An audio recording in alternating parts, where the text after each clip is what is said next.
As a PC builder that's currently converting into a sim racer, we have a problem. I mean, most people seem to be fully supporting my drunk sim driving, and even my old man dad vibes of That looks fun. Yeah, what's going on, everybody?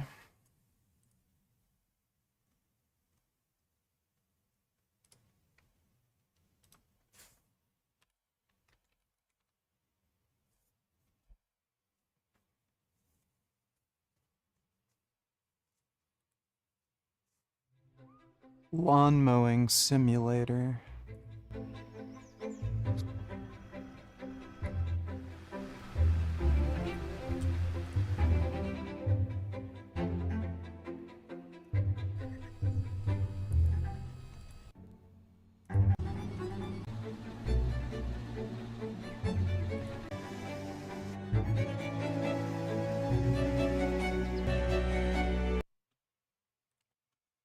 It's retarded.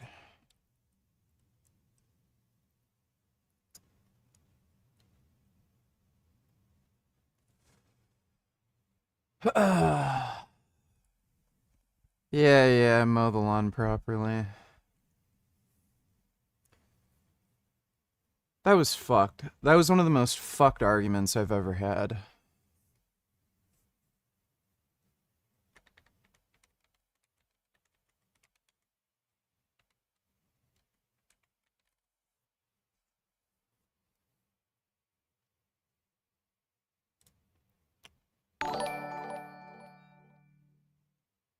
Draw yourself at the zoo. You are playing together with other monkeys, a zookeeper is wiping you. You have a speech bubble that says I fully internalized niggerism. Gummy is in the corner and doesn't know what's happening.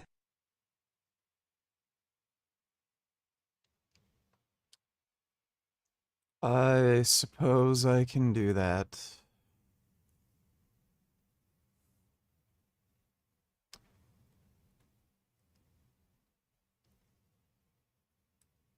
Yeah, Jasmine just wanted to be a bitch.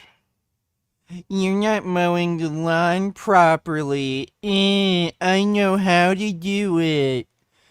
And then I'm like, okay, well, show me. Like, what am I doing wrong? As far as I know, it's impossible to do what you're asking. And then, yeah, like I called her out and then refuses to admit she's just full of shit.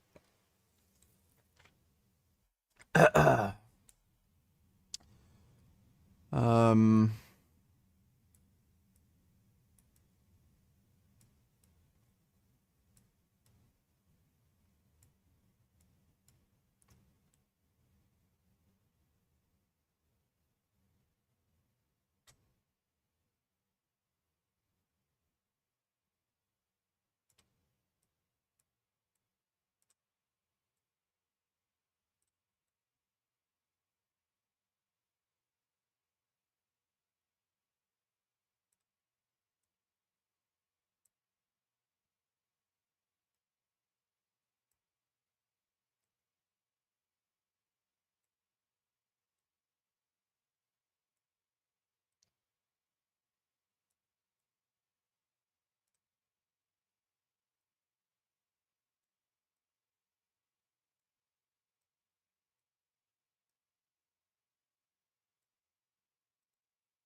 uh,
Hey VG, I'm banned from your chat for some reason.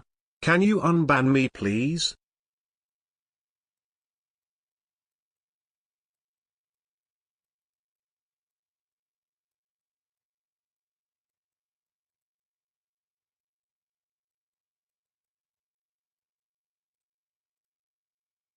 Okay, there's your drawing request.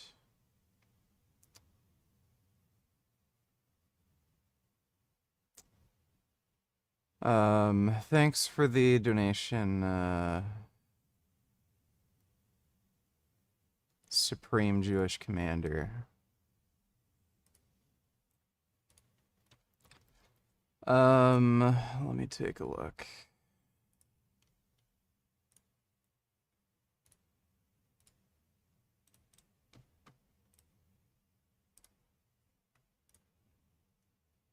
Okay, you should be unbanned now. Thanks for the donation, the Batman. I don't know why it randomly bans some people.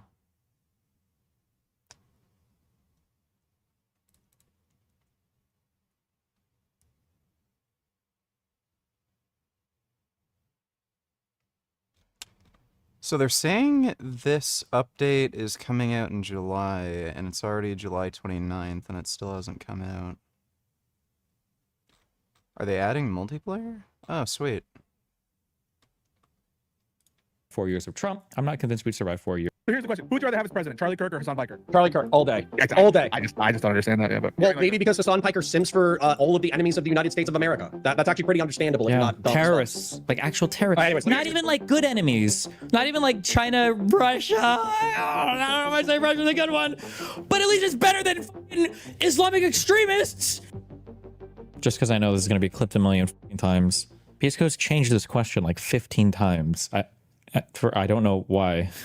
Well, I do know Yes, why. you're But back. so the question initially to counterpoints was like, who should you try to appeal more? Like to the people that are more moderate left or to the far left tankies that want to rape and murder every single capitalist and every single person that wouldn't support their uniparty ideology. And for some reason, Peace Code thinks it's better to support the rapist murderers than people that are just moderate left Dems. So the question transforms. Now the answer to that is obvious. So then the question just Pisco's a bit more insane than I would have figured. It kind of makes sense thinking back because he takes very fucking cucked positions on a lot of things. Like that like he undersells the issue of like Muslim immigration like fucking crazy. Even Destiny does that a lot. He does a lot of like anti-gun gay shit. So like it doesn't really surprise me that this guy is like weirdly sympathetic to communists. transformed to, oh, well, who would you rather vote for? Hassan Piker or Donald Trump, which is like, that's not really related at all to the question that was posed before. But this tweet here was, LOL, the people adding me with this clip in response to a thought experiment I ran with Counter Connor, which was essentially Trump or Hassan, who you pick who is a closer ally to the Dems. Notice how he changes. It's very strange too, because for a lawyer, you would think that like the words matter, but they don't. He bounces between so many different words. Who is a closer ally? Who would you support? Who would you vote for? Who should you appeal to? Like it's constantly like switching the words here, depending on what he wants the argument to be, right?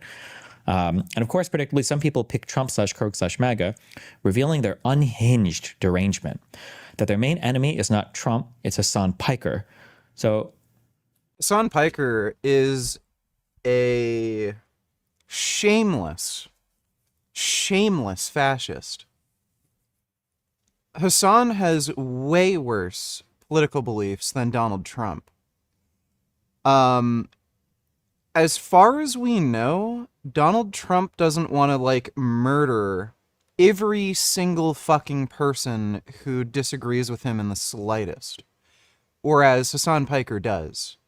He would kill billions of fucking people on planet Earth if they didn't agree with his political ideology.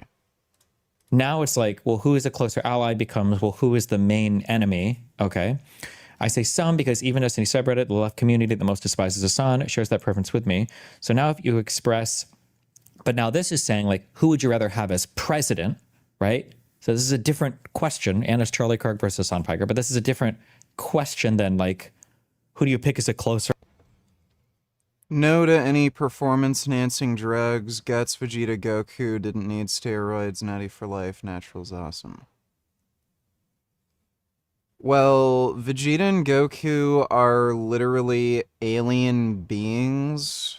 And Guts may, in fact, have, like, supernatural powers of some sort.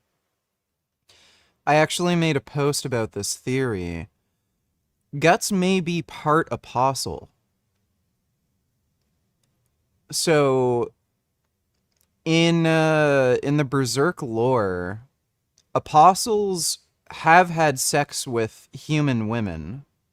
Like, we know that happens. Like, Wylad had sex with humans. They're literally manga panel scenes. And, I'm also, the demons in Kushan also had sex with human women, and they actually birthed, like, demon children. So it seems like apostles are able to have children with women, and there's some indication that Zod may be, like, an ancestor of Guts, or he may even be, like, Guts' father. There's, like, some hint of that. And that would also explain why Guts' mother was killed as a heretic, because she had sex with, like, a demon apostle. So, like, I don't know why you're saying I shouldn't take steroids, because, like, supernatural beings with, like, supreme ultimate genetics and power aren't on steroids. Well, yeah, they don't need them because they're superhuman. No shit. Like, what are you, fucking stupid? And yeah, like, they're fictional characters. They can look and be as strong as whoever the writer wants, so, like, no shit, a fictional character doesn't need steroids.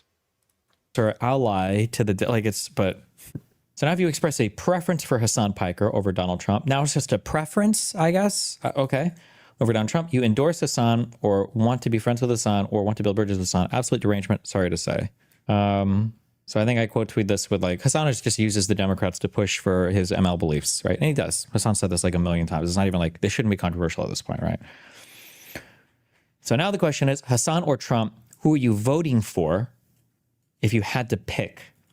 So my interpretation is, who can be president and do stuff, I guess is how I'm interpreting this initially.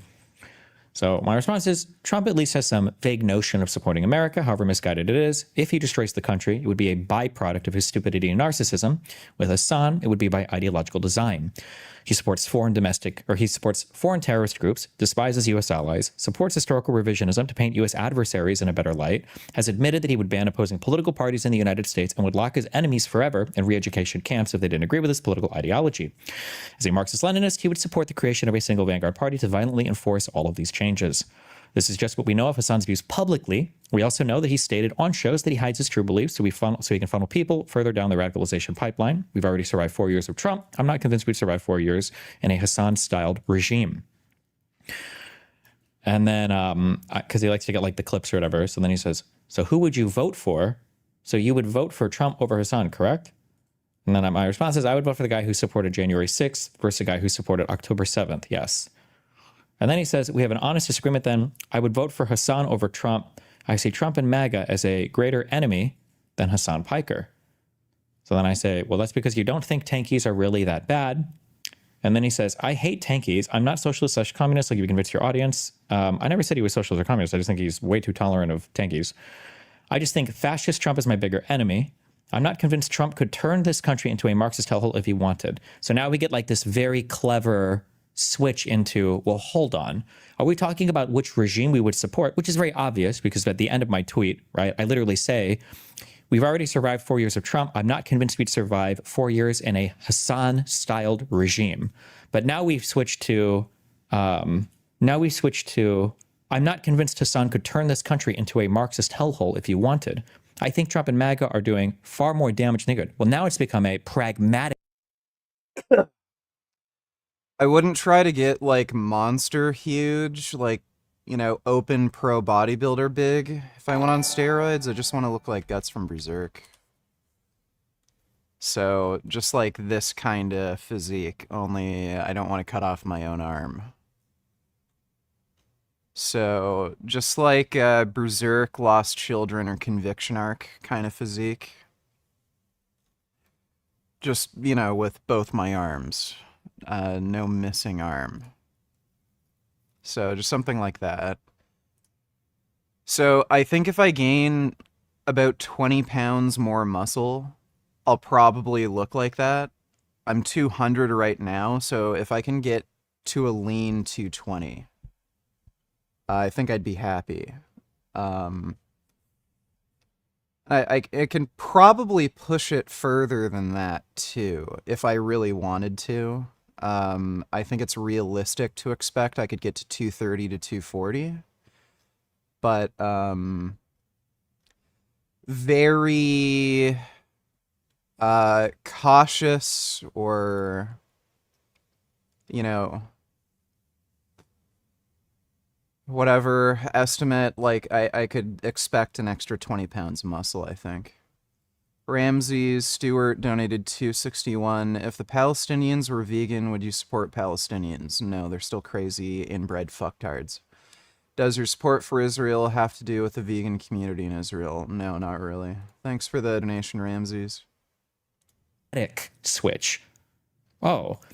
So I say, you've morphed this into a fundamentally different type of question then. If you're simply asking who I would vote for if the election were tomorrow and the rest of the political system. Well, Arnold was like 6'1" or 6'2". I'm a little taller than Arnold, so I don't think I'd look exactly the same as Arnold at 235. Such country would remain the exact same, well, then I'd vote for Hassan because he's too stupid and his ideas are too radical to get anything done in this country. But that's like asking if I'd vote for Trump versus Hitler. I'd heavily consider voting for Hitler over Trump because, despite how bad Trump is, I think Hitler's name alone would probably scare off the majority of the Republican Party from working with him. That's kind of a meaningless statement and misses the central point of the question. I don't think the point of Piso's question was who politically would be more effective in office. I think it was like who, like ideologically, if they could enforce their whole view, would you support? If we're just saying like what could somebody get done, well, fine, I would just vote for the most unhinged person ever because then nobody would, I would vote for Satan, I guess, because I don't know if people are, it's hard to say with MAGA these days, right? And then he says, I don't think I've morphed anything. I'm saying gun to your head right now, Trump or Hassan. Like, notice again, like Trump or Hassan, what? Would you vote for them? Do you support them? Or would you have them in a country where they can like be a dictator and rule everything? Like we retreat back to the vagueness here when I clarify. Like, Pisco's a lawyer, too, by the way. There's no fucking chance this guy is just, you know, one of these brain-dead Twitter idiots who doesn't really know how to form an argument. This guy's deliberately being vague and evasive. He's clearly, if not one of these communists who are just in disguise, he's extremely sympathetic to the idea.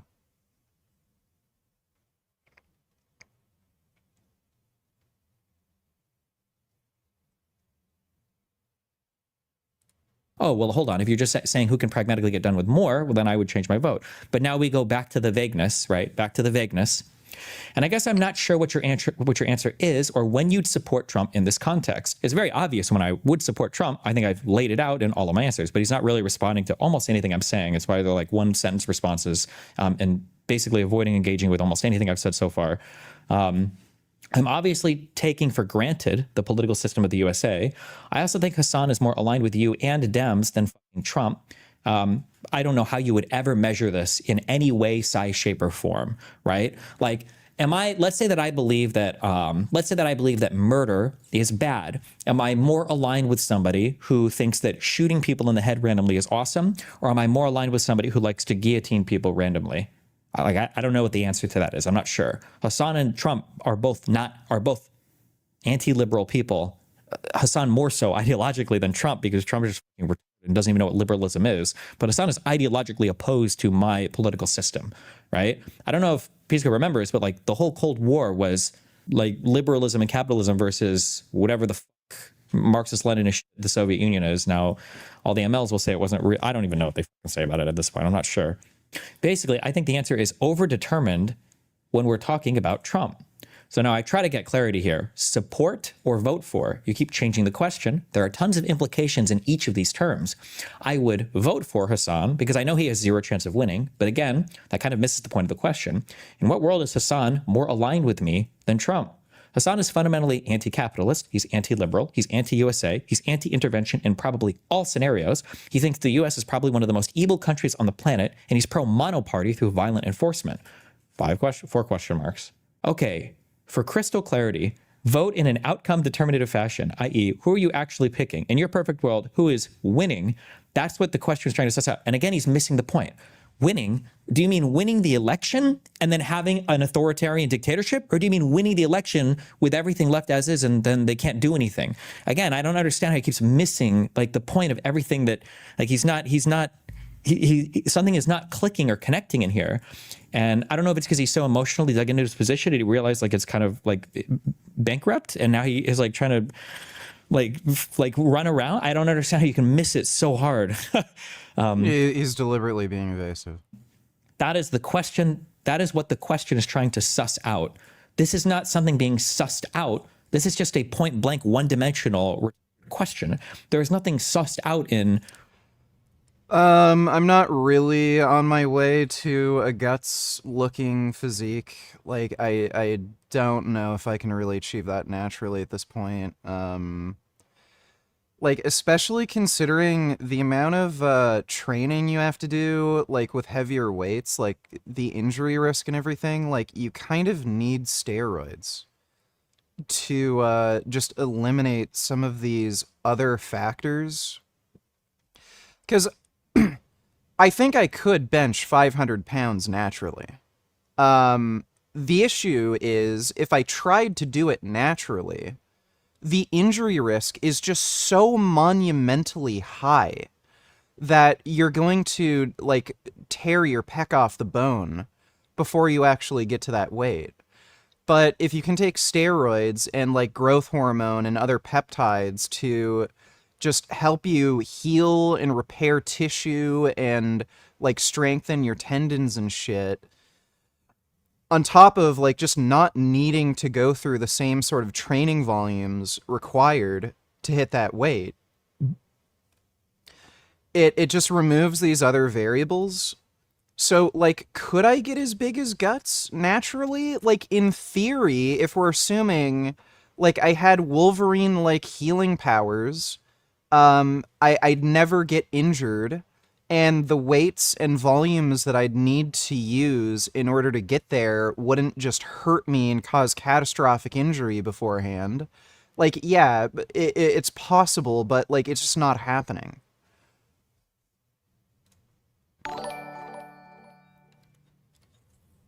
I genuinely fucking hate lefties so much. Why don't they fuck off and join the American Communist Party and fuck up someone else's party? Anyone who isn't a liberal or just normal, fuck off.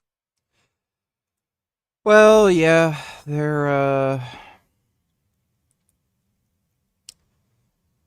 they're just cancerous shitheads. Race science is back. Sidney Sweeney, Hasburg Canes.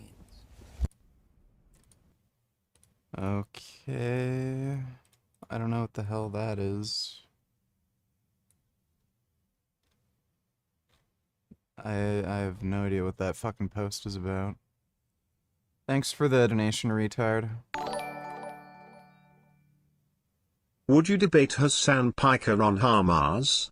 Thoughts on claims Hamas is stealing food? Well, they are stealing food. That's been proven. Israel literally has drone footage of them doing that. They even have the drone footage where they shot and killed an aid worker, held her, basically said, if you don't give us the aid truck, we're gonna kill you. She refused to willingly hand over the aid vehicle. They shot and killed her and ran off with the aid. Like this shit is on camera. Israel has drone footage of it. So This isn't just somebody just heard that and reported it to the media. There's no evidence. They literally have footage of this shit happening. Whereas every fucking single time they claim the IDF is shooting people who are just waiting in aid lines, for some reason, every time that happens, there's absolutely no video footage of that ever fucking happening. There's every indication that never fucking happened. The IDF actually puts out statements saying, we didn't even have people in these fucking areas. We had no armored vehicles in that area when that even happened. They were miles away. And again, zero video footage. So, yeah, I debate him on, Hamas, but he's never going to debate me. Like, he's a lying fucktard. He deliberately avoids debating that topic with anybody who knows what the fuck they're talking about, because the guy's just trying to push terrorist fascist propaganda to his audience, and debating anybody who knows fucking anything about what they're talking about is, going to defeat that goal, because he's going to look like an idiot, and his audience that he's trying to brainwash is going to realize he's full of shit, so he's never going to do it. Thanks for the donation, though, Blowho. Ben Boy donated $2. Let me see. Oh.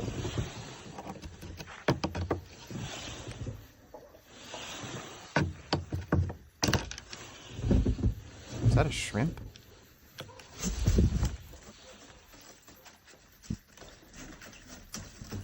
Oh, wow. Just looking for the right stick. Oh my goodness. Oh my goodness.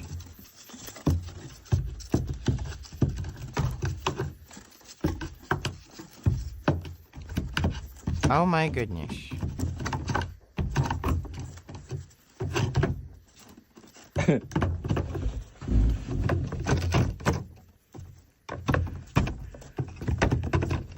Wow.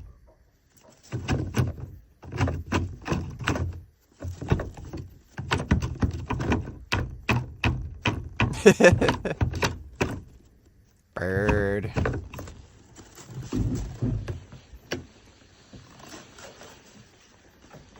God, he's looking for another stick.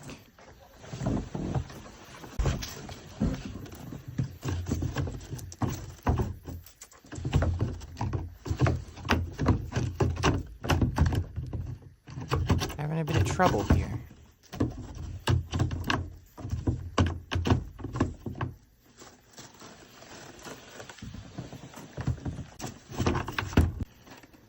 Oh, got it.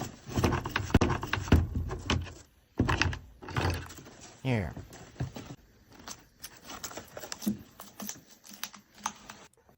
That's a good burb. That's what you're supposed to. Yeah, I've seen the Bill Clinton kid guy. What's going on? How you guys doing? We love landlords. Yeah, that kid's just annoying. Thanks for the donation, Ben Boy. What the fuck are these crazy liberals even talking about? Sydney Sweeney for Sydney Sweeney got cancelled. Genes are passed down from parents to offspring. Sydney Sweeney's American Eagle ad is being slammed as Nazi propaganda. What? Is this literally just because she's white? Offspring, often determining traits like hair color, personality, and even eye color. My genes are blue. Sydney Sweeney has very keens. Sydney Sweeney being sultry and a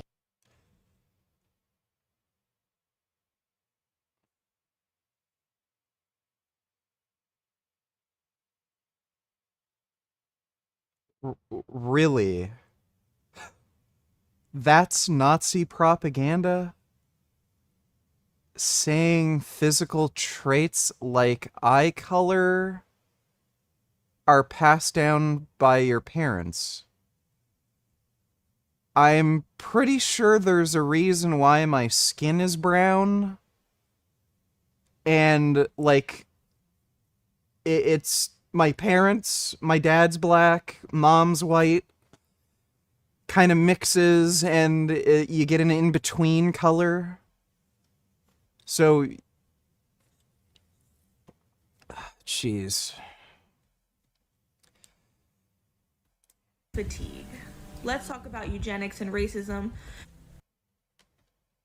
What in the fuck did that ad have to do with eugenics?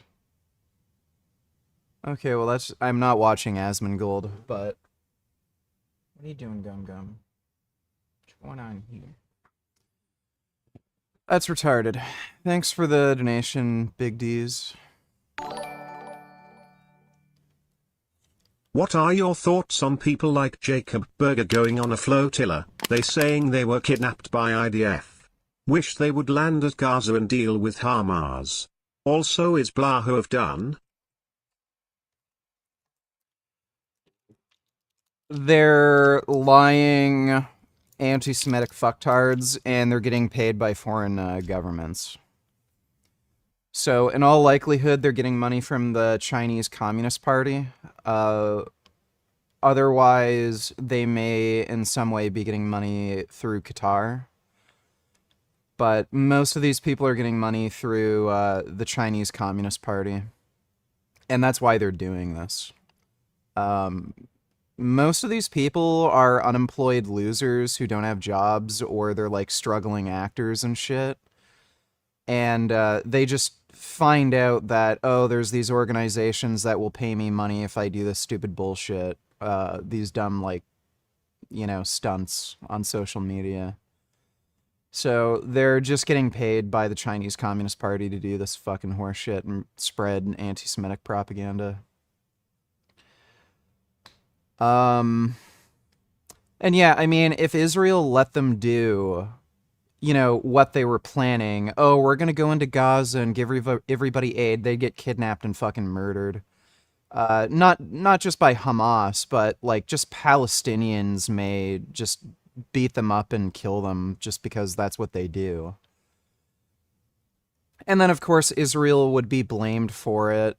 Like, it's just ridiculous. It's too bad that none of these like, I just wish they'd get exactly what they want and they live streamed it, where they could land in Gaza, hand out aid to people, and then get beaten by a fucking mob of Palestinians and killed, and it's all on live stream. I just wish I could see that.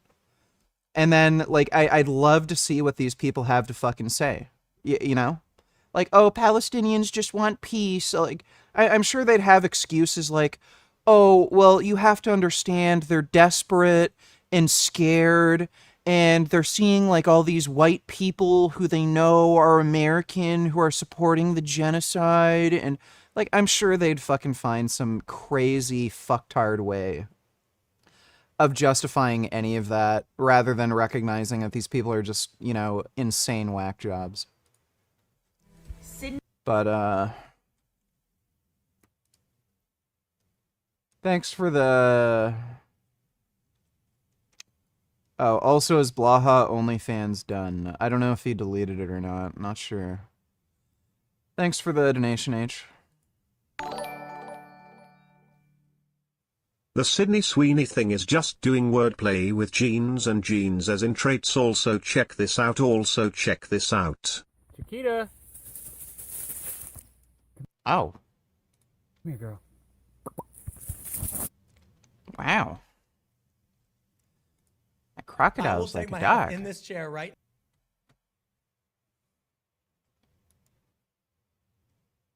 Why would Tim Pool agree to do this? Is he has to be desperate for views. Is his podcast and shit just going down the shitter? Because this kid is super fucking annoying. Like, he's the annoying troll final boss. Like, this is not a serious person to talk to. You just kind of do it for the memes. I don't know why Tim Pool would be motivated to just bother doing this. And yeah, the Sydney Sweeney thing is just wordplay with genes and genes. It's stupid. now within 10 seconds if you put that money in my hand.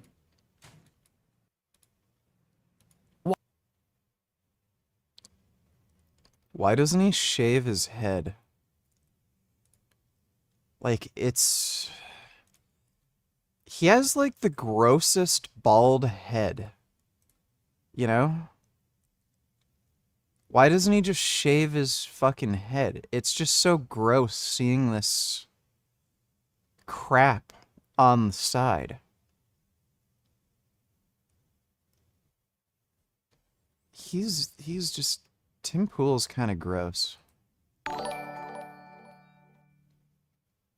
It's because she's saying European traits are great is what makes it racist to the retards.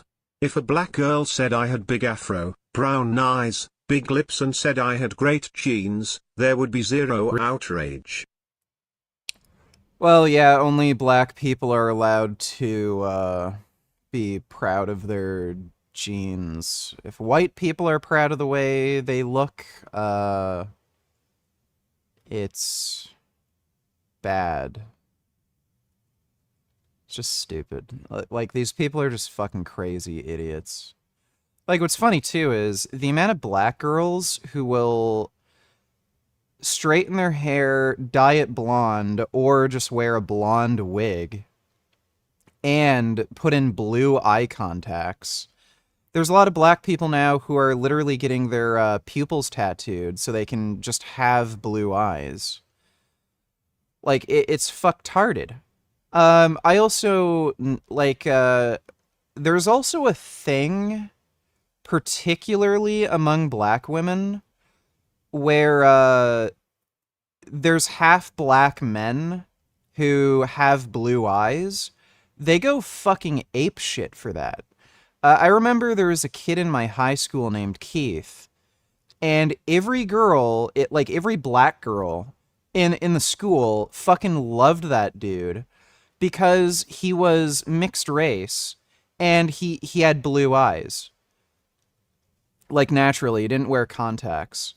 So, like, these fucking SJW fucktards are talking about how, oh, it's so racist to think, like, blue eyes are, like, beautiful and better in some way, when that's literally what black girls think. Like, it's fucking stupid. Like, they're just retarded. Thanks for the donation, CDG. Did Jasmine leave anything behind that you would be willing to sell? Asking for a friend. By the way, what will be your life's purpose if Frank ends himself? You'll have nothing to do. Nothing to make fun of all our fat. You'll lose purpose in life. No, I think I'll be fine. Oh, what are you up to, Gum Gum? What are you up to, Gum Gum? No, no, no. No running away. No running away. You're being silly. Okay, stop the silliness. You're gonna have to wait for your num-num. Yeah, if Frank passes away, I think I'll just be fine. I don't see that causing any issues. And, Jasmine took all of her crap that she wanted. There's some random horseshit that's being left behind, but it's not anything that's, like, of any value. There's, like, a pair of boots or something. Like, rubber boots that are in the corner, like, you know, crap like that. Thanks for the donation, though, CDG. What are your thoughts on Canada scaling back immigration? My dad is really disappointed because he wants to see Canada become India 2.0 because he thinks Indian culture is more vibrant than Canadian culture.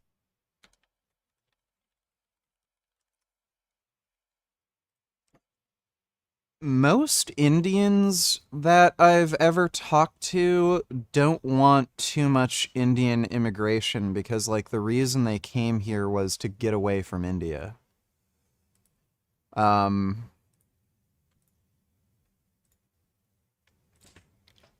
the multicultural idea that was kind of promoted by, you know, dumb wokies, where you can just have unchecked, crazy levels of immigration, everybody can come in, open borders. It just doesn't work. And Canada's immigration policy was ridiculous. It was getting, like, close to what you see in the UK or the rest of Europe, where it's just ridiculous. So there's just way too many people coming in. People also lie about this, like, oh, well, they were just, they're just here because of the economy, and they're not actually replacing anybody's jobs. That is total bullshit. I know people who were working at, you know, one place for, like, decades. Like people who were, like, truck drivers, or they're working in security for like 20 years, and then they ended up getting fired and replaced by a fucking immigrant, like an Indian immigrant. So they were newly immigrated here, they were only living in Canada for like the last 2 or 3 years, and then they fire these people who've been working at these jobs for like 20 years, replace them with a new immigrant, and pay them way fucking less. That's been going on a lot. So all this bullshit that, like, the immigrants aren't replacing domestic labor, it's total bullshit. And I know, like, people like Destiny would gaslight you on that and say, oh, well, statistically, blah, blah, blah. Like I've seen it. It's just horseshit. I don't really care about some of these statistics. You can, like, just because on the aggregate you can't really show that it's like a huge massive problem where, yeah, like, no shit, like, most people aren't going to lose their jobs, you know, because of immigration, but it happens enough. Like, I've seen it personally where, like, it's horseshit, and I don't know what we're really getting out of it.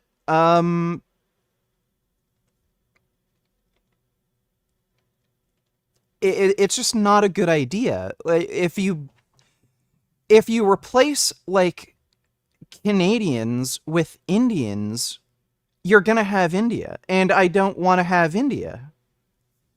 You know? So the Canadian immigration was ridiculous, and I mean,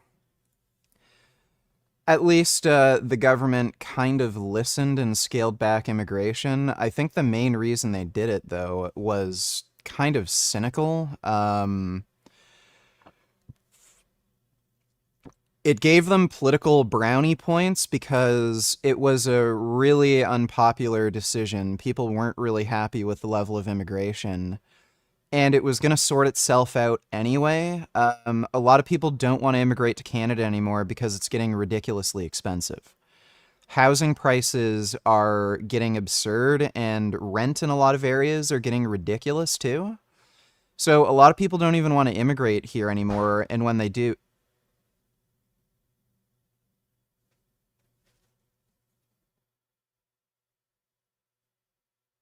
Hell is that noise? And when they do, they end up leaving. So, like, yeah, whatever. Worked itself out. Thanks for the donation, RV. 21st, $22 Sugar Boy video warning. So watch off stream if you're gonna be a pussy. But you have to see this, Richie. They dropped food on the dirty metro train and Shine and ate it. I'm not watching that. Thanks for the donation. I don't give a shit about anything he does. 21st, $22. Which walking do you like more? I don't care. Thanks for the donation. Dodo donated $2. Let me see. Amazing things are happening. Baku is smelling weakness, acting accordingly. Azerbaijan has raided the premises of the Russian propaganda channel Sputnik in Baku and has arrested its employees, accusing them of being FSB agents. Huh. That's pretty funny. Vətən müharibəsinə qazanılan qələbə Prezident İlham Əliyevin dediyi kimi çox böyük layları yerindən tərpətdi. Laylar yerindən tərpənəndə isə hər kəsin əsl üzü gün kimi ortaya çıxır. Elə region ölkələrinin də, o cümlədən də Rusiyanın. Nə olub, cənab Putin? Azərbaycanın regionda güclü bir dövlətə çevrilməyi, son 200 ildə ilk dəfə olaraq torpaq verməyib öz Yeah, I mean, after all of this, it wouldn't surprise me if,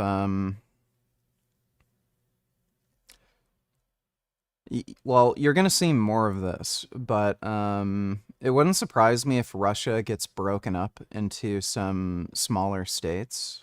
Would Soulchild agree with them? This aid is disgraceful. We are not dogs to be made to run after aid.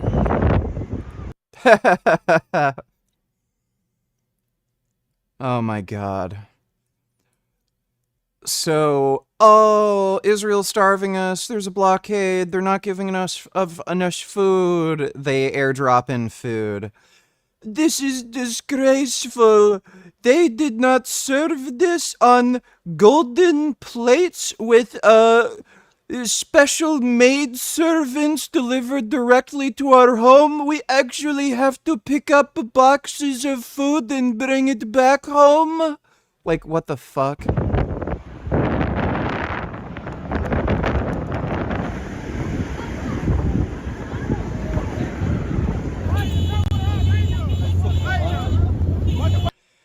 For many people, this food will be the only food they eat that day. Cool story. That is a really cool story. Not seeing any starving people. They all look normal weight or overweight. They literally all look normal weight. People fought over it. We'd rather die. Right, because starving people who are, like, really weak and emaciated, they can run and, like, fight and, like, have all this energy to do this shit. Right. They're starving. Die of hunger with dignity than die in humiliation and filth. By the way, these are all cousin fuckers. I think the figure is like 40% of marriages in Gaza are between cousins. So the amount of incest within Gaza is just ridiculous. The amount of inbreeding is fucking nuts. They may even rival Pakistan with the amount of inbreeding they do. So this guy is saying, oh, it's humiliating and disgraceful. You people fuck your cousins. Like, give me a fucking break.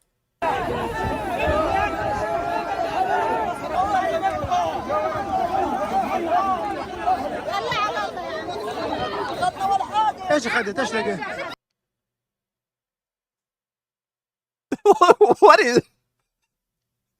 So, they're filming a video for fucking social media. Show how starving you are! Show how starving! And then he has like a...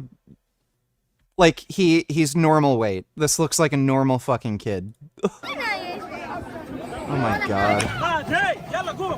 This is just embarrassing. Yeah, and of course these fucktards don't know how to open boxes, so they just spill shit.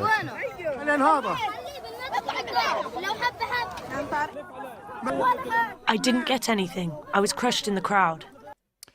I didn't get any food. What am I gonna do? Lady, we can tell you're fat. This is just hilarious. It's not enough. We are 8 people in the family, and this isn't enough. Dude, these people are just, like, what? CNN is posting this, like, unironically. It's just such a joke. We are dying just to get food for our children. Yeah, My sure. wife is a martyr, my sister too, and many others.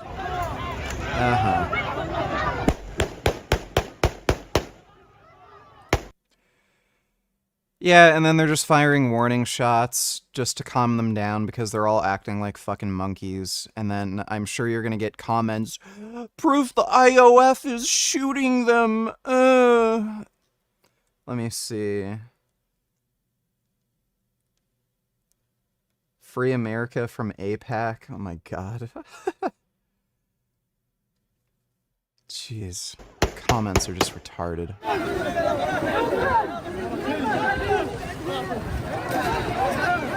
I'm against this method of airdrop distribution. The people doing this have no shame. We want the aid to come in by land and to be distributed. It is coming by land and being distributed, but these people keep lying, claiming, oh, there's not enough aid, the aid stations, everyone's getting shot at and killed, and then Israel airdrops in aid, like, not because they have to, but because all these fucktards keep promoting this bullshit propaganda that Israel isn't giving out enough aid. So they do this bullshit, you know, just for show, airdropping in aid to, like, so people can stop fucking complaining. And then, oh, what do you know? More complaining. Why isn't Israel airdropping in aid? They airdrop in aid. Why would you airdrop in aid? It creates all these other problems. Like, there's no winning. No matter what they do, they will fucking complain. Fuck these people. They're just fucking retarded. The rapist Tyson donated. I like the firefighter. 5 years. You like it? Love it. I don't care. Sporadic shelling and gunfire have erupted. Why Cambodian? No one forced Israel to drop 2,000-pound bombs on crowded refugee places. No one. Why in the hell did that start playing? Okay, we can watch the Cambodia thing later. Ukraine received gas from Azerbaijan for the first time today. Test delivery was made through the Trans-Balkan pipeline. Much more gas will be sent soon. Sweet. That is fucking dope. Thanks for the donation, Dodo. My ethnic studies class was so fucking boring I literally didn't show up to half the classes and didn't submit the final project, but I somehow still passed with a C lol. An easy class, but it was way too woke and everyone there was a massive SJW. Well, yeah, it's fucking college, so what do you expect? What in the fuck even is ethnic studies? Like, do they just show you pictures of, like, Asians and black people, and you have to pick out who's Chinese, who's Korean? Like, it's just fucking stupid. Like, I don't even know why the hell that's, Well, I guess I know why. It's just, those classes are there to do two things. Steal people's money. So you can get a bullshit, useless fucking degree and spend thousands of dollars that you just give to the university for something that's fucking worthless. And these universities just gaslight people into thinking, oh, I've got a college degree now. And it's just a propaganda tool to indoctrinate kids into communism. That's all it's really meant to do. Thanks for the donation, though, Ben Boy.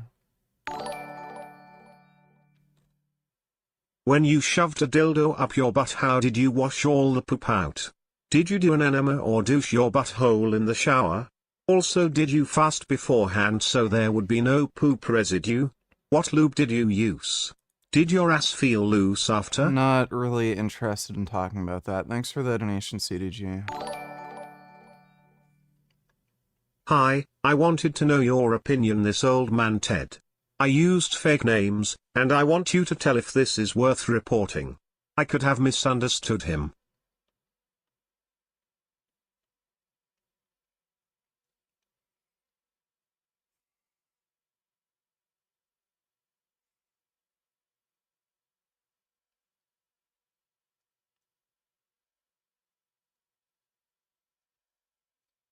What in the fuck is this bullshit? I'm not bothering reading that. I don't know what the fuck that is. Thanks for the donation, dude.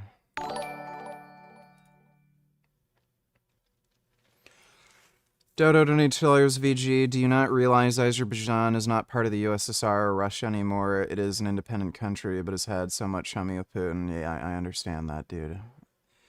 I'm sure there's a reason it's called Azerbaijan and not Russia. Up until Ukraine war, Russia shot down a Azerbaijan passenger flight last year, and they never admit it. Alright, thanks for the donation, Dodo. Soul Child donated $2. The fundamental issue is that Israel is blockading aid from entering Gaza and then doing these airdrop PR stunts. They're not blockading aid. 98% of aid that is sent to Gaza is sent to Gaza. So it's like 2% that is either delayed or not moved in at all. And some of that is for security reasons for the most part. You obviously have to do security checks to make sure like no firearms are coming in. Some of it is like cynical. Like there may be aid trucks with like chocolate chip cookies or something. And yeah, there's like members of the Israeli military who don't like the idea of them getting like some sort of luxury sweets, you know, something like that. Like there are some reports of those things being not like, you know, held. But 98% of the aid that is meant to go into Gaza goes into Gaza. You're just a fucking idiot. You're making shit up. Hardly enough food. That's just bullshit, which is why even Trump criticized Netanyahu today for starving them. Oh, okay, so the guy who knows nothing about anything is a bumbling idiot is now the most reliable source as to whether or not Gazans are starving, and the link you gave me is broken. Thanks for the donation, idiot.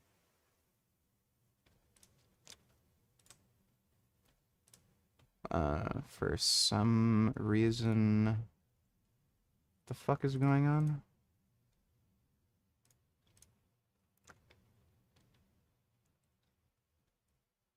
It looks like I still have internet. Oh, jeez. What the fuck is this? I can't get onto the Streamlabs page. I still have internet, right? Yeah. Other shit is loading just fine.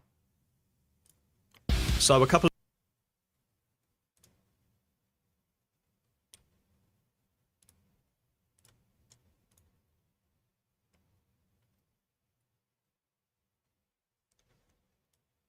Oh, I love technical difficulties. That is just great. There we go. Finally decided to load.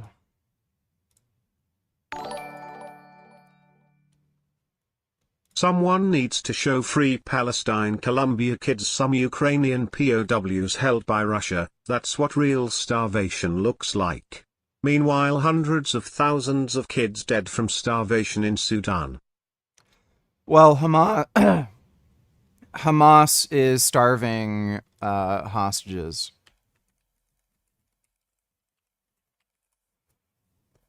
So, who's the hostage that was... These kids aren't starving, by the way. They have genetic defects.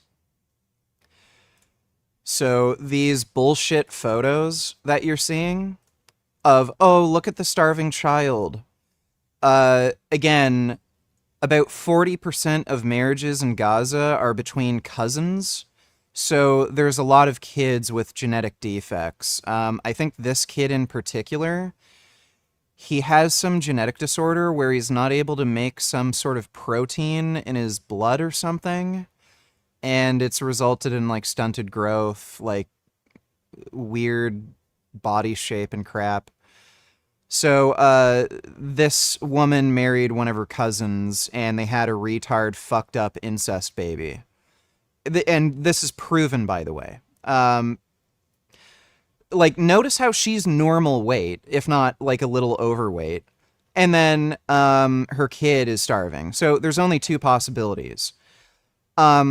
She committed incest and had a fucked up retard incest baby, or she's deliberately starving her kid. So... but that photo in particular that's being sent around, yeah, this fucking woman with her kid, this kid is not starving. It's an incest retard baby. And again, that's being investigated and proven. But there's hostage, like, it's so fucked that, like, the Google search results are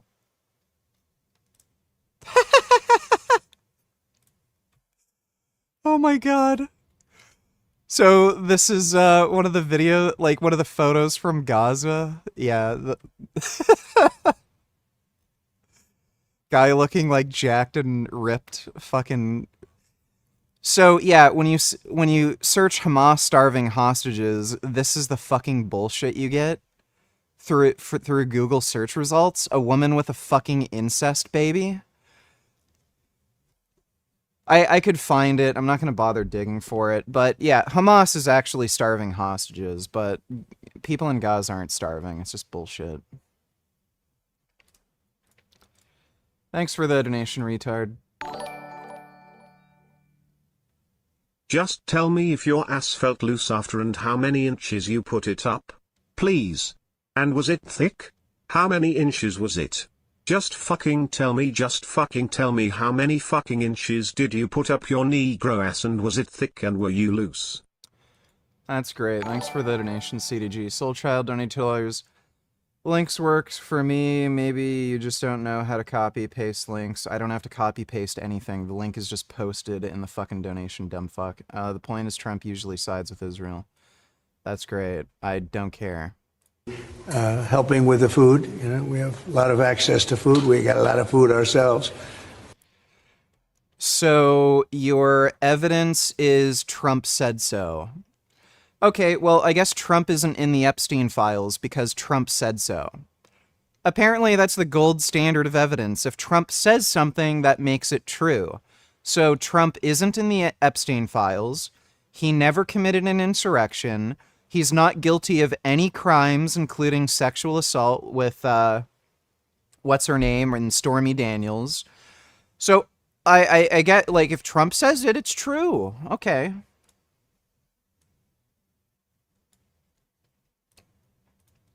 Taking a strong stand on immigration is imperative.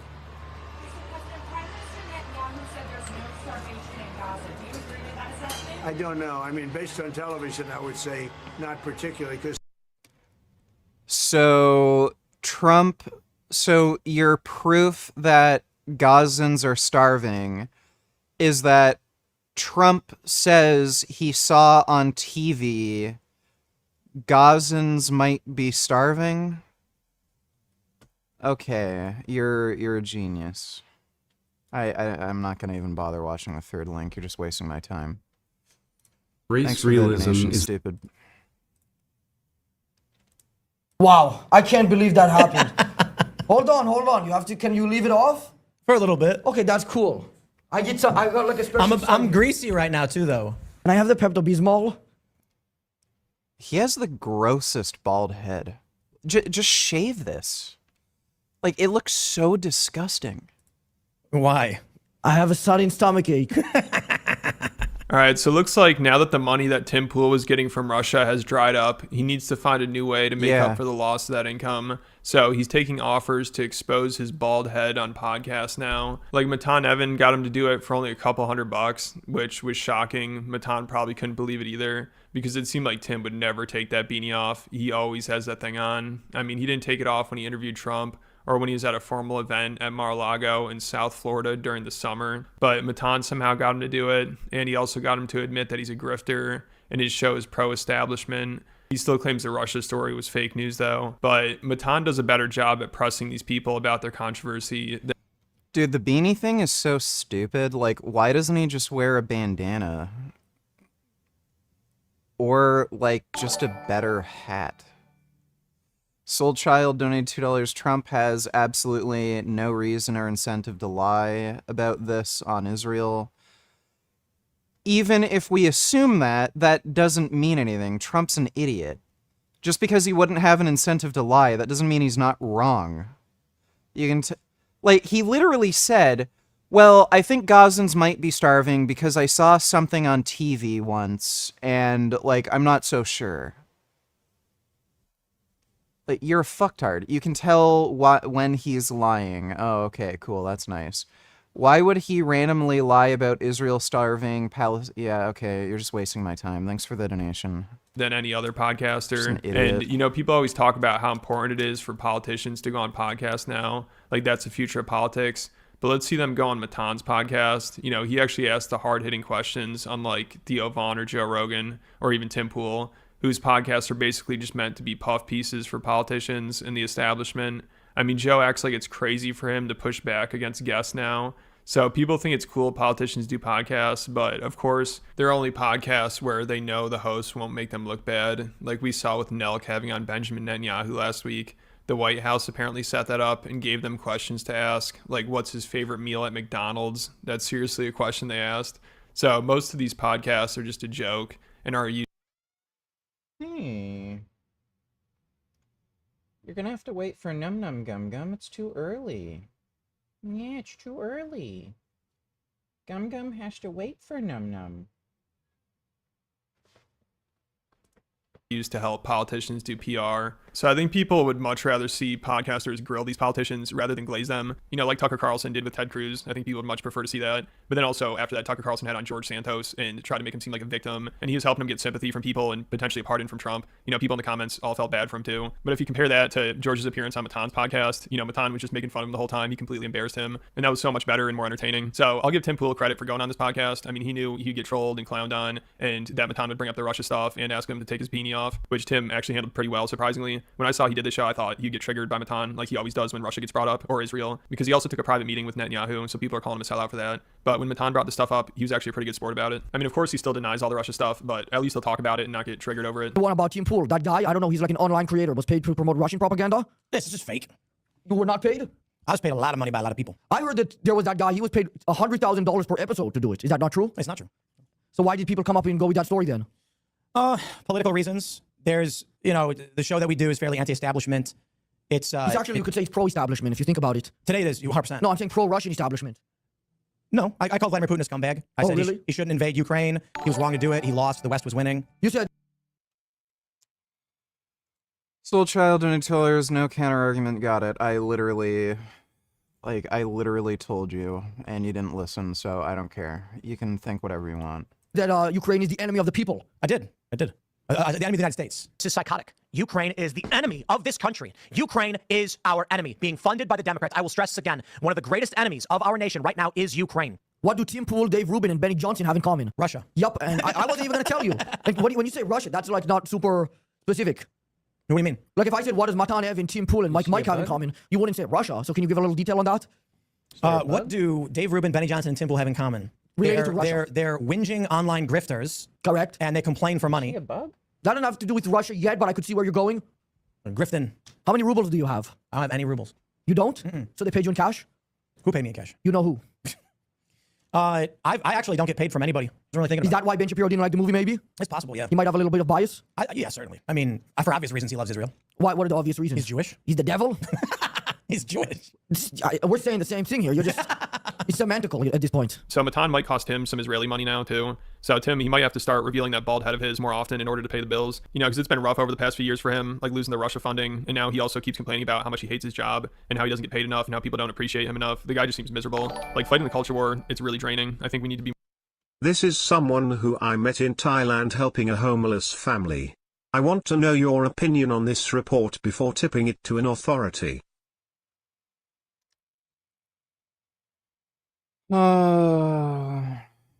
Thailand helping a homeless family. Why in the fuck are you bothering talking to homeless people?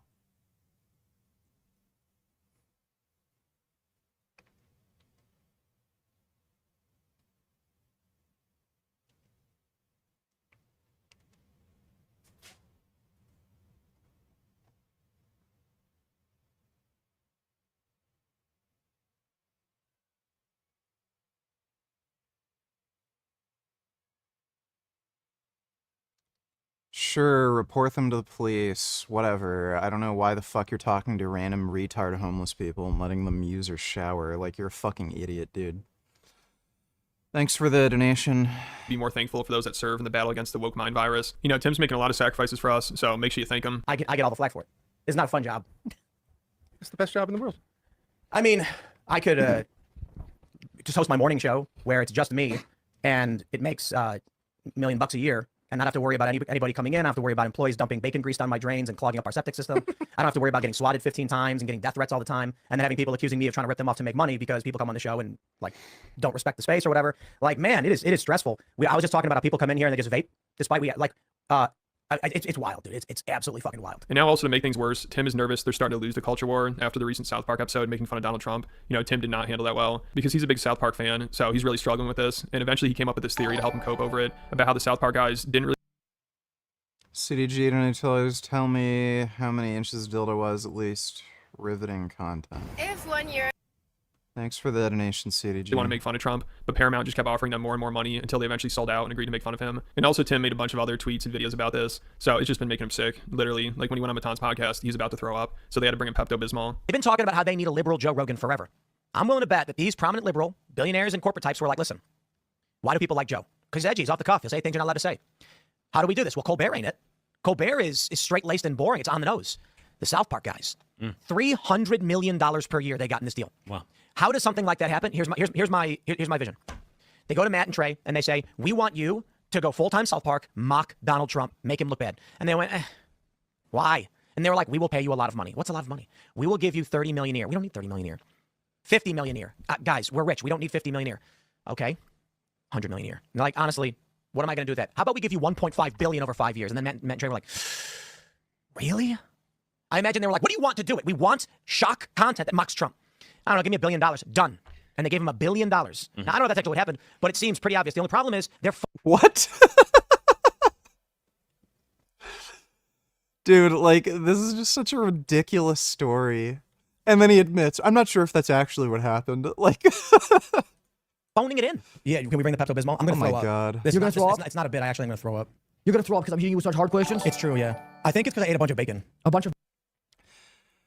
Ireland is rad, donate $2. What is your opinion on Ireland being one of the only countries supporting Palestine in the EU? They're fucking retarded. Why do you think they are doing this? It's just the Irish government. Irish people don't seem to really give two fucks, aside from the stupid wacko lefties. Is it mostly Northern Ireland that's doing that too? Like the, pro-British part? What is your opinion on the Irish and President of Ireland, Michael Higgins? I don't know. Ireland's kind of a dumb country.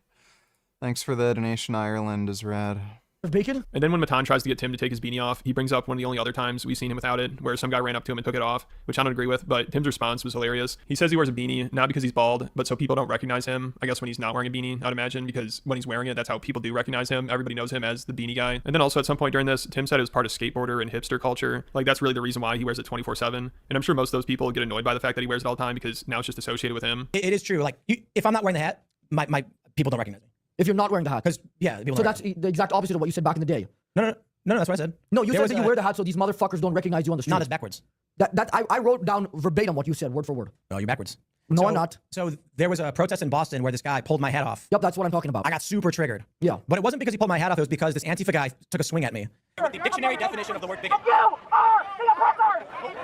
All right, have a good day. Bro, you come near me ever again, you won't have any teeth. You understand that? I understand. Don't fucking touch me. Come here. You wanna know why I fucking wear the hat? So these motherfuckers can't fucking recognize me when I'm on the street. You wanna take a picture of me so I'm easily identifiable? There's no photos of me without them. Well, you look way more conspicuous and like recognizable walking around in a jacket and a beanie in the summer, right? That's my point. So you want to be recognized with the beanie on? Well, I do that when I'm doing events where I want to be recognized. Can you stand up please with us and put your hand on your chest? No. You can't do that for the army? No. Why? You know where I'm going? Because you're gonna say something about Israel. No, I was gonna say everybody please stand up, put your hand on your chest, and please remove all your hats. So can you do that? Nope. And can you tell me why?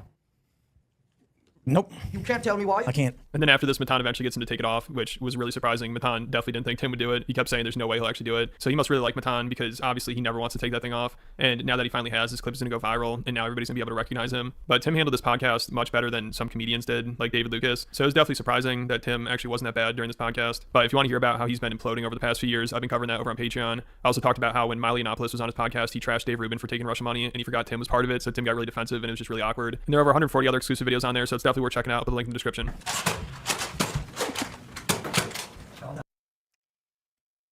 That's kind of pathetic that he's so desperate for views that he's doing that. The position that race is a biological reality, not a social construct. The foundation of race realism is not ideology nor even science, but direct observation. Long before they acquire language, children perceive racial differences without being instructed to do so. As they mature, children begin to associate these physical differences. There's no scientific way to define race. So it is a social construct. There are clearly genetic differences between human beings, but like this is just tribal. So race realism is nonsense. It's non-scientific pseudoscience. Like, yeah, black people exist, Chinese people exist. Like, yeah, we can tell the difference between like a white, black, Asian person, but that doesn't mean anything. Like, most of these differences are just cosmetic. With behavioral patterns. We observe racial differences prior to language, prior to politics, prior to ideology, and prior to science. Science does not generate but confirms what observation already tells us. Disciplines like genetics, cranial morphometry, endocrinology, and psychometrics confirm that our intuitive distinctions track biologically meaningful patterns. Race realism, therefore, is not a hypothesis awaiting proof, but an empirical generalization resisting disproof. The social construct thesis, by contrast, fails the test of... Okay, this guy is just dumb. I'm not gonna bother watching this. Across 12 locations along the Thai-Cambodia. Okay, Gummy's being annoying. I'm gonna put him upstairs.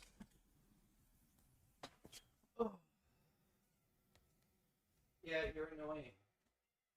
Yeah, you're annoying, I know. Yeah, you're irritating.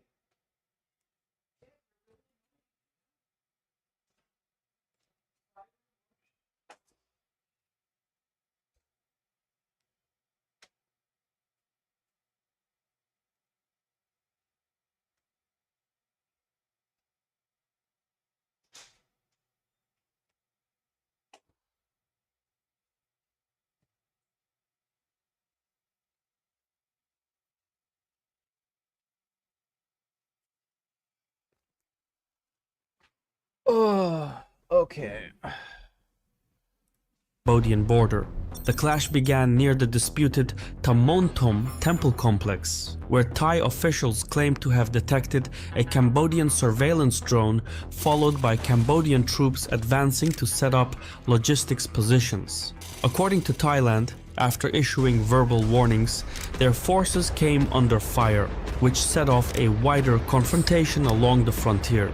Cambodian rockets and artillery then struck Thailand's Surin and Sisaket provinces, reportedly hitting civilian homes, a gas station, a hospital, and public roads. In response, the Royal Thai Air Force launched airstrikes with F-16 fighter jets, targeting what they said were 2 Cambodian military positions responsible for the attacks. Thai officials insisted the strikes were precise and proportionate, but Cambodia rejected that claim, accusing Thailand of bombing a public road near a Buddhist shrine and endangering civilians. So far, over a dozen people have been killed and tens of thousands displaced, while the acting Thai Prime Minister has warned that the border fighting could develop into war. For years, poorly demarcated borders and nationalist claims have kept tensions simmering between Thailand and Cambodia. But this latest round of fighting is the worst in over a decade, pushing both nations into a new and more dangerous phase of the conflict. The periphery holds its breath, knowing that no line on a map stays silent forever. Making this more complicated. It stopped now, Cambodia shat themselves. Well, as far as I know, does Cambodia even have an air force? Like...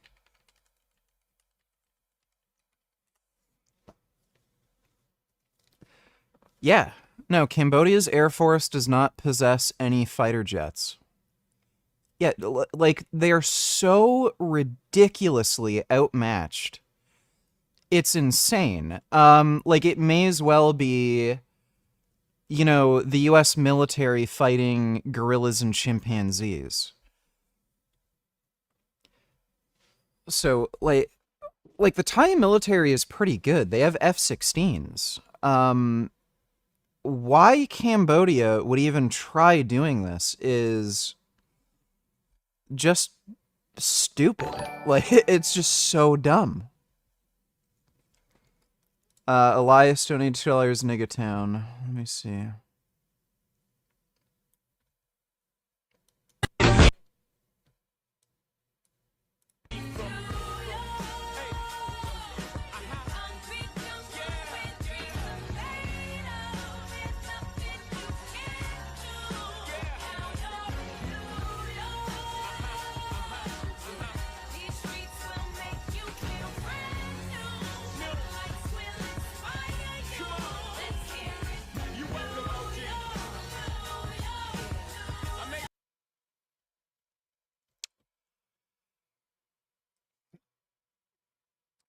I can guarantee you this is a big part of the reason why some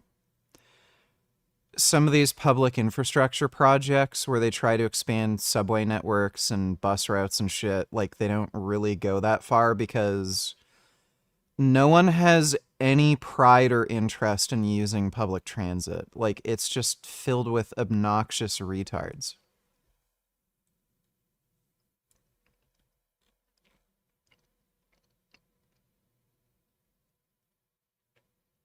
That is the gayest, shittiest little ring I've ever fucking seen in my life.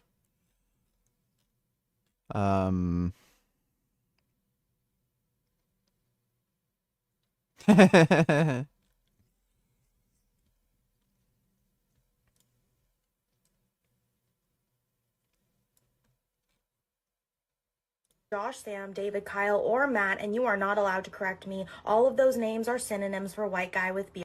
That's okay, ping pong, as long as you are not allowed to drive or work any other job other than nail salon or massage parlor. Okay, thank you. Have a good day.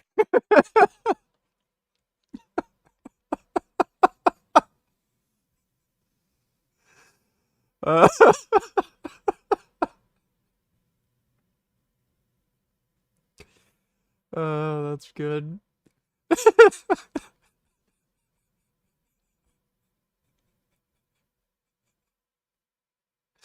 We definitely need eugenics.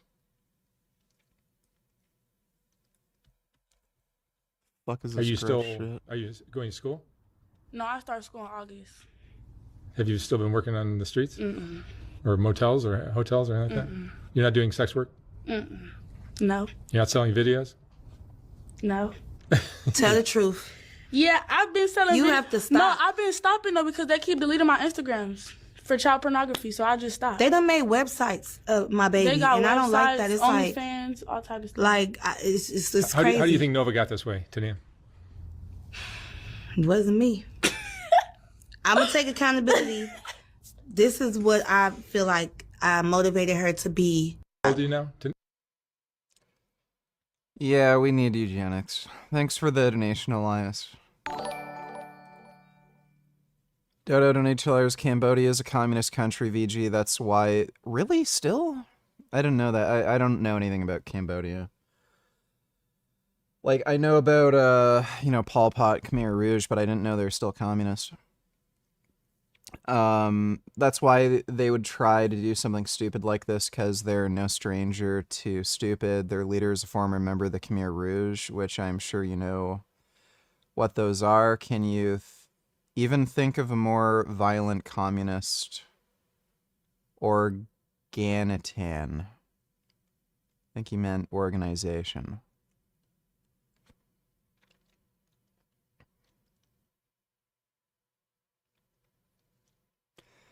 Like, Soviets under Lenin, maybe, if you account for just the sheer number of deaths. But yeah, the Khmer Rouge were fucking horrific. Well, that explains why they do something stupid like this. Thanks for the donation, Dodo. Retard donators look for Thailand, then look for Cambodia.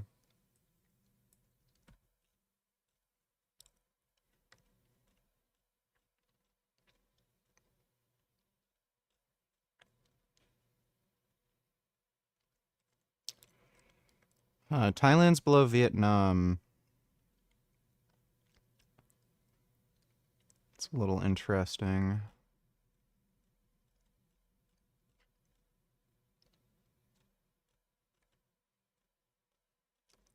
Cambodia's got to be super, super down low. Like, they don't even have an air force. They literally posted videos of dudes fighting without shoes. So it's got to be really fucking low.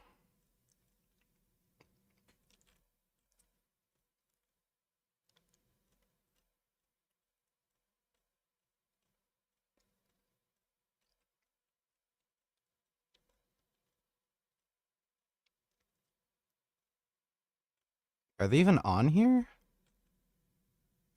Did I go past it?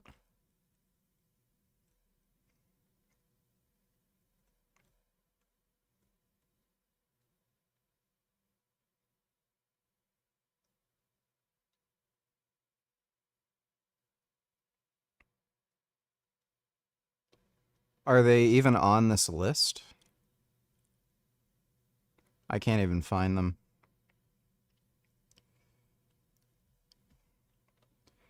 Thanks for that donation, retard.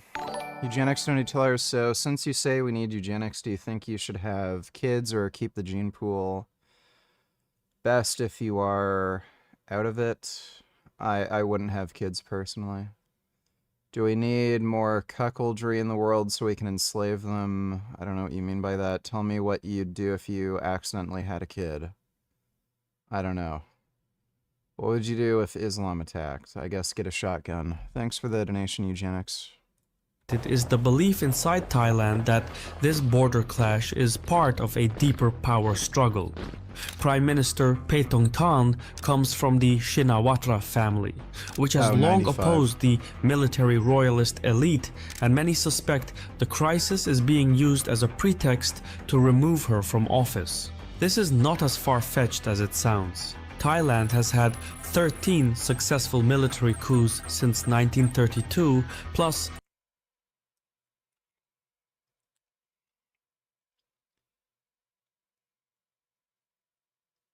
Yeah, Cambodia is below fucking Tanzania. Mozambique. Kenya.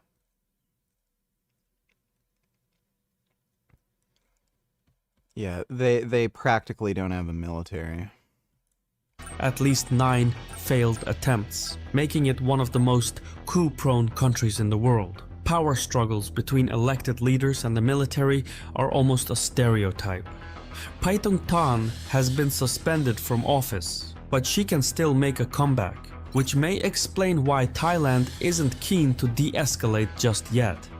I use ground news to connect the dots because it allows me to spot 40% supporting my channel. Thailand and Cambodia have disputed their border for well over a century. At its core are strategic heights and ancient temples claimed by both sides. Key contested areas include Tamontom, Takwai, Chongchom, Chonganma, and Chongbok. But the prime disputed area is the Preah Vihear Temple, a Hindu complex built during the height of the Khmer Empire. Renowned for its vast power and reach, the Khmer Empire left a legacy that continues to shape the region's identity to this day. Both Cambodia and Thailand consider themselves the rightful heirs, making the temple a point of national pride and ongoing contention. The modern dispute, however, traces back to the colonial era when France controlled Cambodia, Laos, and Vietnam, collectively known as French Indochina. Thailand, on the other hand, was never colonized. It remained the only country in Southeast Asia to preserve its independence. So, as France and Thailand came together to demarcate their boundaries, they encountered some complications. What do you bet Lee Priest has been shitting on the Aussie Lou for the last 3 hours trying to take a shit? Does he have constipation? Unlike the open deserts of the Middle East, Southeast Asia's dense jungles made it difficult to draw clean lines across the map. As a result, in 1904, French and Thai diplomats agreed to use the watershed principle to define their border, which placed the Preah Vihear temple on Thailand's side. For the French, these details seemed trivial. It was just another piece of real estate. But for French Cambodia,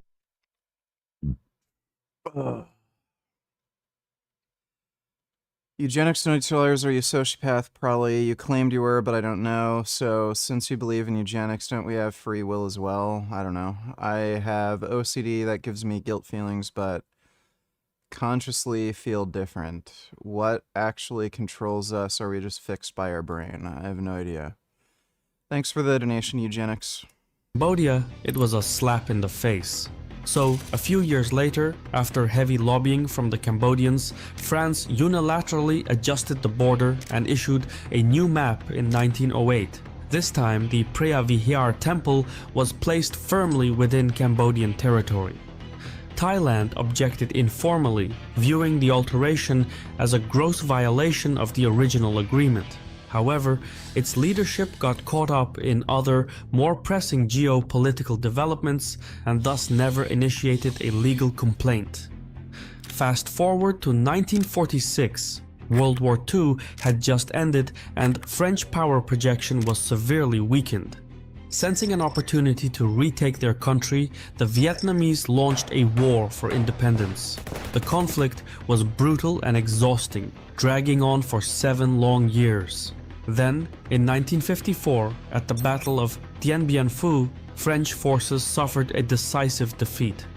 The following year, France agreed to withdraw all its troops from Southeast Asia.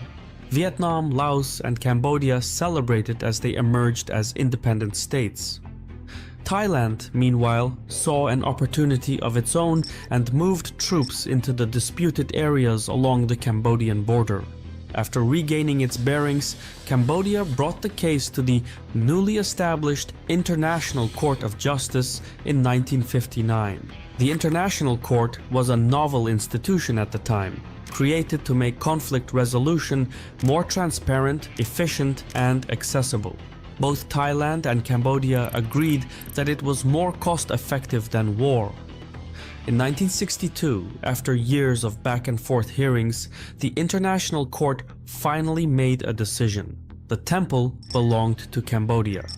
The single most important factor in this decision was that Thailand had failed to challenge the French map in time. Too much time had passed, and Thailand's claim was considered irrelevant. However, while the International Court awarded the temple to Cambodia, it made no ruling on the land surrounding the complex. And this is a classic example of how legal decisions don't always settle real-world disputes. Here's the thing. The mountain range where the temple sits forms a natural border between Thailand and Cambodia, but the temple itself is perched atop a cliff. Why would you even bother awarding it to Cambodia? Like, people are so stupid. The only way to access it is through Thailand's side. So by resolving one dispute, the ruling inadvertently... Like, why? Why would you do that? It's so stupid. ...sparked another. Altogether, the feud over the Preah Vihear temple is just one flashpoint along a much larger and contested border. In total, there are 6 major disputed areas. I think the tofu I'm getting right now is 450 grams per block, so that's 900 grams per day, almost a kilogram. Areas between Thailand and Cambodia, many stemming from the same colonial era maps and ambiguous boundary agreements. Of the 6 disputed areas, 3 involve ancient temples similar to Preah Vihear, while the other 3 center around strategic heights, which are valuable for both military and territorial control. As a result of these disputes, tensions between Cambodia and Thailand have periodically flared, most recently between 2008 and 2011 when clashes broke out near the contested sites. It's a pattern that continues to this day, because unresolved borders don't fade, they fester. Thailand and Cambodia are at another chapter of confrontation. This time, tensions began at the Tamon Tom temple complex, which is different from Preah Vihear in location but identical in its disputed nature. The temple is firmly controlled by Thailand, but in February, Cambodia moved its troops forward near the site, prompting Thai forces to respond in kind. With the two armies staring each other down, the air grew thick. Then, on May 28th, tensions snapped. An exchange of gunfire broke out, resulting in the death of one Cambodian soldier. Shortly after, Cambodia leaked an audio clip of a call with the Thai Prime Minister. It was a clear move to destabilize the Thai government, and it worked. In the audio excerpt, Thai Prime Minister Paetongtarn referred to her Cambodian counterpart as uncle and criticized a Thai general as pretentious. Have you seen how Thailand drafts its soldiers? It's called military bingo. No, never seen it. He also urged Cambodian leaders not to trust Thailand's military command to keep the peace. It was an embarrassing leak. Not surprisingly, it triggered a political crisis in Thailand. Mass protests erupted across the country, demanding the Prime Minister's resignation. At the same time, a key political ally pulled out of the coalition government. And since July 1st, Prime Minister Paetongtarn has been suspended by the Constitutional Court over ethics concerns. So, why is Cambodia stoking tensions in Thailand? Well, for internal political reasons. You see, Cambodian Prime Minister Hun Manet took office in 2023. His father, Hun Sen, served as Cambodia's Prime Minister from 1985 to 2023 and currently holds the positions of President of the ruling Cambodian People's Party and Senate President, a fancy way of saying that he is the chief power broker in the country. Younger Hun, now Prime Minister, is a former general and West Point graduate with strong ties to the Cambodian military. But his grip on power remains incomplete. He still faces powerful families and rivals who dominate other corners of the state. So, by stirring up tensions with Thailand, Hun Manet and senior Hun Sen are likely aiming to boost the younger Hun's credibility and legitimacy by tapping into Cambodian nationalism. A key part of that sentiment is reclaiming lost territory, especially areas with ancient Khmer temples and ethnic Khmer populations. And this isn't the first time they've played that card. In line with that nationalist policy, in September 2024, Prime Minister Hun withdrew his country from the Cambodia-Laos-Vietnam Development Triangle Agreement, which was established to boost trade and development in border areas. Hun's decision to leave the pact was a symbolic move to ease public anger over claims that his government had given up land to Vietnam. For context, Cambodian nationalists also resent the loss of the Mekong Delta to Vietnam, which they refer to as Lower Cambodia. And so, by escalating tensions at the Thai border, Cambodia's new leadership is making a calculated gamble to rally domestic support and thereby consolidate political power. For now though, localized, low-intensity skirmishes are likely to continue along the border, but a full-scale war is unlikely. Cambodia currently lacks the conventional military capability to dislodge the entrenched Thai forces from the disputed areas. Meanwhile, Thailand has little incentive to escalate. It already, directly and indirectly, controls all the disputed sites. Additionally, both countries will want to minimize disrupting tourism, which accounts for around 12% of Thailand's GDP and 9% of Cambodia's. So, the odds of a full-scale war are low. ASEAN could step in and mediate between the two, but China holds far greater leverage, particularly over Cambodia, which depends heavily on Chinese political, military, and financial support. Beijing leads in foreign direct investment, holds military access to the Ream naval base, and wields influence over major infrastructure projects, most notably the Funan Techo Canal. This last one is a flagship project poised to reshape the region's strategic landscape. We did a separate episode on this. It's worth checking out. The link for it is in the description box.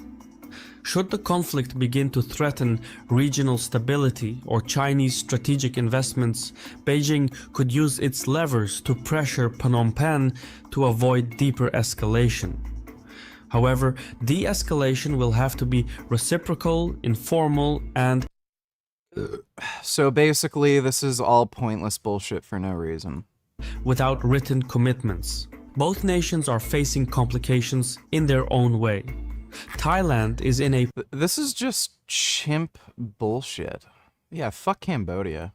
Political crisis with its prime minister suspended and mass protests shaking the government. Meanwhile, Cambodia is in the midst of consolidating political power under its new leadership. The last thing either side wants is to appear weak on sovereignty. Therefore, easing tensions will require a quiet, two-sided approach, kept deliberately off the books. If left unchecked though, a single major incident could be enough to tip the crisis into full-scale war. Developments on the ground often spiral faster than political leaders can respond.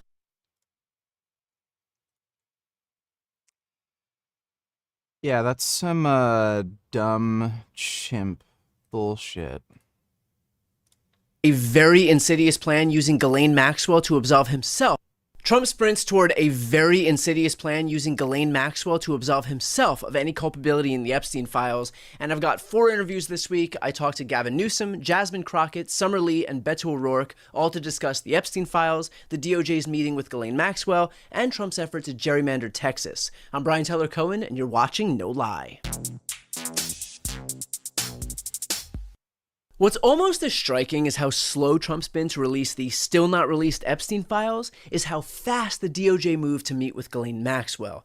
And the reason for that speed is clear. Congress passed a motion last week compelling both the release of the Epstein files and compelling a deposition from Maxwell. And that happens on August 11th, which means that the Trump administration, the White House, had to get to her before August 11th in case, they needed to make sure that her story didn't involve any accusations against a certain president of the United States or implicate him in any way. And they knew, by the way, that they had leverage. She's serving out a 20-year prison sentence, and Trump just so happens to wield the pardon power.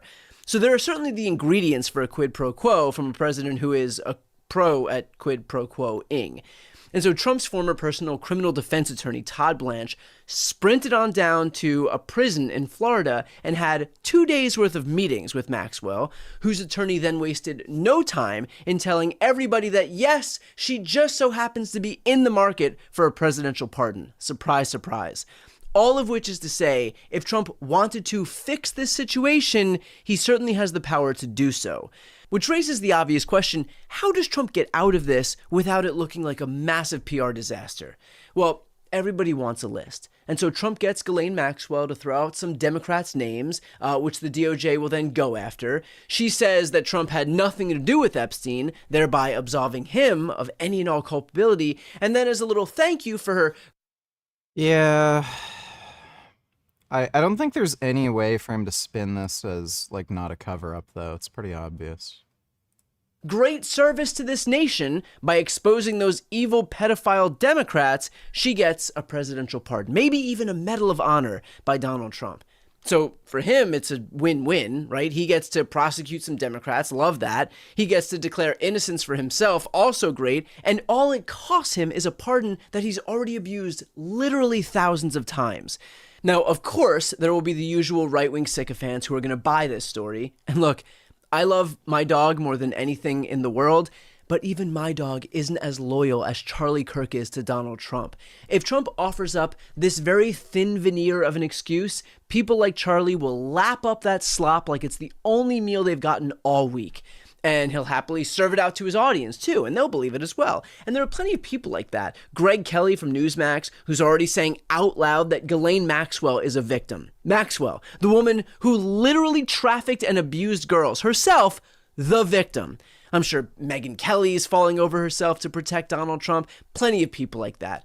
But then there are people who want to show a little bit more skepticism, and there are people who are showing skepticism. You know, the people involved in the manosphere, maybe people who certainly were involved in getting Donald Trump elected, but aren't political operatives in the same way that some of these other MAGA mouthpieces are. So naive though this may be, I really do hope that these people see through the bullshit. And by the way, if I can see it right now from a mile away, if we all can see it from a mile away, clearly these people, if they are acting in good faith, are going to be able to do the same. But more importantly, I hope that they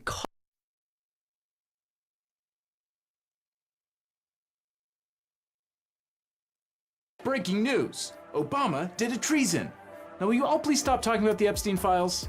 On July 18th, Director of National Intelligence Tulsi Gabbard, who recently invoked Trump's wrath for disagreeing with his alternative facts about Iran, found a way to wrest control of the media cycle and perhaps prove her loyalty once again.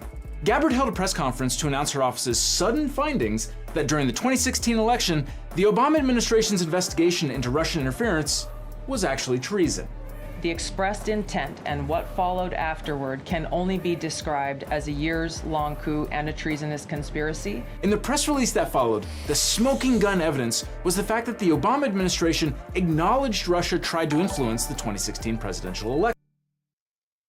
Dodo $2. Cambodia is basically becoming North Korea by consolidating power under the same family over generations, relying on China and being increasingly oppressive. Communist China has an interest in them becoming a nuclear power to threaten West allies in Southeast Asia. Yeah, Cambodia seems like a complete shithole. So fuck Cambodia.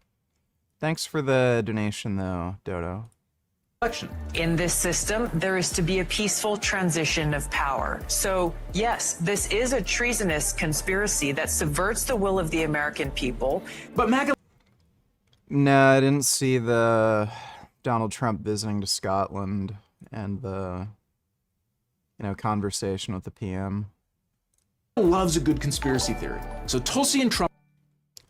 Lies $2, that is not a dog.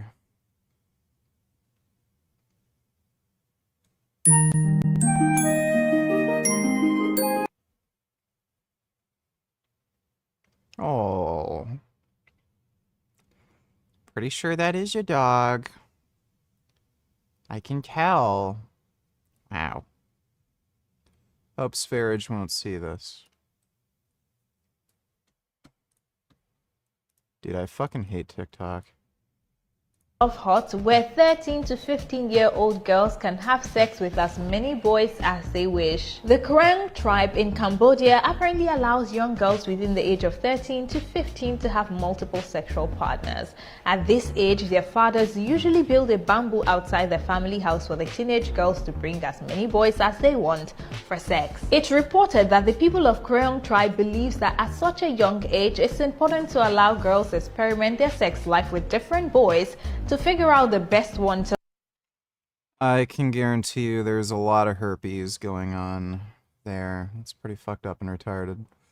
Weird ass motherfucker. Thank you, guys. Over the shoulder now. Here we go. Pick them up. Thank you, everybody. Where have you been? What did he do? Thank you, guys. Over the shoulder now. Here we go. Pick them up. Thank you, everybody. Where have you been? I've been busy. I know, baby. Answering questions about you. You can't leave me alone that long. That's a little too long, baby. We need it. Come on. Very codependent, very codependent. Just like I'm very codependent on film.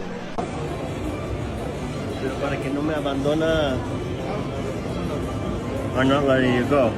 You don't have to, though. Never have to, baby. You can let go. No. If you're able to. Let go.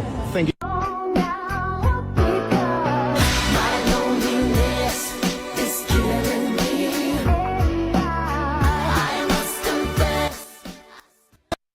I actually get emotional thinking about it because that is something that I had almost, now I am actually welling up, I had accepted that you're not always going to find your best friends on things, you know what I mean? And I think maybe it's the magic of the comics and maybe Matt Shakman's casting that he's put us together. I thought you said matcha. Matcha. My favourite thing in the world is matcha, and they're always on it because I spill it all over them all the time. So for me, the surreal moment is going into something that has this big a fan base. I don't like Pedro Pascal. He's like gay dork in real life.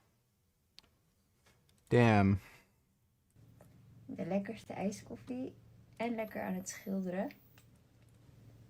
Who the hell is this? De lekkerste ijskoffie en lekker aan het schilderen.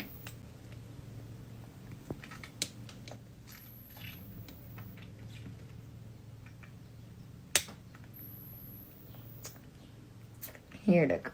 Ik ga hier lekker van genieten. En het receptje vind je op mijn pagina, dus kijk daar vooral ook even naar als je dit... Wonder if she's on Ozempic. Meditation.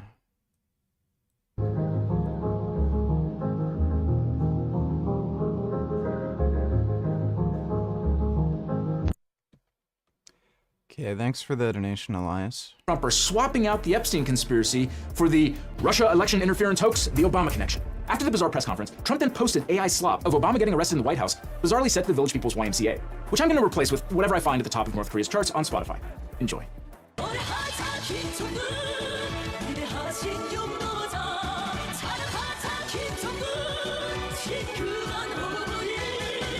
Now, actually charging President Obama with treason would be even more absurd and ridiculous than the press conference or that video, because treason is a very specific, very serious, and very misunderstood crime. No American has been convicted of treason since 1949. But from a lawyer's perspective, absurd and ridiculous is the legal theme of the Trump administration. So Obama needs to lawyer up now. Let's talk about why. And don't worry, we are not going to forget about the pedophile-shaped elephant in the room. In 2016, an age ago, back when most of us thought it was darkly hilarious that someone as ridiculous as Trump was running for president, there were credible reports from intelligence agencies that Vladimir Putin intended to wage a sophisticated cyber warfare campaign against the United States, specifically to hack the 2016 election into the outcome that would most benefit Russia. U.S. intelligence agencies contemplated several dire scenarios, including the possibility of Russia directly hacking into U.S. election infrastructure like polling stations. And these fears were well-founded. At this point, Russia had spent years perfecting their cyber warfare toolkit, including the first confirmed cyber attack on a power grid in 2015, which led to outages for over 230,000 Ukrainians. The intelligence community ultimately determined that direct attacks on U.S. election infrastructure were unlikely to be successful in any meaningful way, but they were blindsided by the other cyber weapon Putin developed during his invasion of Ukraine, social chaos fueled by viral social media. The 2014 invasion, to be clear. Now, Ukrainians were mostly immune to these psychological weapons, as the vast majority of Ukrainians despised anything that tasted of benefiting Russia. But here in America, we don't wash our hands before or after gorging on partisan bullshit. And so in 2016, at Putin's direction, Russia fired their cyber weapons onto the US in a highly coordinated, sophisticated, and well-funded campaign of disinformation and social media outrage. This was done with the explicit documented goal to influence the election in Donald Trump's favor and to spread doubt about the integrity of the US election system. And while the extent of Russia's impact remains uncertain and debated, it's quite plausible that this was the cyber warfare version of the Ebola virus. If you're a fruit bat, Ebola gives you a tummy ache.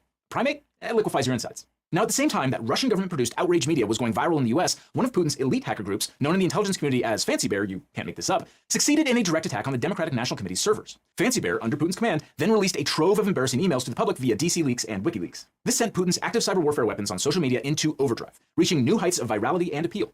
All the while, Russia operatives and spies like Marina Butina and Alexander Torshin wormed their ways into the highest echelons of the GOP and MAGA movement with the same mission: get Trump elected. But how much did Trump himself participate in, endorse, or collude with Russia in these activities? Well, renowned Russian policy expert Andrew S. Weiss and artist Brian Box Brown made a graphic novel about it that illustrates the most salient facts. Candidate Trump's behavior created a counterintelligence nightmare for Obama's national security team. Trump held secret talks during the campaign about a big real estate deal in Russia and lied about it. He repeated Finished masturbating after 45 minutes, used slow type method, massaging the head till eventually erupted, 3 hard spurts. Well, that's good. Kremlin talking points on issues like Putin, Ukraine, NATO, and sanctions. According to investigators, Trump's campaign had 272 contacts and 38 meetings with Nice try. Russian government-tied representatives and cutouts. He reveled in Russian-backed disinformation and hacking operations against the DNC. And despite extensive press reporting on Russian interference in the election, the Kremlin formally denied any involvement. Yet by September 2016, Putin was cracking jokes in public about the hacks. You be the judge. But as former CIA Director Michael Hayden put it, Russia election meddling was the most successful covert operation in history. And these are the facts, as established by Special Counsel Robert Mueller, who was appointed to lead an independent investigation into what happened. These facts were confirmed by a bipartisan Senate committee that even included then-Senator, now Secretary of State, and flaccid micropenis Marco Rubio. Of course, Trump has said he didn't bother reading the Senate's report. When asked about the report, he said, "I don't know anything about it. I didn't read it. It's all a hoax." Over the years, the Russian election interference hoax conspiracy theory has become MAGA doctrine. In 2020, the Republicans in the House Permanent Select Committee on Intelligence conducted their own investigation, nitpicking the intelligence community's findings. The committee issued a document titled Report on the Manufactured Russia Hoax. Their report largely confirmed the key facts of the Senate report and the Mueller report, but they disagreed on the extent to which Trump was involved and the extent to which Putin was motivated by a Trump victory. The matter was settled. Reasonable minds can disagree. But then, on July 25th, 2025, Tulsi Gabbard, the controversial head of the Office of the Department of National Intelligence, or ODNI, released a previously classified version of the Republican House Committee's report and accused President Obama and several members of his administration of engaging in a treasonous conspiracy, claiming that their goal was to subvert the will of the American people and enact what was essentially a years-long coup with the objective of trying to usurp the president from fulfilling the mandate bestowed upon him by the American people. But the classified version of the Republican House Committee's report that she released doesn't support those accusations. The report admits that, quote, the bulk of the intelligence community's judgments on Russia's election operations were sound and employed proper analytic tradecraft. So, off the bat, the House report agrees that the intelligence community's assessments were mostly correct. The House committee agreed that Russia engaged in cyber warfare to influence the 2016 elections, that Russia was responsible for the hack on the DNC emails, and that Russia sought to undermine faith in U.S. elections. What the Republicans took issue with was the idea that Putin did this in order to help Trump. They claimed that the intelligence community's assessment was based on insufficient data, ignored contrary information, and wrongly relied on the largely discredited Steele dossier. So, along with the 2020 House report, Tulsi Gabbard's politically captured ODNI released a brief, haphazard-looking memo and a public statement with 6 claims that build their foundation for their treason accusations against President Obama. Let's break these claims down. First, in the months leading up to the November 2016 election, the intelligence community consistently assessed that Russia is probably not trying to influence the election by using cyber means. This is untrue. What the intelligence community actually said is that Russia was not trying to hack election infrastructure. That's different from saying that the Russians weren't trying to influence U.S. elections at all. Even the Republican House Committee acknowledged that the Russians did try to influence the election by using social media and hacking and the release of stolen DNC emails. Second, ODNI argued that on December 7th, 2016, after the election, talking points were prepared for Director of National Intelligence James Clapper, stating foreign adversaries did not use cyber attacks on election infrastructure to alter the U.S. presidential election outcome. No one disputes this. Neither Obama, nor the bipartisan Senate report, nor the intelligence community assessment, nor the Mueller report ever claimed that Russia hacked election infrastructure. The investigations on this topic focus on whether Russia attempted to influence the election by using social media and by hacking and releasing damaging DNC emails. And all the reputable investigations concluded that Russia did that. So Clapper's talking point about hacking election infrastructure doesn't show that he or Obama were lying when they later claimed that Russia tried to influence the election in other ways. Next, ODNI claimed that on December 9th, 2016, President Obama's White House gathered top National Security Council principals for a meeting that included James Clapper, John Brennan, Susan Rice, John Kerry, Loretta Lynch, Andrew McCabe, and others to discuss Russia. And after the meeting, DNI Clapper's executive assistant sent an email to IC leaders. Dodo Donatillers, can we finally say Tulsi Gabbard is a confirmed Russian agent and Hillary Clinton, Kamala Harris was right about everything yet? Are you playing Battletoads tonight? I am going to play Battletoads, probably after this video. I don't know if Tulsi Gabbard is compromised in the same way I suspect Trump is compromised. I'm not sure if she's directly working with Russia or the reason she's doing some of the stupid shit is just like, you know, Trump loyalty bootlicking, or if she's kind of like a Hassan type, you know, where she's just pro-fascist. I'm not sure. But yeah, she's clearly a Russian, you know, propaganda tool. But thanks for the donation, Dodo. Tasking them with creating a new IC assessment per the president's request that details the tools Moscow used and actions it took to influence the 2016 election. It went on to say ODNI will lead this effort with participation from CIA, FBI, NSA, and DHS. This is also true and undisputed, and this is how government works. The president holds meetings and tasks agencies with conducting investigations and assessments. The president gets to choose priorities, and the executive agencies try to deliver on them. This was a fast turnaround assignment, given in early December and due in early January, but that fast turnaround was necessary because Trump was about to take office, and the Obama administration guessed, accurately, that Trump wasn't exactly going to be impartial about fact-finding. Next, ODNI alleged that Obama officials leaked false statements to media outlets, including the Washington Post, claiming Russia has attempted through cyber means to interfere in, if not actively influence, the outcome of an election. But this isn't a false statement, nor is it a leak. Every credible investigation concluded the same thing. Even the House Republican Committee had to agree that Russia tried, via cyber means, to influence the election. Even they conceded that the bulk of the intelligence community's judgments on Russia's election operations were sound and employed proper analytic tradecraft. Their dispute was not whether Russia tried to influence the election, but whether Russia did that. Like, this can't be serious. They have to just be doing this to take attention off the Epstein file thing. Explicitly in order to help Trump win. Finally, ODNI claimed that on January 6, 2017, a new intelligence community assessment was released that directly contradicted the IC assessments that were made throughout the previous 6 months. This is also false because, again, the intelligence community assessment didn't contradict prior statements regarding Russia's intent. AVG, I was on Frankie's last live stream when he was giving out flyers, and we had a whale of a time trolling him in the chat. Yeah, he banned me from the chat. Before I went live, I tried commenting, but I'm pretty sure he banned me a long time ago. But yeah, there were a fair bit of trolls. Frank's a very, very stupid man. intentions to, and ability to hack election infrastructure. It addressed a totally different question. Did Russia try to influence the election? And, like the Senate and the independent Mueller investigation, the intelligence community concluded that Russia did try to influence the election using the arsenal of cyber weapons and tactics they developed and honed in their war against Ukraine. So it's pretty disingenuous to claim that just because Russia didn't hack voting machines directly, it didn't do anything to try and influence the 2016 election. Curiously absent from these reports and the House committee findings that attempted to distance Trump from Putin's motivations is the fact that on the day after Trump's election, Russian lawmakers broke out a bunch of champagne. Still, according to Tulsi Gabbard, Obama's actions amount to a treasonous conspiracy, and everyone involved, quote, must be investigated and prosecuted to the fullest extent of the law. So she referred the matter to the Department of Justice, which immediately launched a so-called strike force to, quote, assess evidence publicized by ODNI. Pam Bondi promised to leave no stone unturned to deliver justice. I wonder if she'll read the Senate report. In fact, there's a lot of things that Pam Bondi allegedly has on her desk that need addressing. And if Pam Bondi truly wants to leave no stone unturned to deliver justice, she'll read the Senate report. And hopefully do a smidge of legal research, even though what she'll find is really disappointing. That's because treason is an extraordinary charge, by design. It's difficult to prove and rarely prosecuted. America's most prolific treason doers are the Founding Fathers themselves, at least in the eyes of the British courts, which is what we base our own legal system off, by the way.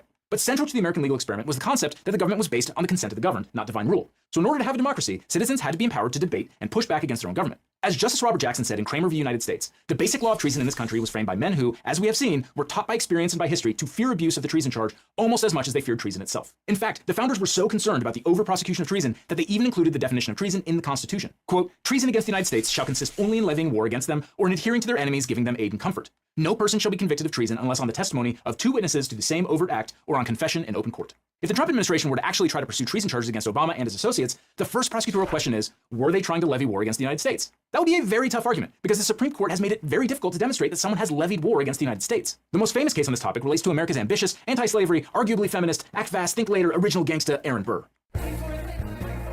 Yeah, that's not the real Aaron Burr. Not long after he turned Alexander, I think president should rule for life Hamilton into a Facebook post, Burr went on to lead a conspiracy to create an independent nation in the American Southwest. Burr and his comrades assembled a private militia and planned to seize enough land to start a new country. His co-conspirators, Bowman and Swartwout, were first to go to trial on treason charges.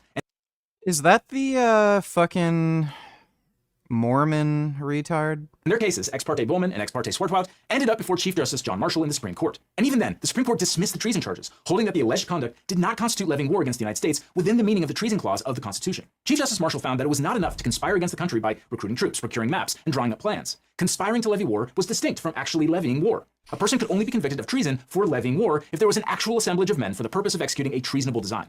Burr then got his treason charges dismissed under the same theory.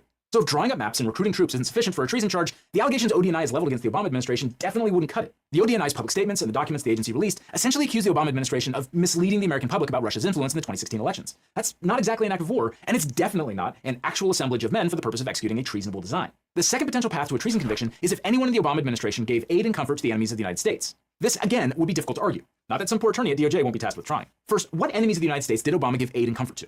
The Russians? The intelligence community report actually clearly identifies the Russians as enemies of the United States, and Obama himself told the Russians to cut it out regarding election hacking. In early September, when I saw President Putin in China and tell him to cut it out, there were going to be some serious consequences if he didn't. So it's unlikely that anyone could argue that Obama was giving Putin aid or comfort. Or maybe the enemy the Trump administration would be referring to is the Democratic Party itself, since he's previously thrown around the accusation that Democrats are the enemy from within. Either way, this is unlikely to stand up in court. But let's say, for the sake of argument, that the Trump administration could identify an enemy that the Obama administration had assisted. Trump would still have to prove that Obama or his administration gave aid and comfort to that enemy. The standard for that is actually quite high. In the landmark Supreme Court case Kramer v. United States, Kramer was a naturalized American citizen born in Germany and charged with treason for allegedly helping German soldiers sneak into the United States during World War II to launch attacks on behalf of the German government. Once again, the court dismissed the treason charges against Kramer on the grounds that what he did, having some drinks and casual treasonous talk with an acquaintance who was secretly conspiring against the US government, was not legally sufficient to be considered aid and comfort. As Justice Robert Jackson explained, a citizen intellectually or emotionally may favor the enemy and harbor sympathies or convictions disloyal to this country's policy or interest, but so long as he commits no act of aid or comfort to the enemy, there is no treason. On the other hand, a citizen may take actions which do aid and comfort the enemy, making a speech critical of the government or opposing its measures, profiteering, striking in defense plans or essential work, and the 100 other things which impair our cohesion and diminish our strength. But if there is no adherence to the enemy in this, if there is no intent to betray, there is no treason. In summary, the Constitution requires both concrete action and an intent to betray the nation before a citizen can be convicted of treason. Expressing traitorous thoughts or intentions alone isn't enough. Elias Stone Tillers, oh, this is good. Do you think men are inherently better at chess than women? No.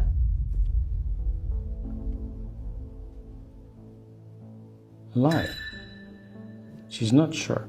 Did you answer this question because this is what we are supposed to say? I just think that there should be no psychological difference between men and women, but obviously the statistics say different. So it's kind of weird that the statistics say different when, like, biologically there shouldn't be that much difference. I mean,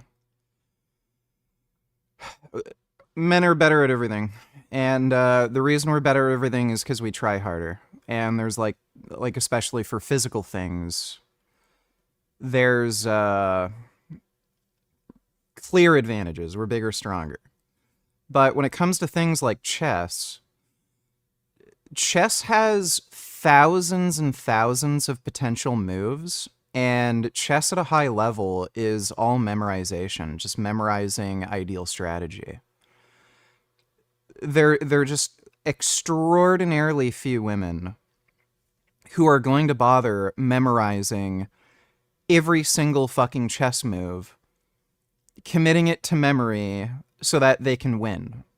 Only men who just have this weird biological need to win are going to do that. So men just end up being better at everything because we just end up trying harder because we just are more competitive. Trump being Trump. Let me see. Trump not leaving the stage after he gave the trophy. Watch the FIFA president right now. He's like, Trump, come with me. Come with me. Trump's like, nah, I'm staying. Look, he's like, hey, Trump, come. Trump looks at him and goes, no, I'm staying. He's like, I get some people don't like him.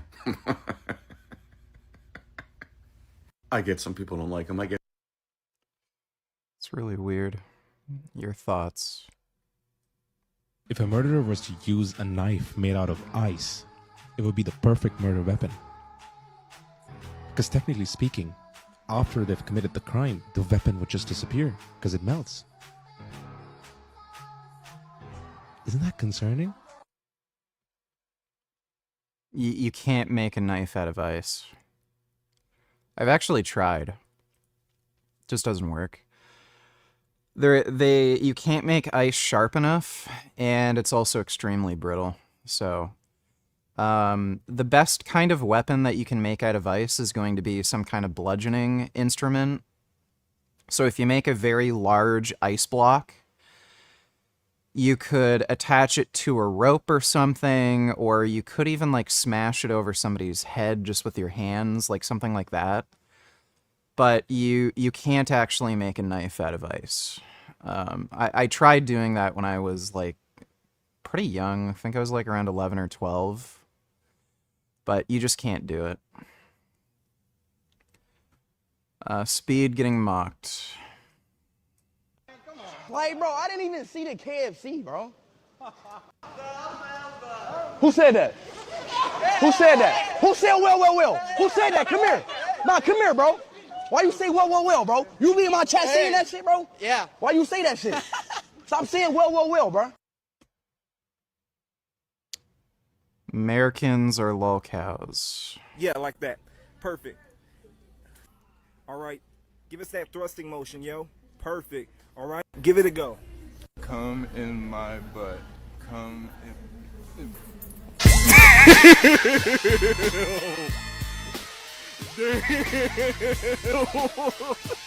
Alrighty, sir. Let me, go ahead and turn that way. Perfect. All right, sir. Go ahead and try to touch your toes. Perfect. Hold that position. Now say the sentence backwards to your best ability. Come in my butt.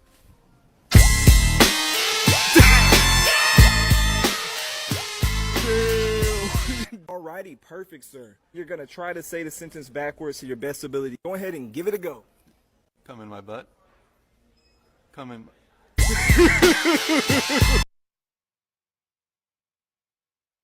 That's real. People are stupid. Thanks for the donation, Elias. 21st, $22, go. Modern presidents of the United States tier list. B, A, give him a C. Give him a C, probably. It's definitely E, A. Who is this? I don't even know who the fuck that is. I have no idea who the hell that is. I don't know who that is either. I can't remember. Probably give him a B. I think C. Give him a B. Give him a C. I can't remember. Oh, wait. Oh, he actually belongs there. I thought that was Trump for a second. Well, anyway, thanks for the donation, 21st. So even assuming that by promoting the Russian election influence idea, the Obama administration did somehow aid some enemy of the United States, the Trump administration would still have to prove that Obama and his team promoted that idea with the express intent to help that enemy. That's not supported in any of the documents Tulsi and ODNI released. Even Trump's usual lickspittles know these charges just won't hold up. In a recent conversation between Senator Ted Cruz and Laura Ingraham on Fox News, both admitted that Trump wouldn't actually be able to charge Obama with treason. He's not going to be prosecuted for treason. But it's not going to happen. He's not going to be prosecuted in all likelihood for treason. But come on, we know the point isn't the actual charges. The point here is to shift attention from...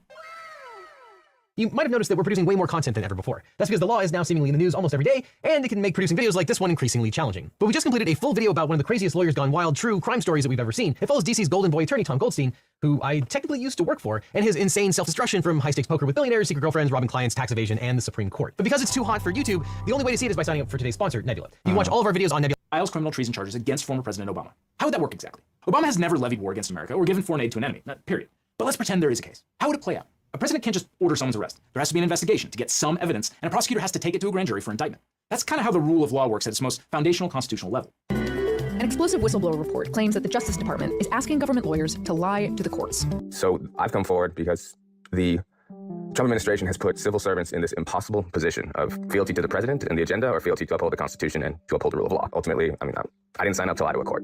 That was whistleblower Erez Ruveni, who alleged that DOJ senior officials, including Emil Bove, who, as Liz Dye recently explained, has been nominated to serve as a federal appellate judge, urged DOJ prosecutors to submit misleading information to courts and defy federal court rulings. Bove says, and if some court were to issue some order that prevents that from happening, we would have to consider telling that court, quote, fuck you.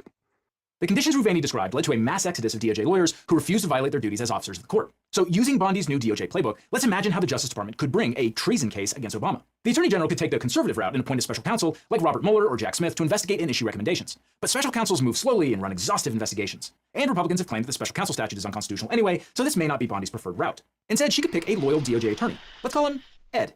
And Ed passes the most basic requirements of having a law degree and passing the bar exam. So Ed with a law degree can take this case straight to a grand jury.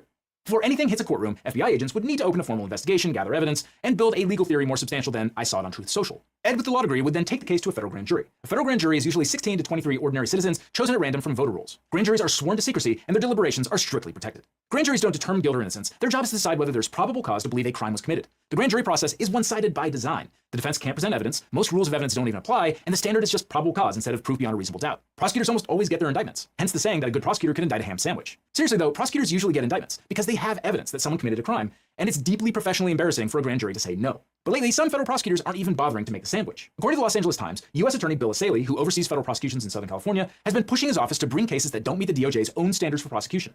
3 Justice Department officials say Asaley told a subordinate to ignore the federal government's justice manual, which explicitly instructs prosecutors to only bring charges they believe that they can prove at trial in order to prosecute protesters. Instead, Asaley allegedly demanded that prosecutors press on and secure indictments not based on evidence, but based on orders from Pam Bondi. That's not how the system is supposed to work. But the system can push back. Grand juries have reportedly refused to indict, skeptical of the thin evidence presented in these protest-related cases. Remember, grand juries nearly always indict. When they start saying no, it's a red flag that something is seriously off. And another sign that something is seriously off in the DOJ, court filings show that some prosecutors have refused to sign their names to contentious cases, forcing Asaley and the second-in-command to sign the pleadings themselves. So when your own prosecutors won't touch the case, maybe take the hint. The government's case against Obama would be even more challenging because Washington, D.C. juries tend to be more skeptical of government prosecutions. Add in the fact that many D.C. voters have been laid off or fired by Donald Trump, and Kamala Harris won 92.5% of the district's total vote in 2024. For all these reasons, I think it's pretty unlikely that a DC grand jury would ever indict Obama for treason. To actually indict President Obama, Ed with a law degree would probably need to find a district with jurors who are friendlier to Trump. But that would open up a whole other can of jurisdictional worms. It's not like Bondi can just run down to Florida and get a quick indictment against Obama because the alleged criminal acts happened in Washington, D.C. But let's say Ed and Pam actually managed to find a panel of grand jurors who think that it's likely that Obama committed treason, and they vote to indict. Then what? From there, the legal process unfolds much like it did with Trump's criminal cases. The indictment would be filed under seal, then the prosecutor would seek an arrest warrant or notify the former president to voluntarily appear in court. So once again, we would see the Secret Service detail flanking a former president as he walks into a courtroom. We might even get a mugshot. Obama would probably be wearing a tan suit. But by the rules of executive immunity that the Trump administration fought feverishly to protect and expand, Obama is immune to criminal prosecution for any actions he took while in office. At least that's the theory of executive power that the Trump administration has been running. That's hilarious. Yeah. So there's literally no pathway in which they could indict Obama. With all year. Obama's legal team would promptly file a motion to dismiss, and the most powerful tool they've got is the same one Trump used to shield himself from criminal prosecution. As Devin explained last year, Special Counsel Jack Smith accused then former President Trump of conspiring with Justice Department officials to pressure states into overturning the 2020 election.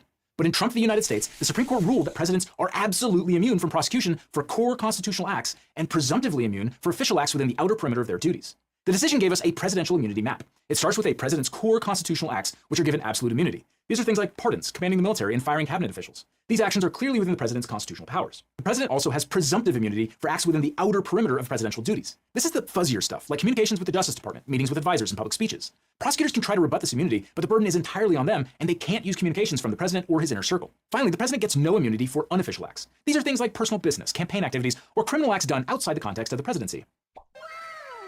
Crucially, the Supreme Court also ruled that evidence from a president's internal communications, including testimony or private records from advisors, cannot be introduced at trial if it would reveal protected official conduct. This places a significant limit on what prosecutors can use in court. Although Justice Roberts said no president is above the law, the constraints placed on prosecutors by Trump v. United States makes prosecution of ex-presidents nearly impossible. So under this framework, any charges against Obama would almost certainly fail. Take Tulsi Gabbard's claims. She alleges Obama weaponized intelligence to launch a coup against Trump. But the 2016 Russian interference reports were produced by intelligence agencies and confirmed by a bipartisan Senate committee. Even if Obama shaped the messaging, national security is a core presidential duty, squarely within the immunity zone. She also accuses him of spying on Trump through the FBI's Crossfire Hurricane probe. As we've already explained, these kinds of national security decisions, whether good, bad, controversial, are likely well within the outer perimeter of presidential duties, meaning they're presumptively immune under Trump v. United States. The wildest claim? That Trump orchestrated a fake elector plot in 2016, an election Trump won. Straight out of the every accusation is a confession playbook. Even if Obama had pushed for alternative slates of electors or meddled in certification, what matters is the nature of his acts. Did he talk to his attorney general about it? Well, that's an official act. The court said such conversations are absolutely immune. That's why Trump couldn't be prosecuted for pressuring DOJ officials. And it's why Obama couldn't be prosecuted for supposedly talking to Eric Holder about helping Hillary Clinton. Even if Obama had gone rogue and, I don't know, offered suitcases of cash to fake electors, prosecutors in the era of the Roberts Court would still face the same impossible burden, proving it was unofficial conduct without using internal communications or testimony from advisors. The bottom line is this: Trump v. United States built a legal fortress around the presidency. If it shields Trump, it should shield Obama too. Unless, of course, the Supreme Court decides immunity only runs in one direction. Even though Trump v. United States established sweeping immunity for a president's official acts, there is little to stop the court's Republican majority from carving out exceptions where it suits them, especially if the target is a Democratic ex-president. The court could narrow the ruling's application by declaring that certain acts fall outside the scope of official conduct. They could also label Obama's actions as personal, politically motivated, or otherwise not tied to core constitutional duties, even if they closely resemble Trump's immunized behavior. In other words, the same court that gave Trump a blank check could turn around and claim that Obama paid with counterfeit. I don't think that's going to happen, but I could have said the same thing about many of the court's decisions during Trump's second term, when SCOTUS has repeatedly made sweeping pro-Trump rulings on its shadow docket. With this court, apparently certain precedents only apply when your name is Donald Trump. As Obama put it in his official response to the allegations of treason levied against him, quote, "Out of respect for the office of the presidency, our office does not normally dignify the constant nonsense and misinformation flowing out of this White House with a response. But these claims are outrageous enough to merit one. These bizarre allegations are ridiculous and a weak attempt at distraction." Now, all this highlights why it's so important to get a great lawyer when you're dealing with your own case. Like, this clearly isn't serious. It's just, oh, forget about the Epstein thing. We're gonna indict Obama for treason. Dude, it's just, like, things are just going so crazy. Everyone's just fucking nuts.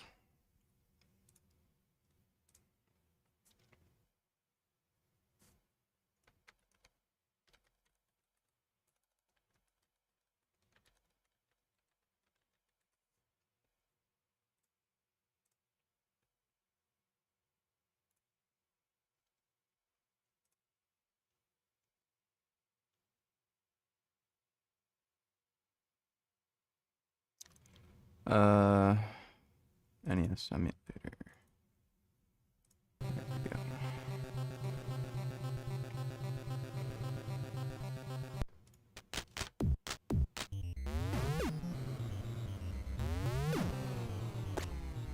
So I just learned you can actually kill those things.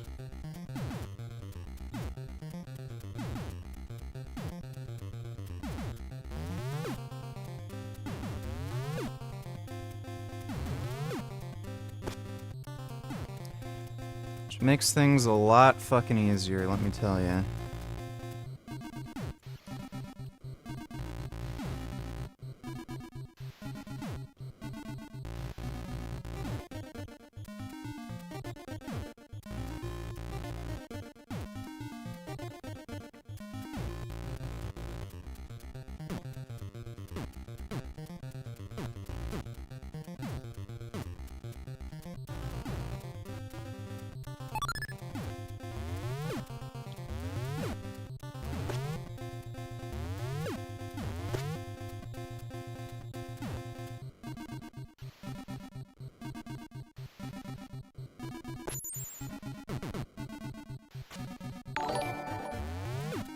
No, ah, fuck.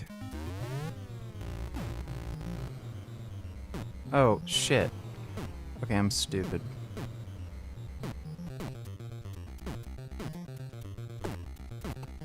You know, we'll just start over.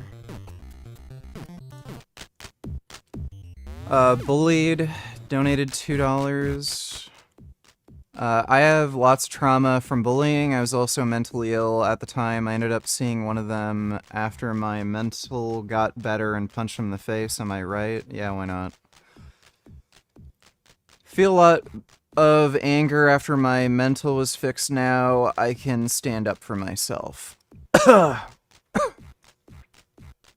Well, look, dude.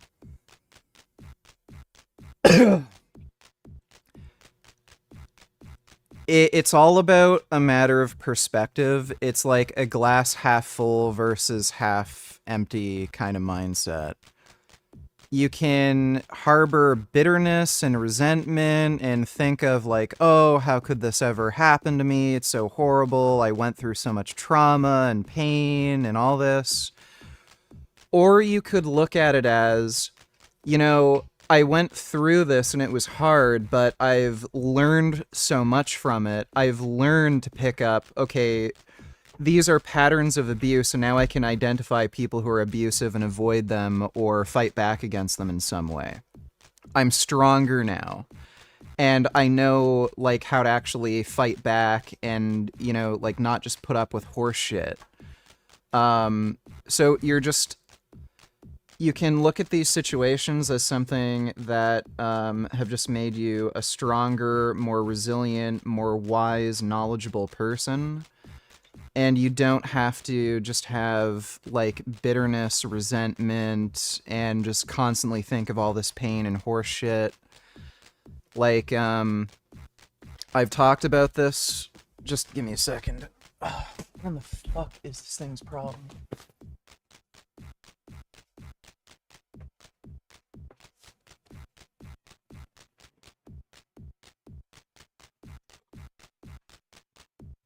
You have to have, like, you have to, like, achieve, you know, some level of acceptance of reality. No one's ever promised fairness. The only rule of the world is there is no rules. Like, strength is the ruling force in the universe. So, if you're weak, you're gonna get stepped on, and if you're stronger, you get what you want. And you've gone through something that has made you stronger, and you're just now more able to actually, put your own influence on the world and protect yourself. That's all there really is to it. So there's no sense, you know, obsessing over, you know, pain or something you've experienced in the past. It's just what happens. So, the world is the way it is. You can look at it as positive or negative. It's all a matter of perspective. But the only thing you have to know is strength is the ruling force in the universe. And you've become stronger from, you know, surviving whatever you've gone through. And just keep building upon your strengths. That's all you really gotta think about. But thanks for the donation, Bully. Hope that helped. Or Bullied. Hope that helps.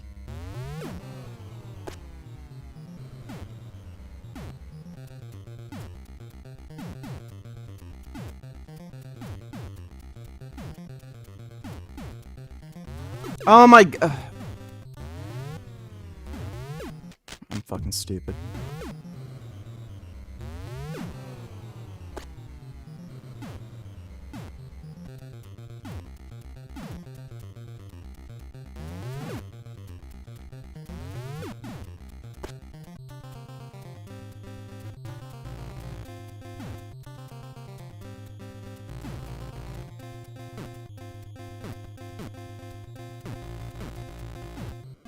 Fuck.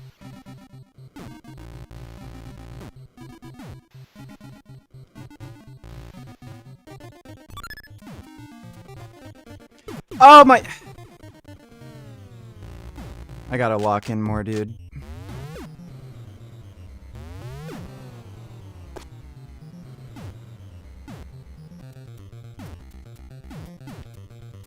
Oh my... I gotta lock in. Fuck.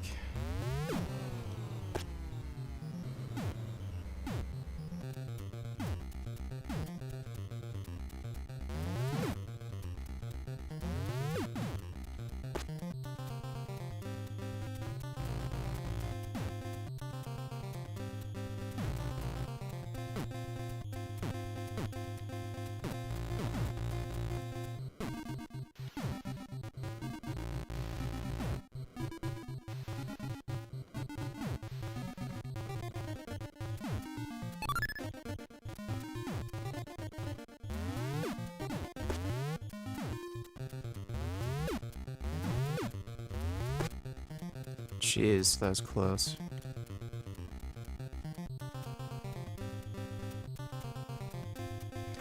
Oh! I can get through this in one run. Like, I'm just being stupid.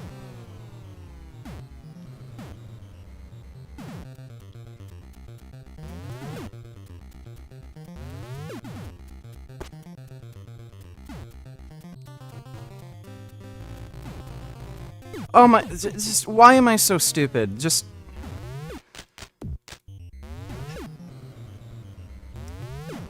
My brain just has to kind of catch up. It's warming up right now.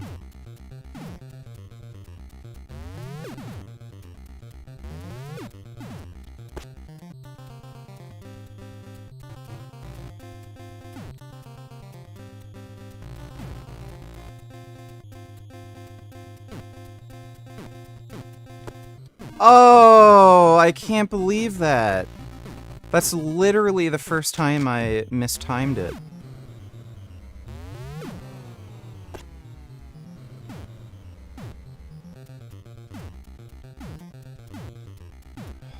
Dude, I'm fucking stupid.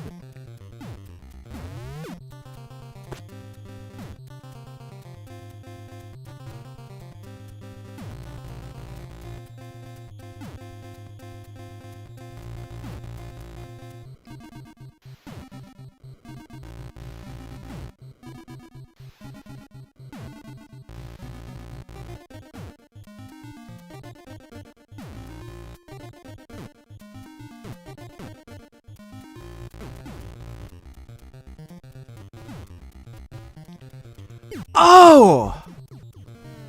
What the fuck is my problem?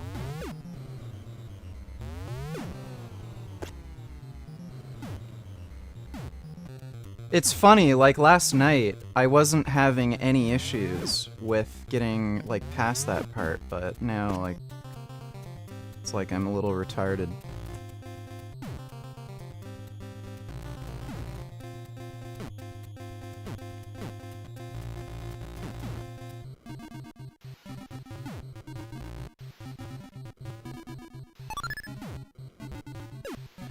Ah!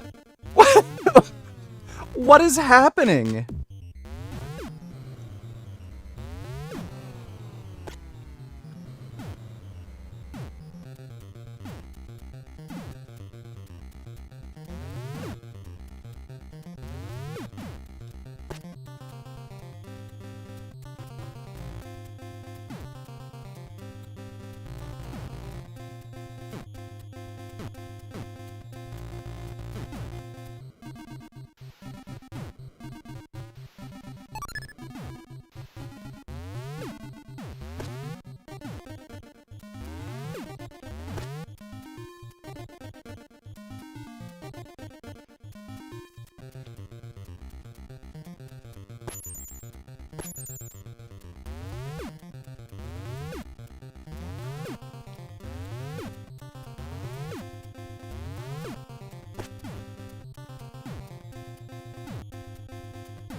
This game was not made for toddlers, dude.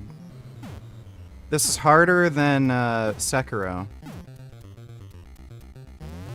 Yeah, there's no way a kid would ever beat this fucking game. It's ridiculously hard. Like, it looks like a silly kid's game, but it's not.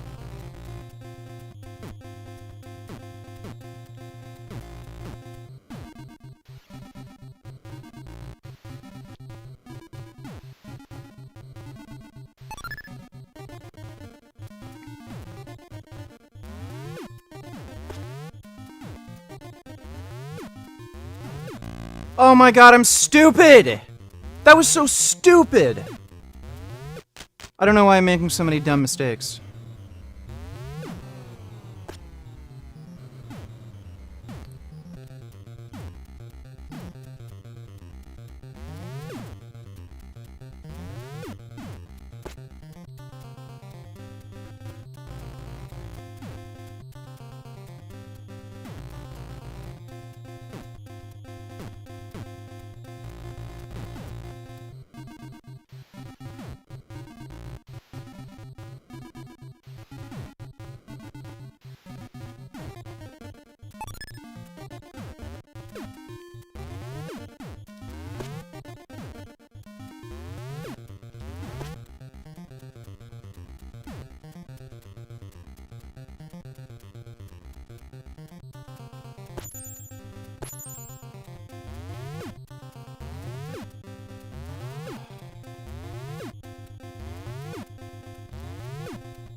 No.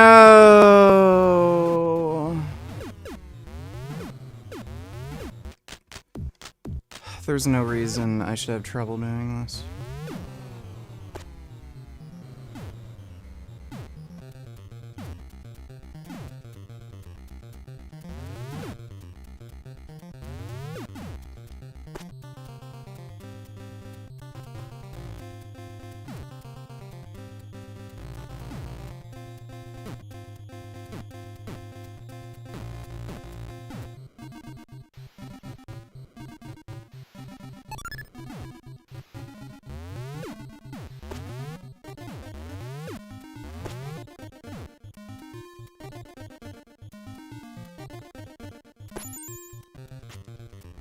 What the fuck?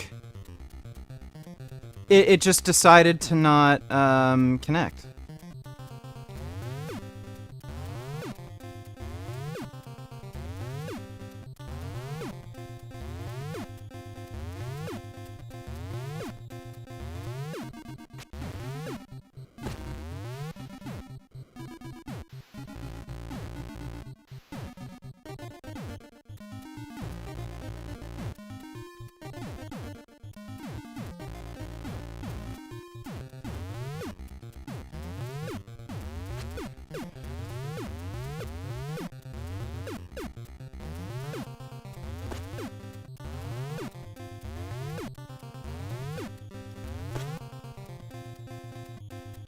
So this is the highest we've gotten so far.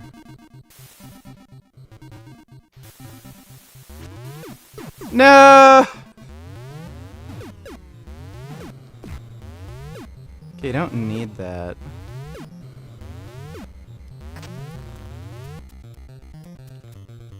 Helps, but you don't need it. Oh, the gas kills you. Okay. Jurian Ryder, is that you? That's great, thank you. Okay, we got a better idea of how to deal with this. Tilt donate $2. Have you ever seen one of your bullies grown up? No. I wasn't really... The only people who really bullied me when I was a kid was my teachers. I had one school teacher in particular who was really bad. But I've only had like 2 teachers who've bullied me. One was my French teacher in grade 5. And the other was my computers teacher in grade 7. Those 2 teachers were complete fucking asshole cunts. And I think my principal and vice principal were just racist fucktards. And they just singled me out because they're racist. That's really it. I also think my grade 4 teacher was racist. I wouldn't say she went as far as bullying me, but she clearly had favoritism with white kids. Like, that was pretty obvious. What would you do if you did? I wouldn't fucking care. Just avoid them. Like, you're never gonna win against retards. They're always gonna be retarded, and they're professionals at it, and they're always gonna be better than you. Like, they'll just drag you down, so just avoid the fucking tards. Just rise above it. They're like cockroaches. Are you gonna bother arguing and starting fights with cockroaches? No, you're just gonna, like, flick them away, avoid them. Like, don't go into the room filled with bugs. And why do you think people were less depressed in the 90s? It's mindset. It's what I would call like raised by single mom mindset. People just aren't taught how to kind of focus their mind. They're not taught, like, just basic fundamental principles of living as a human being. Like I told you, strength is the ruling force in the universe. Like, you can see how older people, so, like, my age and older think. Like, especially when you talk to people who are, like, around 50 and older, like, you see a huge generational gap. You can look at situations where, you know, there's like something on the news where, I don't know, somebody was getting exploited at their workplace, or a girl who got drunk at a club was like sexually assaulted. You'll see people who are like 50 and older say, okay, well, why didn't you just say no and leave? Why did you do something stupid and get drunk around people you don't know and take drugs, and then you're surprised this happened? There's like a mindset of just personal responsibility and like just learning to get stronger, wiser, make better decisions. Whereas like younger generations, there's no responsibility. Like there's no, oh, I should have been smarter. I should have been stronger. I should have known how to deal with the situation better. And it's like, he did it bad, cancel. So it's shifting personal responsibility from yourself onto other people and expecting other people to act the way they should. And obviously with that type of mindset where you remove like power and responsibility from the individual and it's all on other people, you're going to be way more anxious, way more prone to depression, because rather than recognizing that you have the power to actually change your own life and make things better for yourself, you have to now rely on other people. And if you're relying on other people, we all know other people are unreliable. So you're constantly going to be having this sort of mindset where, oh, I can't influence my own like path in life. I have to rely on other people and things aren't going well. So because I can't do anything about it, well, if you can't do anything about it, no shit. That's obviously going to lead to depression. Like, why wouldn't you be depressed and anxious if you have no control over what you're doing? So it's just all, it's a difference in perspective and mindset where because people are taught to just rely on others, think in like a weak way, you don't have control, you don't have power, it just leads to depression and anxiety.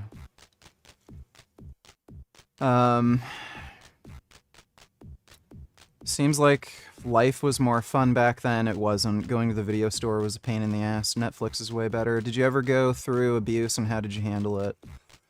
Yeah, I was abused plenty by my parents. I had crazy whack job hockey parents. Like, the only thing that really drove me forward was revenge. I just wanted to hurt people. I wanted to prove people wrong. And if I had, like, wussed out, killed myself, given up, like, it just... I just needed to fucking win.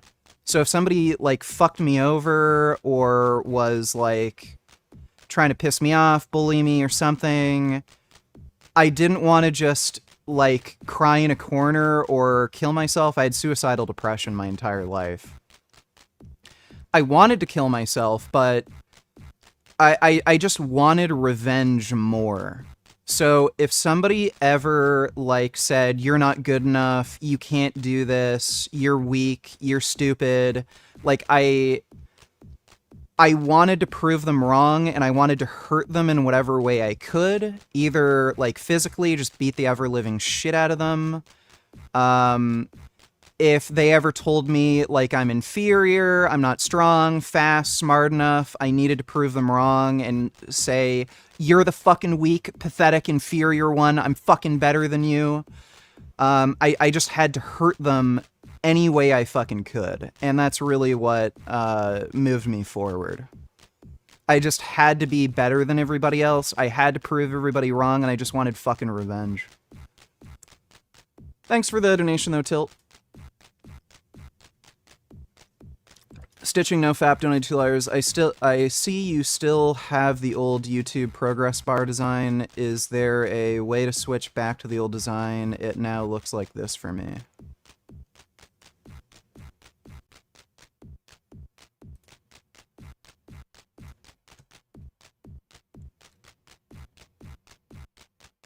Is that any different? I don't know if it's different for live streams. Let me...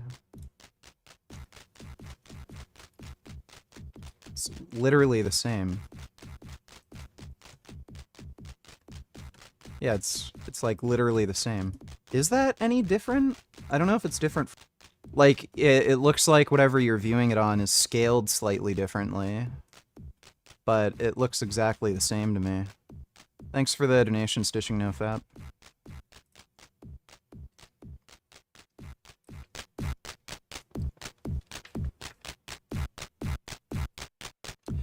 Are you still planning on taking gear soon? Yes.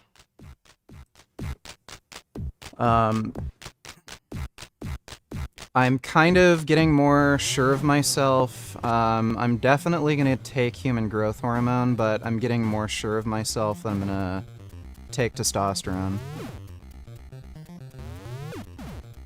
There's a good chance I'm going to order it at the end of the month, like growth hormone and testosterone.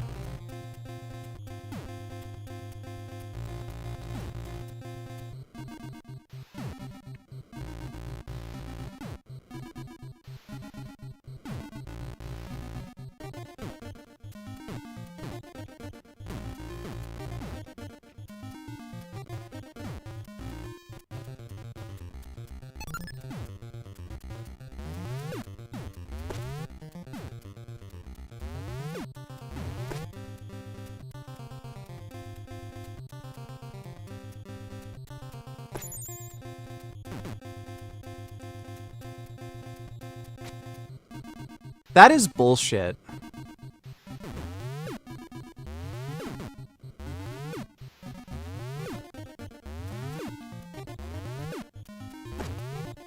That is literally straight up bullshit. 'Cause, god damn it, like, I fucking hit the thing.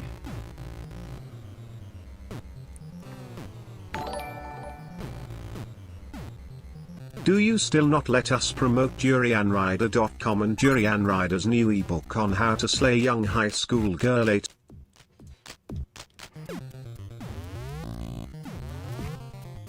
Fucking bitch.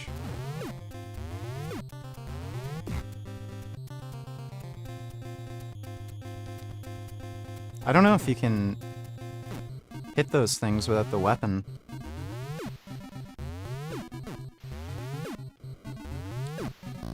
Oh my god, I'm just fucking stupid.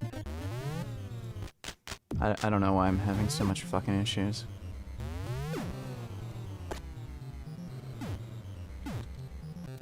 Sometimes you're on, sometimes you're not.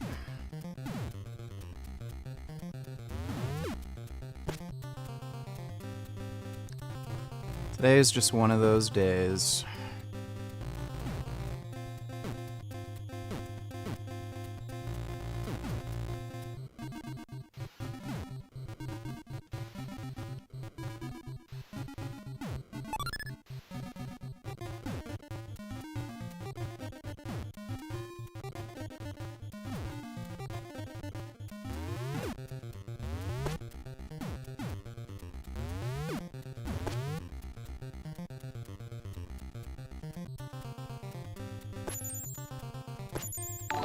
Oh, what? It just Read zoomed. Michelle from China's comment section when Durian Rider is in the videos. The comments are amazing. Her content is boring. I think Durian Rider got that pussy by telling her how he got Natasha and Freely famous. My god.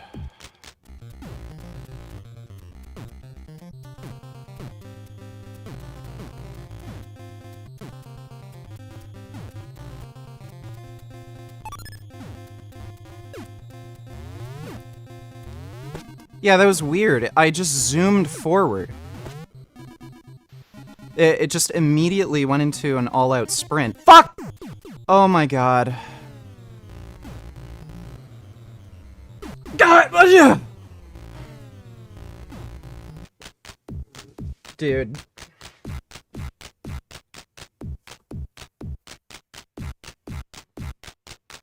Holy crap. Holy mother of a fuck, dude. It's not my night. Or morning. Like, Jesus, shit. Like, maybe I need to be more sleep deprived to play these fucking games better. Holy crap.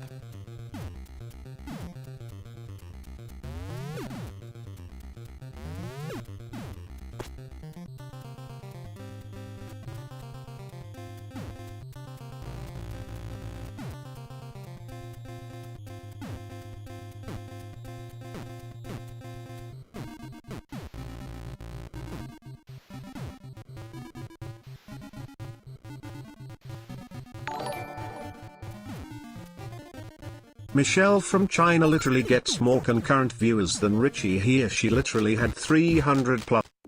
I don't care.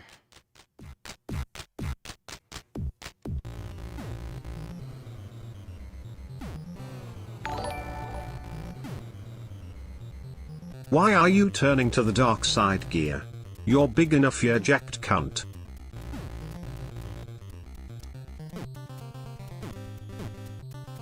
You can always be better.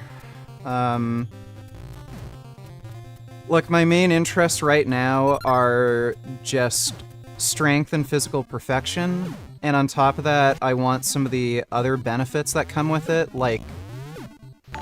What even happened? I unironically subscribed and watched Durian Rider's videos. What? There's other benefits to steroids, like increased energy, aggression, just drive, so I want some of that too. So, yeah. And again, my ideal beauty image is Guts from Berserk around the Lost Children and Conviction arc. So, I just want to be ultra jacked,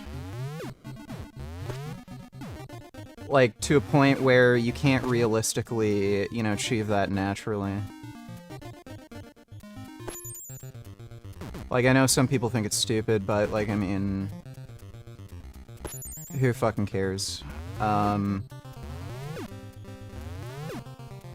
Like, we invent machines that massively increase...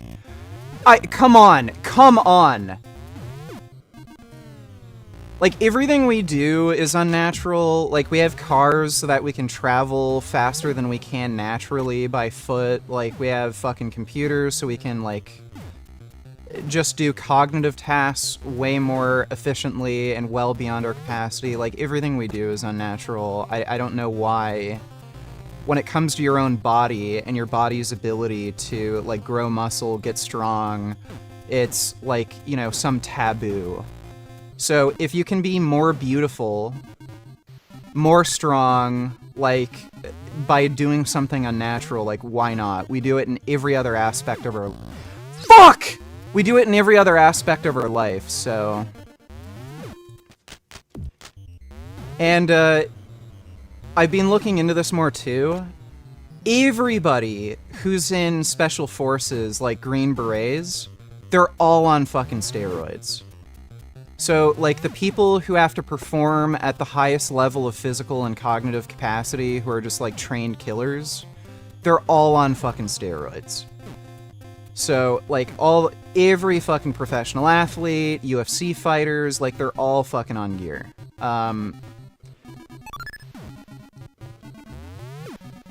So, it just is what it is. I think being natural is just... I don't know, it seems less and less... Like, what's the point? I can get all these benefits, mitigate the downsides.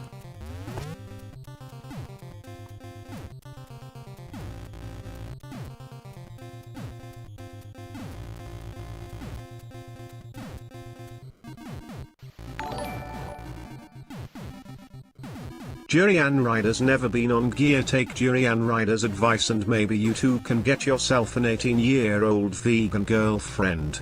He manipulated her into dating him by telling her he can get her famous on YouTube like he did with Natasha Freely and other one. Game is fucked, dude.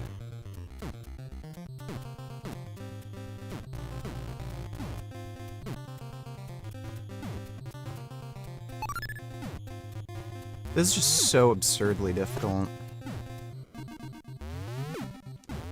This isn't as, like...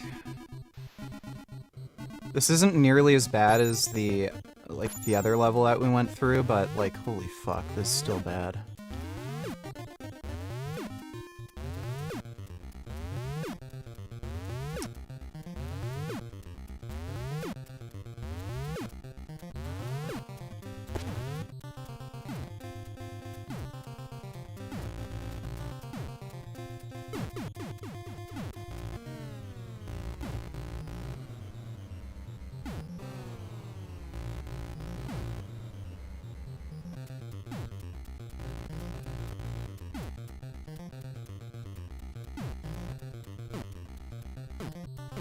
I'm gonna feed Gummy in 30 minutes. Fuck! Oh my god, I'm losing my concentration. Dude, it's so weird. Last time we were easily able to get up to that stupid platform thing, and now I'm just fucking struggling.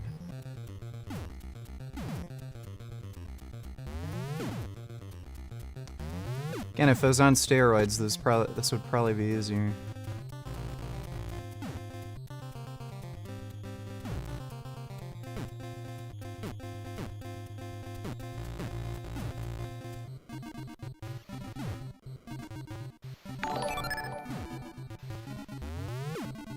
Everyone go to Michelle from China's videos and read the comments.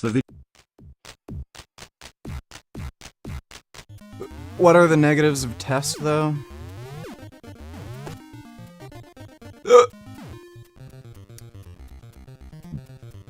The two main things you have to look out for are going to be maladaptive cardiomyopathy and increased red blood cell count.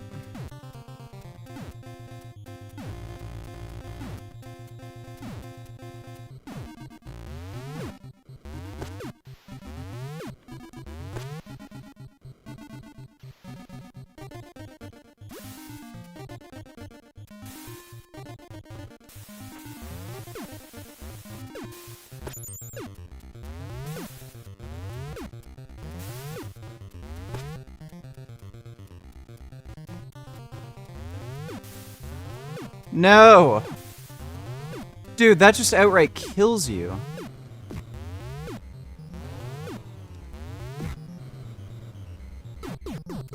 Okay. I see. I see.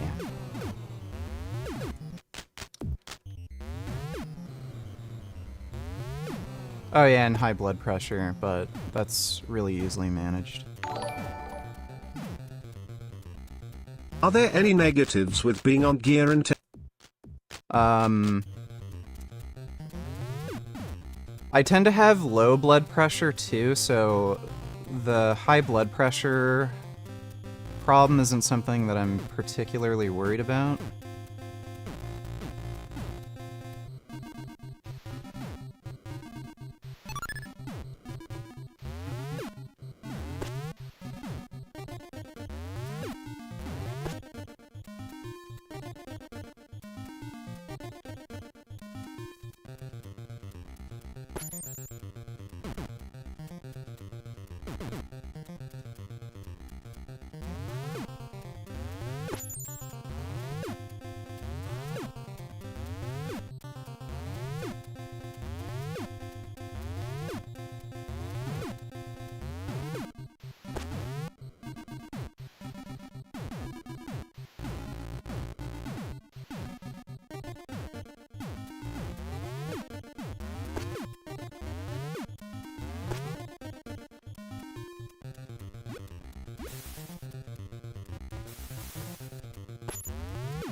Fucker.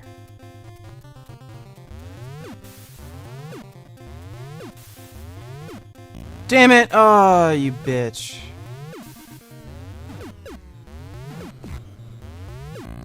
Yeah, just starting to get impatient.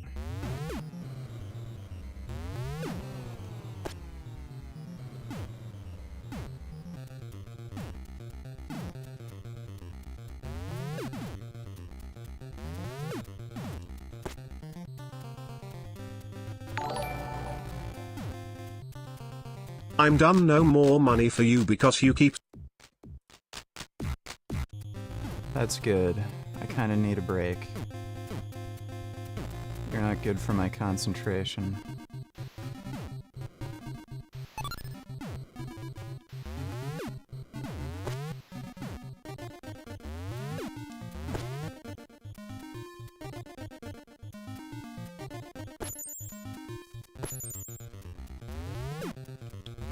What? It oh my god, it went into an all-out fucking sprint again.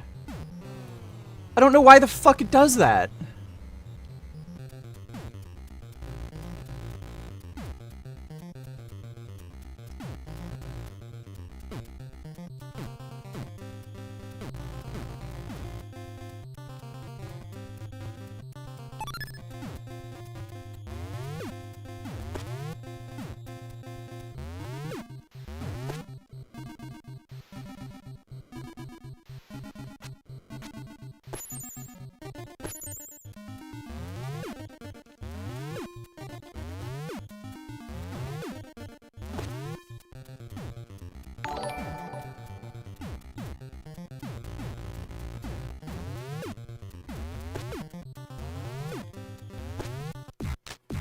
Stitching, no FAP donators, you forgot my membership milestone message. Oh, my bad. 45 months member, also, you should update your membership emojis. Yeah, I keep forgetting. Thanks for the support, dude, thanks for the donation.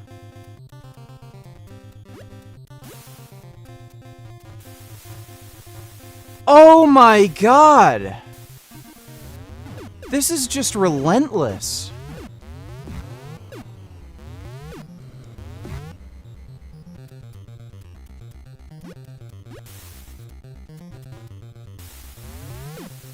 Okay, yeah. What's your potional stack and why? Are you going to mix in anything like peptides with the gear? How long have you been thinking about pulling the trigger? Last few months, really. Fuck! Oh my god, I lost my concentration. About 150 to 200 milligrams testosterone, and then, probably around somewhere between 3 to 6 IU's growth hormone.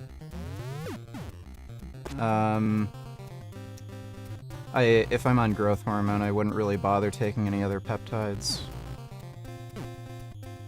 But thanks for the donation, dude.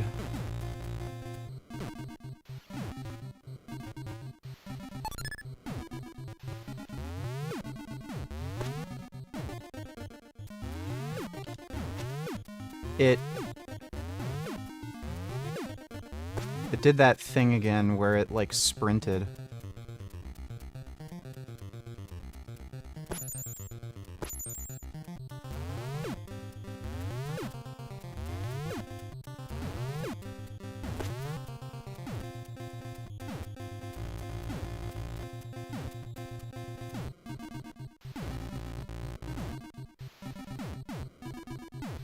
What in the hell?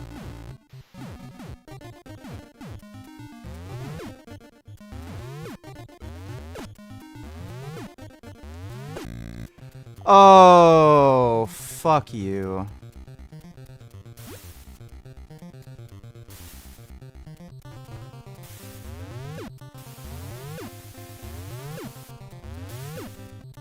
And I can't even break it anymore.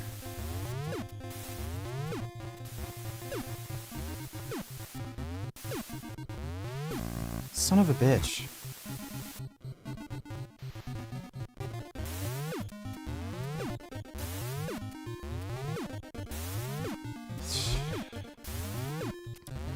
What a shitload of fuck. What would be the main lifts you would recommend to do in the gym for aesthetic physique? You can do whatever lifts you want, doesn't matter.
Oh! It doesn't disappear! Like, you have to wait. Fuck. Oh, I hate how I have to do this all fucking over again.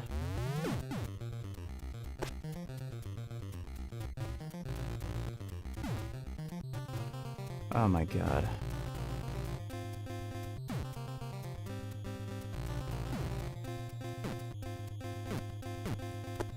Great, yeah, I'm a fucking idiot. I can't fucking do anything anymore.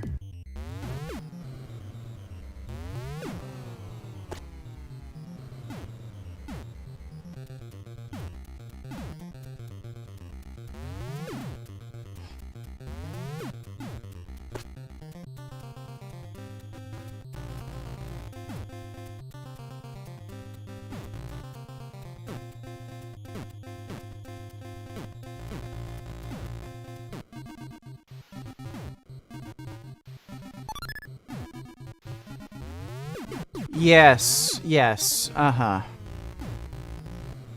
Okay. I may have completely and utterly lost my patience.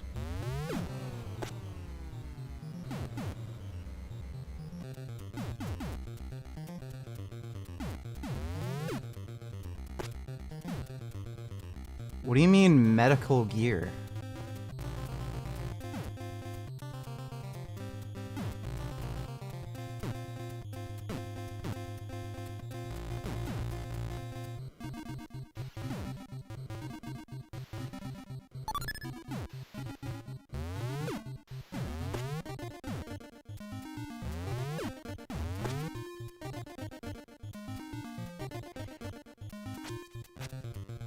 Great.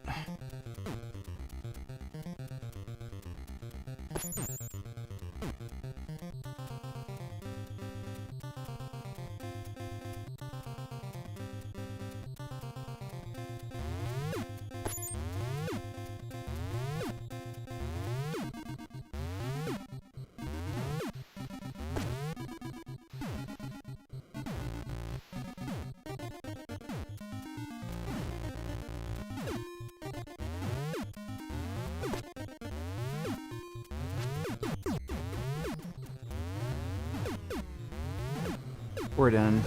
I can't. Patience 0. We're not gonna be doing any more of that.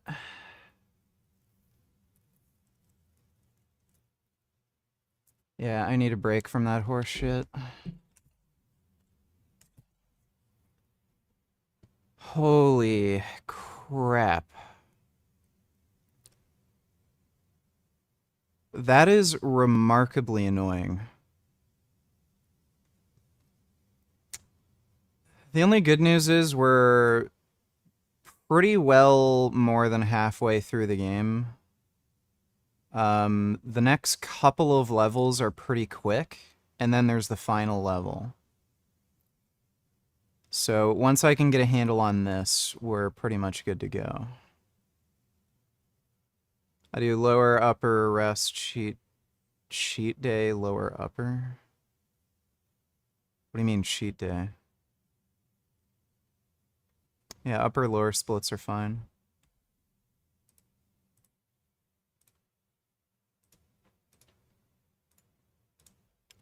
And the first one, those are easy to avoid. Difficult. You need to quickly dash after that gasser fires and then jump up and duck underneath the electricity. Up here, this that's stuck to you.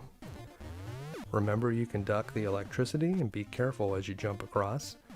Getting hit by that electricity, you damage. You have that little warning spot there, it won't actually damage you.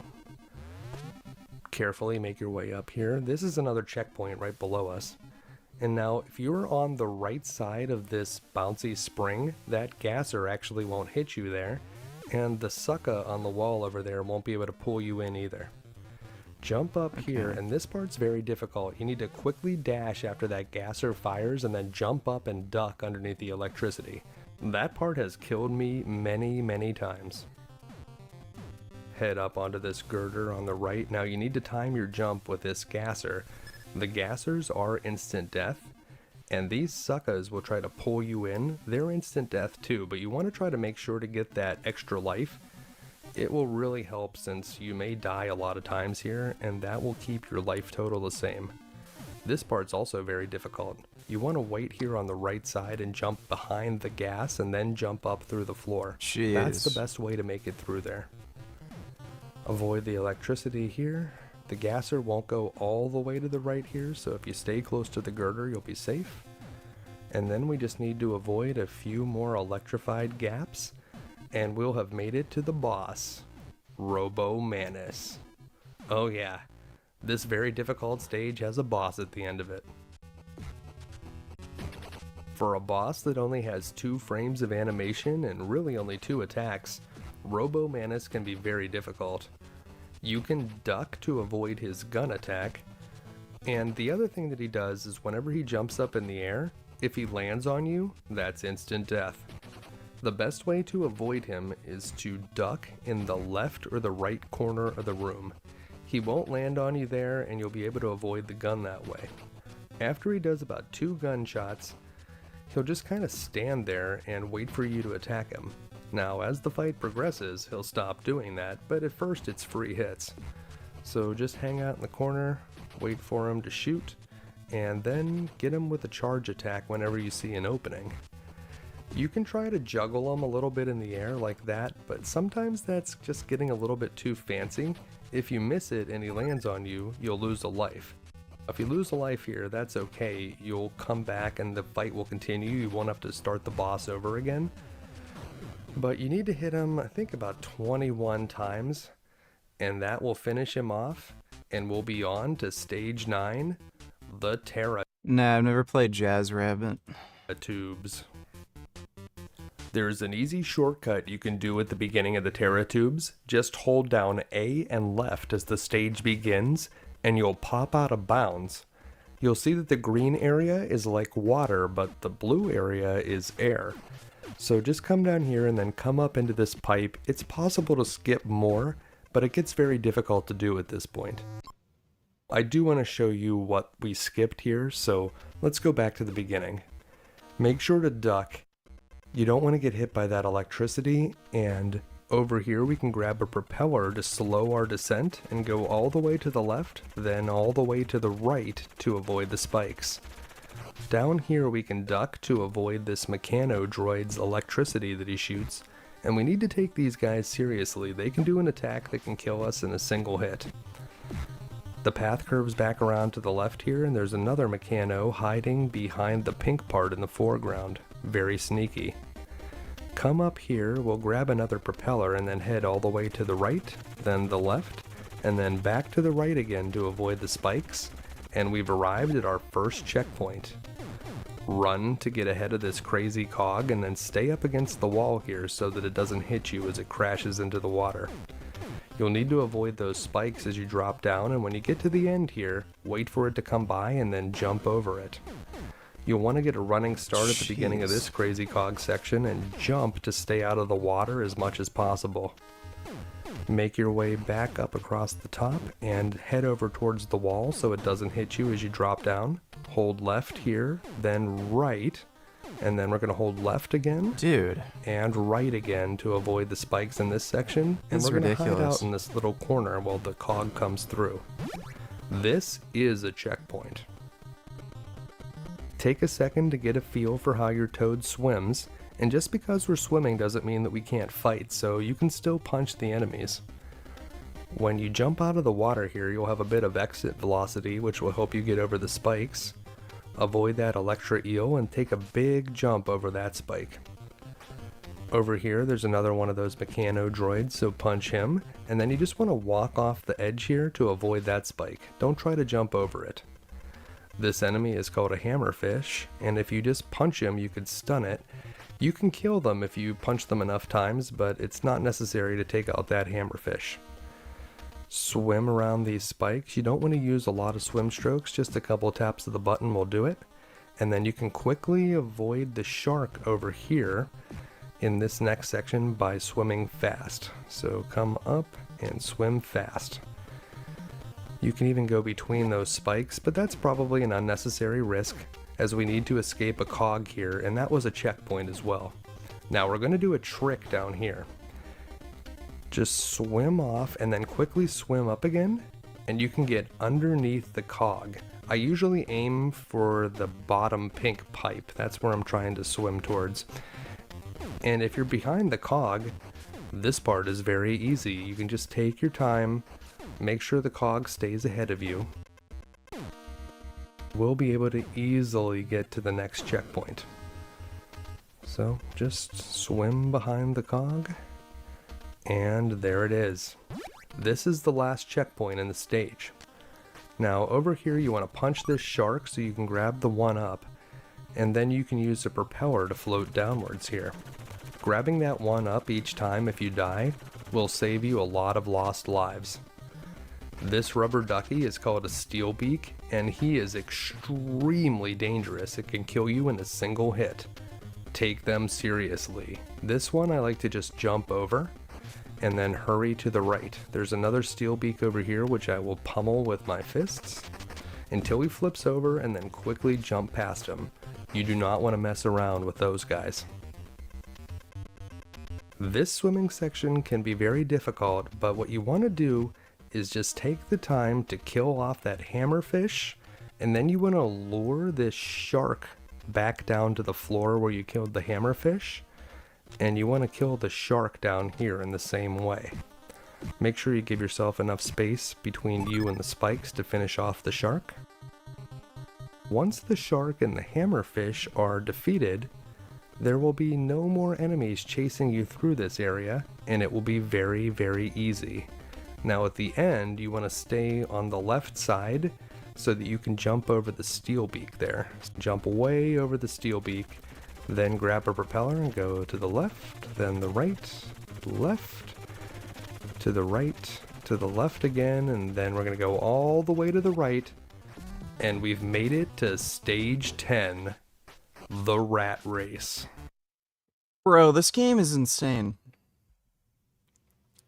It is... I think this is legit the hardest game ever made. What in the fuck? So there's an easy way So and bad. a hard way to get through Rat Race. Holy I'm going to shit. show you the easy way first. Now, as soon as you start the stage, you'll hear the fire of that security drone, but the one at the bottom actually shoots first, so don't be fooled. Wait until you see the top one fire before you drop down and duck underneath its shot. These gassers will kill you instantly if you touch the gas, so make sure to drop down behind it after it fires. And then the rat will appear. This guy is called the Giblet, and you need to beat him to the bottom of the screen or he'll destroy the bomb and you'll lose a life. The Giblet has to run back and forth across the platforms, so by staying in the gaps you'll be able to get down there much faster than him. Wait here when he gets to the bottom, and give him a quick punch, and then as soon as he touches the wall on the right, you want to double tap and press B to destroy the bomb, and then double tap and press B again to hit the Giblet.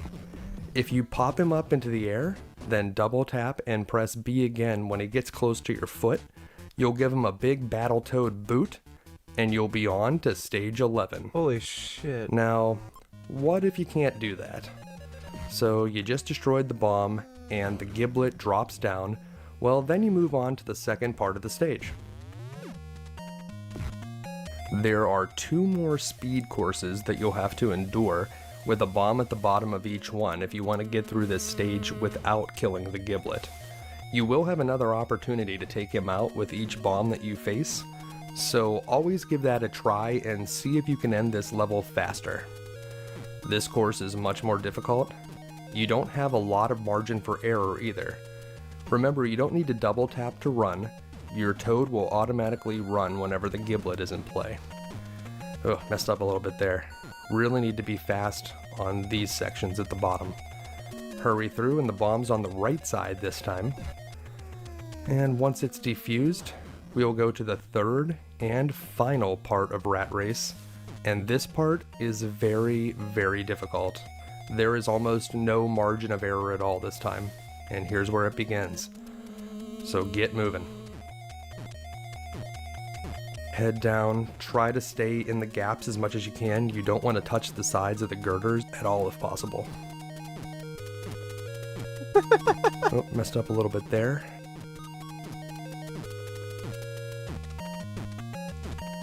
Dude, He's what the gaining fuck? on me. The rat will always start to gain on you when you have long areas to cover, and you'll be able to gain on him on these small gaps that you can just kind of fall through. It's okay if he passes you there, you will have another opportunity to gain on him right at this part. But if he gets too far ahead, well, then you'll be in big trouble. And after that, there's a boss. General Slaughter. General Slaughter can be quite difficult if you don't know what to do. You want to do a ramming charge attack on him and then quickly back off. If you don't, he'll hit you with his horns. But if you keep doing this, he'll kind of stay in the same spot for a while, although he will get a bit more lively after he takes a bit more damage.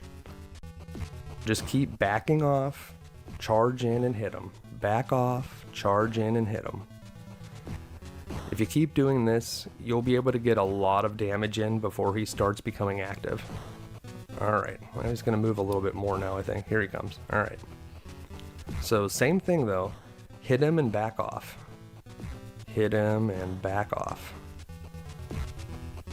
And that's the key. If you keep doing this, it'll be very difficult for him to get you. He's not very fast. So just keep a lot of space between you and the general, and make sure to time your charge attacks well enough so that he can't counter you. After a few more hits, this guy will be history, so just keep repeating the same pattern and make sure you give yourself a good bit of space between you and him after you hit.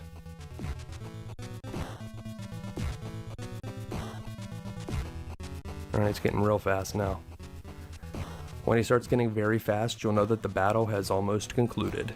Oh no, he got me there. If he gets you, it can be very dangerous. You'll be knocked out for a few seconds, and sometimes he'll come up and deal even more damage to you. But that's it. I'd say the General Slaughter is a good bit easier than the Robo-Manus that we fought in the previous level. And with that, we're on to Stage 11, Clinger Ringer.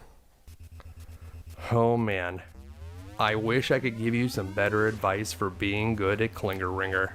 This stage is very, very difficult. You're being chased by a hypnotic orb called a Buzzball, and the Buzzball is a little bit faster than you, but it doesn't corner as well as your Toad does. So you need to hold down the direction that you're moving to maintain your top speed. As soon as you change directions, you need to quickly switch to that direction with your thumb. So down here, we're gonna quickly hit left, up, left, down, left, up, left, down, left, up. You're just gonna be holding those directions in. Never let go of the D-pad. I do have some advice if this stage is troubling for you. If you have the NES Advantage arcade stick controller, that actually makes this stage a whole lot easier. The arcade stick is a bit more responsive than the NES D-pad. You won't have to hold your thumb on that direction the entire time, which actually can start becoming a pain if you have to repeat this level a few times. There are no checkpoints in here, so you do need to do it in one complete run. I just suggest that you need to practice this one a good bit. Try to memorize the course as best you can, and when you get to the end here, it's time to fight the boss. Now it's time to fight that Buzzball. It'll float over to the left side, try to catch it with a charge attack, and then get up on top of it and start mashing the B button until you pick it up. Once it's in your Toad hands, carry it over to the third arrow on the right and toss it towards the right wall. You want to try to catch it in mid-air as it falls with a charge attack. If you're feeling frisky, you could try to hit it with 2 or even 3 headbutts there, but your best bet is to just try to get it with 1 and then walk over on top of it and mash the B button until you pick it up again. You have no chance with this shit. Nice try. If you don't do it perfectly, the Buzzball may escape, and you'll have to try to catch it with a charge attack so that it'll fall on the ground and you can pick it up again and resume the pattern. This guy can be very difficult if you don't do this pattern, and if it gets away, you're likely to lose a life or 2, but you certainly don't want to have to repeat Clinger Ringers, so take your time. The very last one fades out before the others, so you need to move quickly on those. These yellow platforms will fall out from under you when you jump on them, and up here we have another Hornhead to fight. I like to wait until he does his little charge attack and then hit him with the pole. If you do this horn left and jump right on whenever she's in. Holy shit.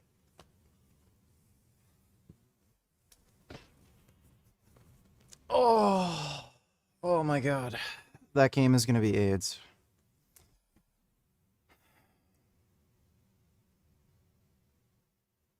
This is so AIDS. Fuck this game. Jesus Christ. I wonder how many people, like, when the game released, even beat it. Like, it has to be remarkably, insanely small. Like, maybe 1 or 2 people did it. Because, like, imagine no save states. You just have to start over and over and over again. Like, it has to be a remarkably small amount of people who have ever beaten it. That is nutty. Yeah, the people who complain about the turbo tunnel, they don't know shit. Like, they literally do not know shit. They're so much worse in the game. Still haven't come out with the fucking Evo update.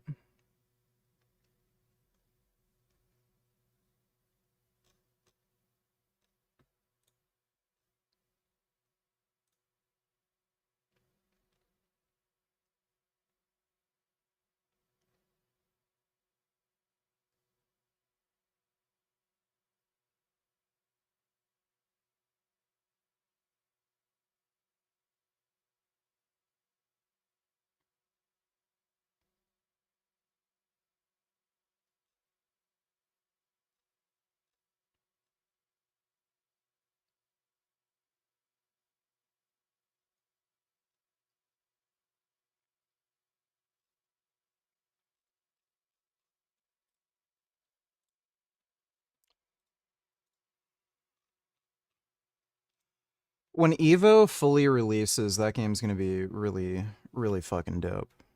I'm looking forward to it. Maybe we'll do some racing right now. I just gotta go feed Gummy. I'll be right back after I feed the cat.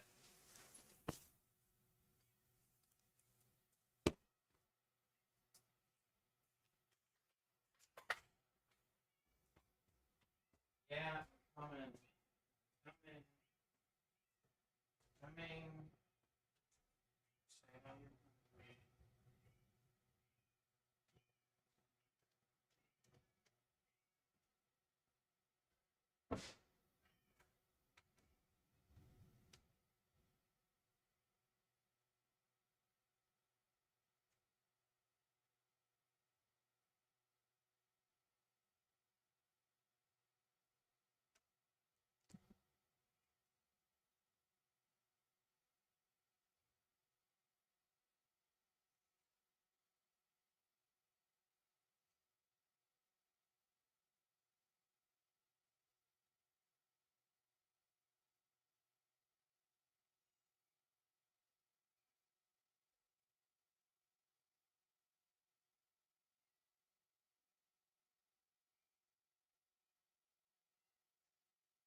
Oh. All right.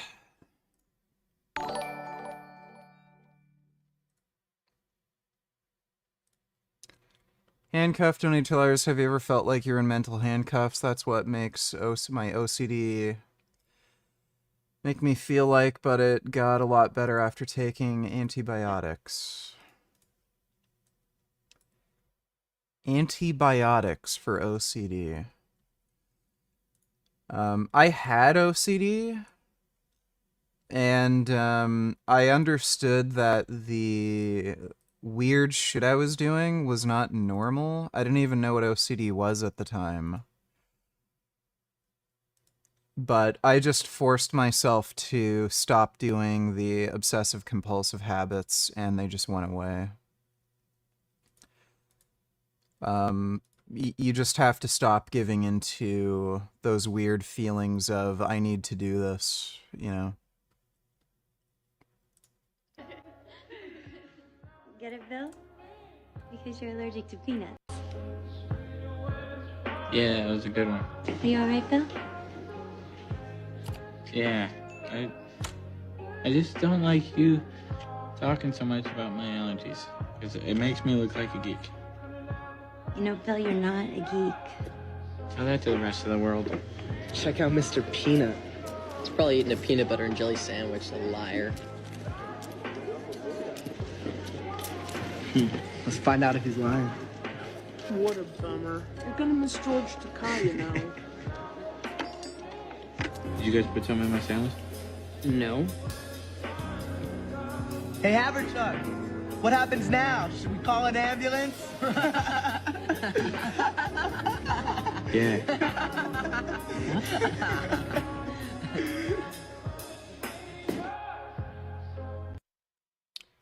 Why did you send this to me? Thanks for the donation, dude.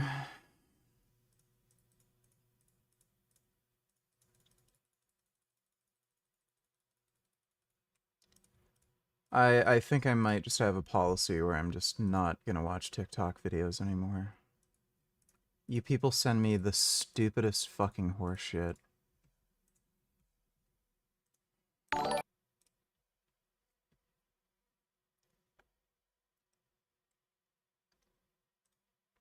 In the approximately 3.7 billion years that Earth has harbored life, it has experienced its fair share of some pretty messed up stuff. This has included asteroid impacts, solar storms, volcanic eruptions, earthquakes, fires, droughts, and everything in between. Most of the time, such events don't actually have any profound impacts on life, but a few times they do, resulting in an extinction event, which can be simply described as being a widespread and rapid loss in biodiversity. And so far, scientists have identified about 31 extinction events that have taken place in the last few billions of years. Obviously, we are most likely missing a few, but suffice to say, 31 is quite a bit. And of those 31, there are 5 that really stick out in terms of devastation and scale, being referred to as the Big Five. These, according to most, refer to the worst extinction events the world has ever seen, with each one being responsible for the eradication of at least 50% of all species. Of these 5, the most famous and talked about is by far the KT extinction event, better known as the day the dinosaurs died. This extinction was heralded by a giant asteroid that struck Earth with the force of 10 billion World War II atomic bombs, bringing the reign of the dinosaurs to a close and killing roughly 75% or more of. A friend of mine's paying me good money to beat Battletoads, so nobody donated, but a buddy of mine's doing it. Every single species alive at that moment. It's often regarded as being the most sudden mass extinction event to have ever occurred, with most of the deaths happening pretty much on day one. And to many, namely the mainstream public, it's the worst event life has ever endured. But this isn't really the case, because of the Big Five extinction events, the KT extinction was not the deadliest, and perhaps surprisingly, it's not even close to being number 1, as that title goes to an event that saw so much life die that it took Mother Nature about 5 times longer to fully recover from it than it did following the asteroid. This was the Permian-Triassic extinction, also known as the Great Dying. To go back and witness this apocalyptic event, you'd have to travel a mind-numbing amount of time into the past, approximately 251.9 million years to be exact, which would have brought you to the final days of the Permian period. Even before the Great Dying had begun, things weren't going so well. For starters, the world was still recovering from yet another extinction event that had taken place about 10 million years prior, the Capetanian extinction, which had decreased species richness and contributed to a major decline in sea levels.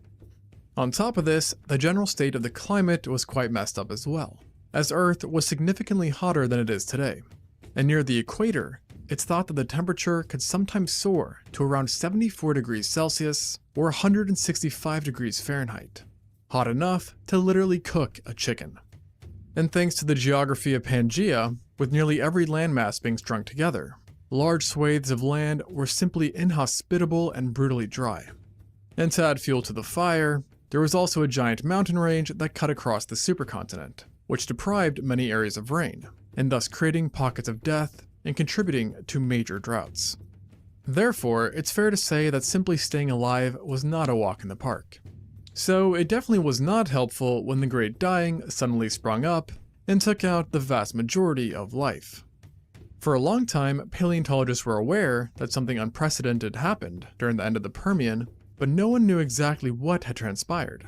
and many different ideas were thus put forth, including asteroid impacts, interstellar dust storms, and even that the weather was just that brutal.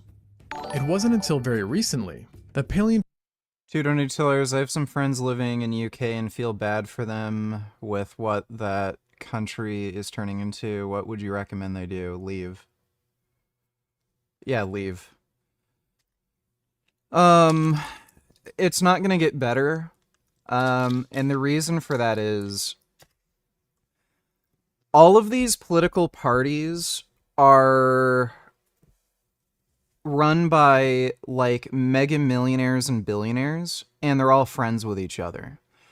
Like, that's why even after you see changes in administration, like, they still kind of progress the exact same policies. So, and that's also why, like, the UK in particular, when you look at their, like, parliament, they conduct themselves in a really weird way. Like, they make fun and jokes and yell and talk over each other a lot, and it's like you're seeing a group of friends, like, at a pub, you know, just fucking around. And it's because they literally do go out and drink together. They all know each other. They're all friends. So all the policies that they're putting forward are motivated by what will make them all money, basically, because they're all, again, millionaires, mega millionaires, billionaires.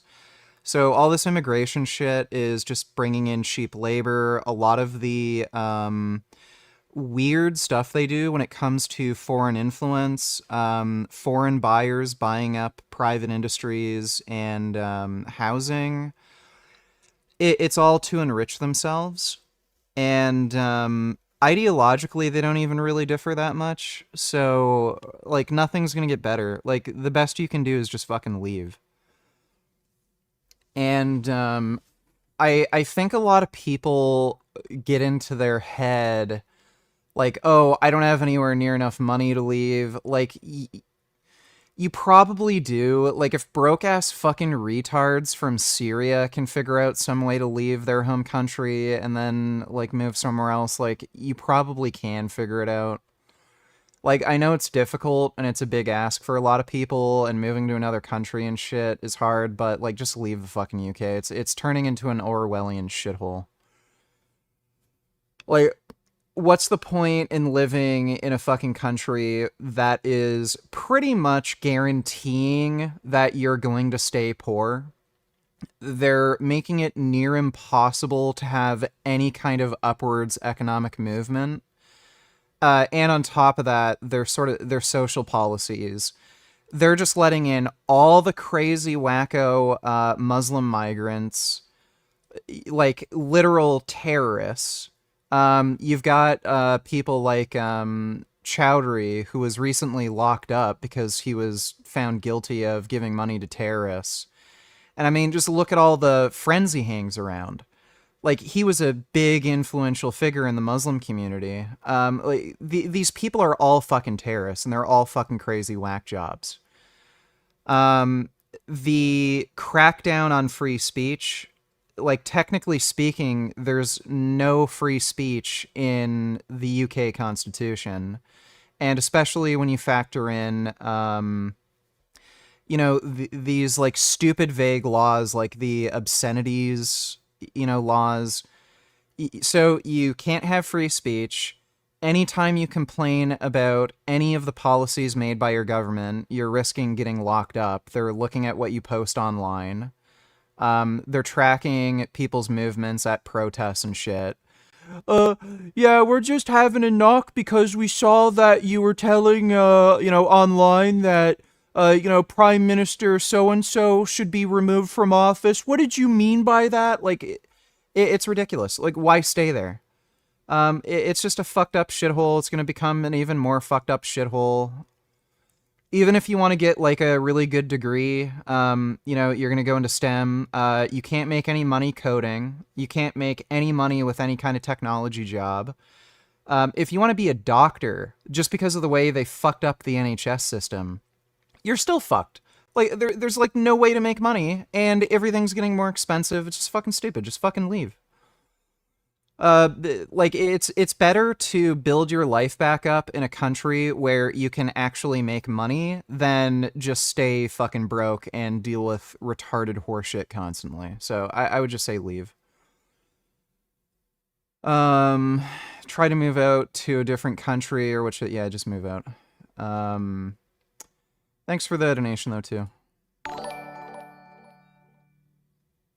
Did you know, regardless of human intervention, the sun will slowly increase in brightness and Earth will be uninhabitable in only 1 billion years, not the few billion years people think we have until it goes red giant. Took 4 billion for us to evolve. Yeah, we're probably gonna have to figure something out to avoid that problem. Thanks for the donation, Streamlabs. Paleontologists finally came to the conclusion that the perpetrator all along had been volcanic eruptions, though these ones were unlike anything ever experienced by humans. Why are you obsessed with hoarding wealth? My quality of life would be better in the UK than the US. That is objectively untrue. Housing is more affordable in the US. Food is more affordable in the US. Healthcare is technically less affordable, but you actually get it. So, what has happened over the last... It's really been going on for nearly 30 years, but especially over the last 15 years in the UK. They've eroded the NHS, and like there's a really good graph that you can look at. Every time a conservative government is elected, they erode the NHS, and NHS wait times go up. Then when a, liberal government's elected, goes down, and then up with conservatives. So they've just eroded the NHS, and what's happened now is if you get a serious disease like cancer, you're far more likely to die if you live in the UK versus if you live in the US. And that goes for other surrounding European countries. Your chances of dying if you get cancer in the UK are far greater. So yeah, it's covered by public health care, but you're dead. So, okay, great. Healthcare is more affordable, but you die. So, like, what is it worth to you, right? So you could get free healthcare where you die, or you could go into medical debt or have issues paying, for healthcare, but you live. So between the two options, I'd rather live personally. You don't have to worry about medical debt and shit like that if you're dead, but you're dead. So,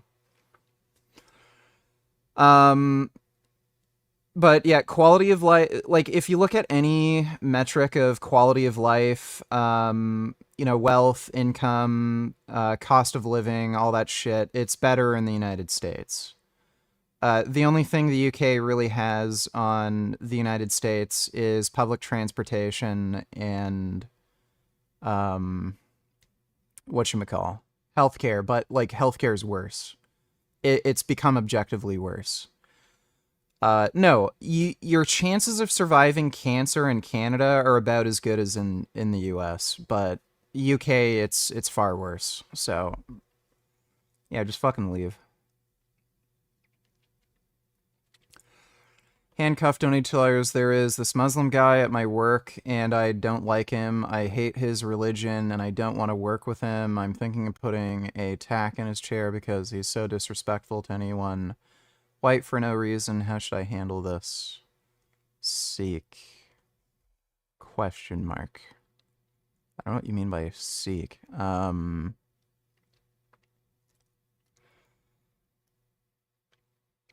Maybe you want to get a camera and record him covertly, and if he does anything really fucked up, you've got it as evidence and you can report him to HR or something. I don't think putting a tack on his chair is going to do anything. It's probably going to, he's probably going to see it, not sit on it. And then he's just going to get more pissed off at everybody and become more of a problem, so. See if you can record anything he does, report him to HR. Can do some psychopath social engineering shit where you turn everybody against him.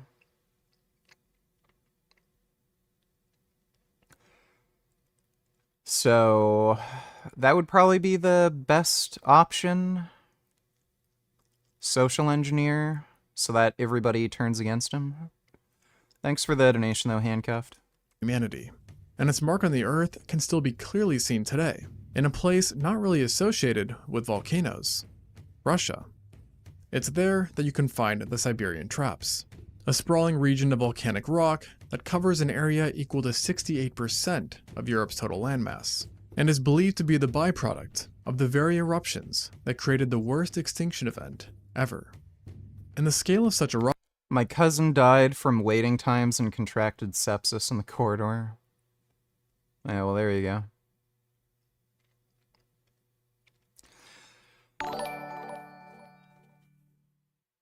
In the US, it takes ages to get appointments with anyone for any issue through insurance. One example, my ADHD diagnosis scheduled 14 months out. But, you can pay out of pocket for stuff and get appointments the next week. Capitalism, baby. L. Gaines bitch a drag. Yeah, it's retarded. Americans are gaslit like fucking crazy about, publicly funded healthcare. Wait times in general are better in Canada. You get a better quality of care overall. I always, every time I talk to Americans, like, oh, but wait times are so bad and this and that and you'll die. Like, it just doesn't happen here. And again, anybody who's ever had serious health issues in the United States, like getting cancer, literally everyone I've ever talked to about this, they just tell me horror stories. It's always like, I had to spend so much money, like my health insurance wouldn't cover this. They tried to delay care.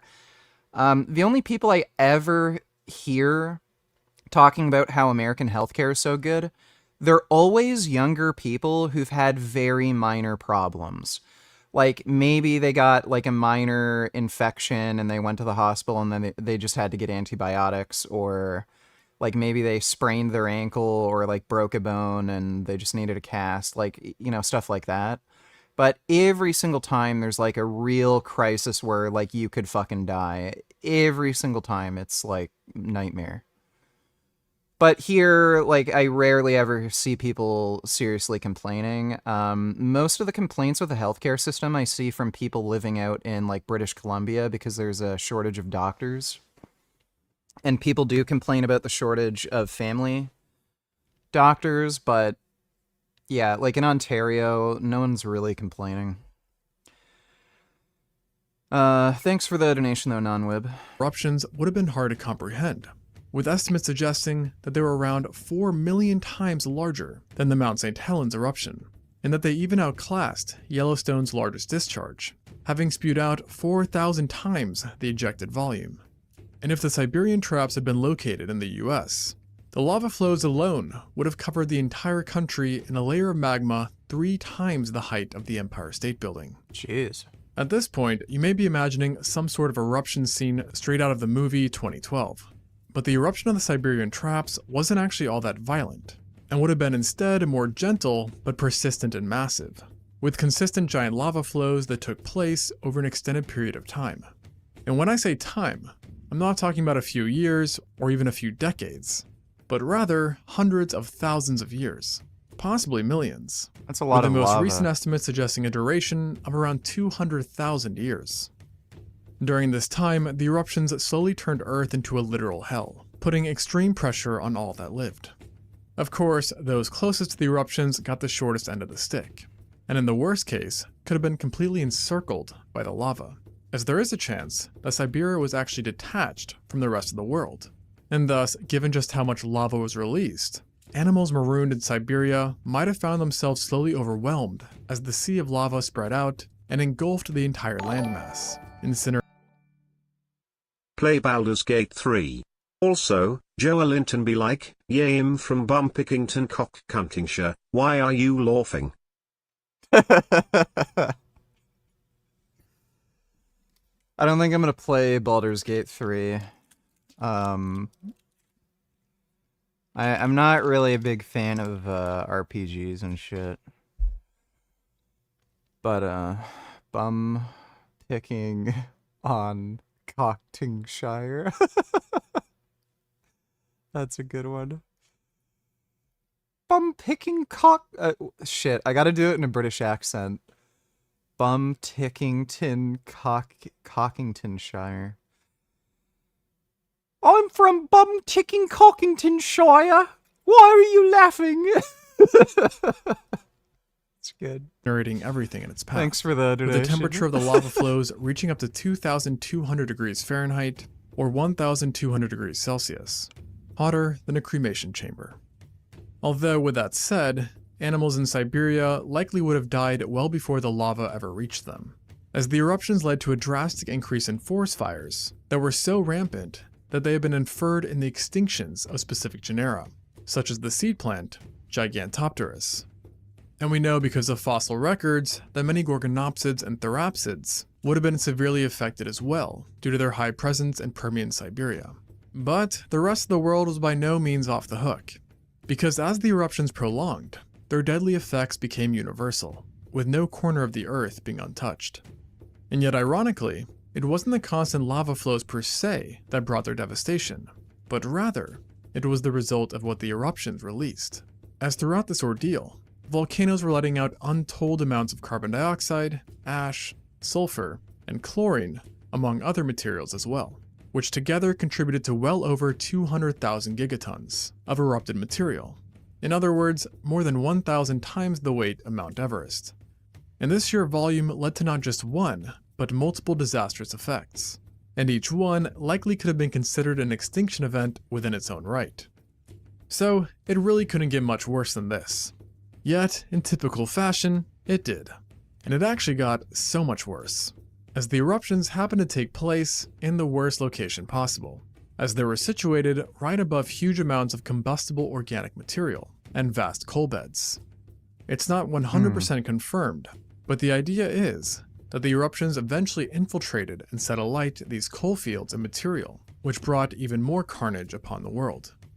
What's interesting though, is that studies on this disaster indicate that it was not a progressive extinction, in that it slowly got worse and worse, but rather it had its ups and downs, with distinct nightmarish pulses where the majority of the dying occurred. During these quote-unquote pulses, Earth was basically transformed into an unrecognizable wasteland, where animals endured and suffered in many ways. And if you somehow found yourself transported back then, you'd quickly realize that nothing was okay. But what would have probably stuck out the most was the extreme heat. As mentioned, the late Permian was already very hot, and yet the Siberian traps brought these temperatures to a new height, as the gases and abundant wildfires warmed the atmosphere, resulting in a global average surface temperature of above 40 degrees Celsius or 104 degrees Fahrenheit. And to just put that into perspective, the current global average is just 15 degrees Celsius or 59 degrees Fahrenheit. So far, no conclusive study has suggested just how hot the equatorial regions could have gotten. But considering the equator today is about 100% hotter than the average, it's not a pretty thing to imagine. And imagining what would have happened to humanity if they experienced such temperatures is another very ugly thought, as we have tended to fare quite poorly when dealing with such extremes. For example, in 2010, Russia experienced a heat wave that brought the average temperature for the month of July up to 30 degrees Celsius or 87 degrees Fahrenheit. And while these highs did not last long, the heat still resulted in over 50,000 deaths. Additionally, the hottest place on Earth, the town of Dalol in Ethiopia, doesn't even reach the Permian average, as it stands at around 35 degrees Celsius or 95 degrees Fahrenheit. And despite many attempts, the town, or rather ghost town, does not have a permanent population, as every attempt to establish a full-time settlement has failed due to sheer heat. Therefore, it's safe to assume that we would not last long, and without any coverage, someone could very likely experience death within less than 24 hours. This heat would have also contributed to forest fires separate from the ones created by the lava flows. In fact, fires started by the heat are actually believed to have been directly responsible for destroying the very last remnants of coal swamps, which had at one time been the dominant ecosystem on Earth. The forest fires and heat also wound up making another existing problem much worse. It's pretty crazy that life on Earth even exists at all. Like, after all this horse shit, like asteroids and lava and crap. Aridification. As slowly but surely, much of the world turned into a shrubland or desert biome, and there could even be hundreds of miles in any direction without sufficient fresh water, with some studies even proposing that the aridity was the main killer of terrestrial vertebrates during this event. But the world turning into one giant desert still wasn't the full picture, as even if you managed to find shelter, you'd still have to deal with the constant spewing of noxious gases that slowly suffocated the world, with oxygen plummeting at the very end of the Permian to around 15%, which is by many standards low enough to harm humans, as despite the atmosphere currently being at 21%, it only takes a drop to 19.5% to render us oxygen deficient. And things were actually more grim for Permian animals, as many were accustomed to very high oxygen levels, as the Permian had at one point seen an oxygen percentage as high as 30%. It's also very likely that there would have been moments where the oxygen dropped even lower, which highly implies that any animal that did survive must have been located in low altitudes. In one interesting study, actually took estimated oxygen levels from around that time and used them to overlay a map of present-day Earth to see exactly where animals would have had a chance of at least surviving from a breathing standpoint, with the red areas representing land where life was unsuitable, while the green areas represent places where life could maybe be supported. Between burning to a crisp and choking to death during the end days of the Permian, you may not have had the opportunity to acknowledge yet another pleasantry of this extinction event. Radiation. Lots and lots and lots of radiation. Because it wasn't only life that was being banged up by the eruptions. Specifically, the massive amounts of halogens being released ended up causing a severe chemical depletion of the stratospheric ozone layer, leading to massive spikes in ultraviolet radiation. The very same radiation that can give you Yeah, I'm gonna try to stream later at a reasonable time. sunburns or skin cancer today. And you would have needed buckets of suntan lotion to stay safe, as studies estimate that ultraviolet radiation may have ballooned by 400% at the equators, while the polar regions, they could have seen an obscene increase in radiation of 5,000%, meaning that simply standing outside for a day would kinda be like being trapped inside of a tanning bed for 4 days straight. At this level, the radiation was so potent that it even left direct evidence behind, as researchers discovered that plant spores from the extinction event were mutated due to the Handcuff donated $2. What's your opinion on microplastic damage? No one knows those animals. No one really knows how bad it is, and what it's really doing. And there could be a lot of different factors that affect it, like what type of plastic and shit. So, like, it's not really that big of a deal. It's not a big deal to slit someone's throat, to rape them, enslave them, abuse them, and murder them. That is not a big deal. Are you serious? No, that's a big deal, but if you gave them a lethal injection, not that big of a deal. Murder is not a big deal in your mind, because that's what you're arguing for. No. You're arguing to murder somebody needlessly. There's a difference between murder and euthanasia. No, euthanasia is in the best interests of someone. If there's no other option, that is not the situation here. Well, it's in the better interest of the people who want to have a nice steak. Are you that selfish that you want to stab? I mean, like, people are dumb. Like, I've seen this shit over and over again. Nigga fatigue is growing. Excuse me, your child didn't pay for that. I didn't charge him for it. What you talking about? The thing in his hand, I didn't charge him for it. Gotta steal a motherfucking thing about this motherfucking No, you gotta come back. He gotta come back here and pay for it, or you gotta come back. No, he gotta pay for it. No, yeah.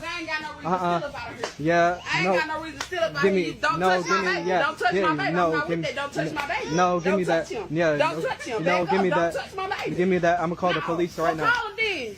Okay. Call him. Yeah. I'm. Call him. Okay. Give me that. Give me. Now.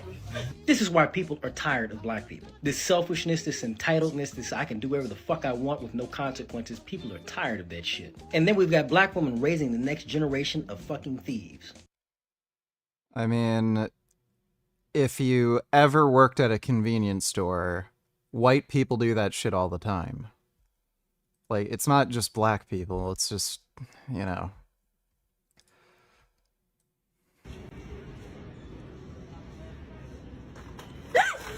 Stop it! You want some broccoli, baby? Yeah, This guy's a shithead. Just a fucking cocksucker. Thanks for the donation, Handcuffed. UV radiation. And currently it's thought that the majority of these plants actually died because of these mutations.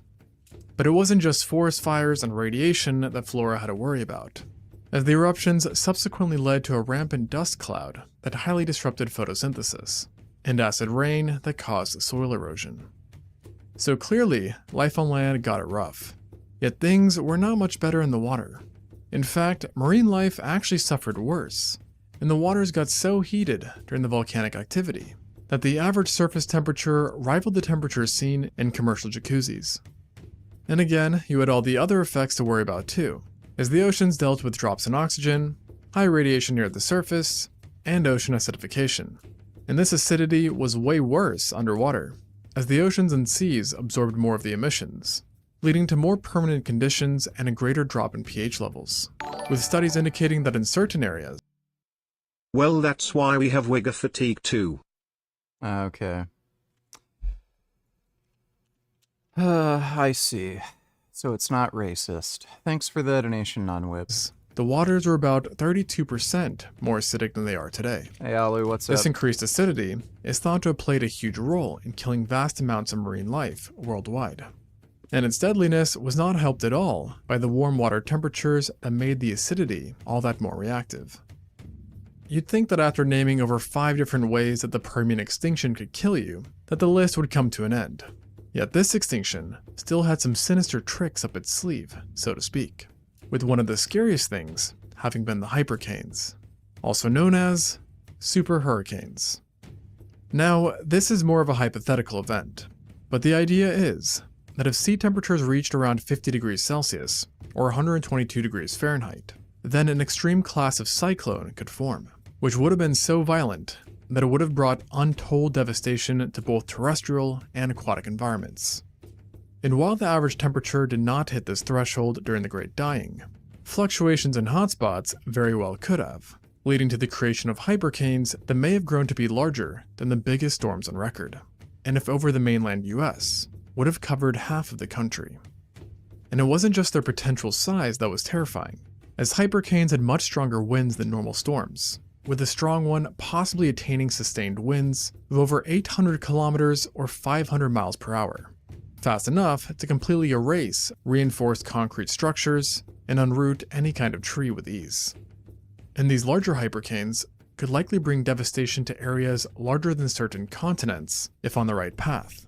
And even if they did miss you, you were not completely safe, as they were so powerful that their very movements alone were enough to damage the ozone, and create dust clouds large enough that they had a noticeable impact on the climate. And on top of all of this, thanks to their central pressure, hypercanes would have had a ridiculous lifespan too, lasting for at least several weeks.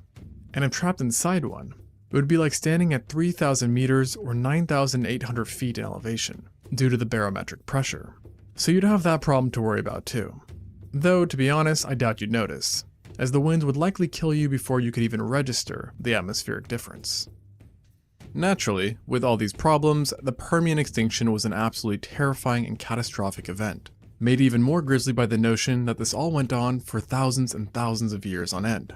And when the dust finally did settle, almost nothing remained. And the few who did survive found themselves in an empty and permanently changed world. There is no doubt that all of the big 5 extinction events had been bad, but the Great Dying really took things to the next level, especially when it came to the pure numbers, as some studies suggest that up to 96% of all species died, making it 10% worse than the second deadliest extinction we know of. And while this number is definitely a crazy one, it doesn't do a great job at showcasing just how much worse it was than the other mass extinctions, with a better statistic being the amount of biological families that went extinct, as around 57% were fully eradicated, which may not sound as bad as the— No, I'm not gonna play Wu Chang. All of these games made by Chinese developers are fucking terrible. They're all garbage. And that's kind of what you'd expect because they're Chinese. Like, I don't think they've really been a culture that's been making video games for too long, so Black Myth Wukong just sucked fucking monkey fuck. It was basically Dark Souls for retards who find Dark Souls too difficult. It was just terrible. And then Wu Chang... The gameplay probably sucks, but it has horrible optimization. It's getting just review bombed on Steam right now because the game runs like shit.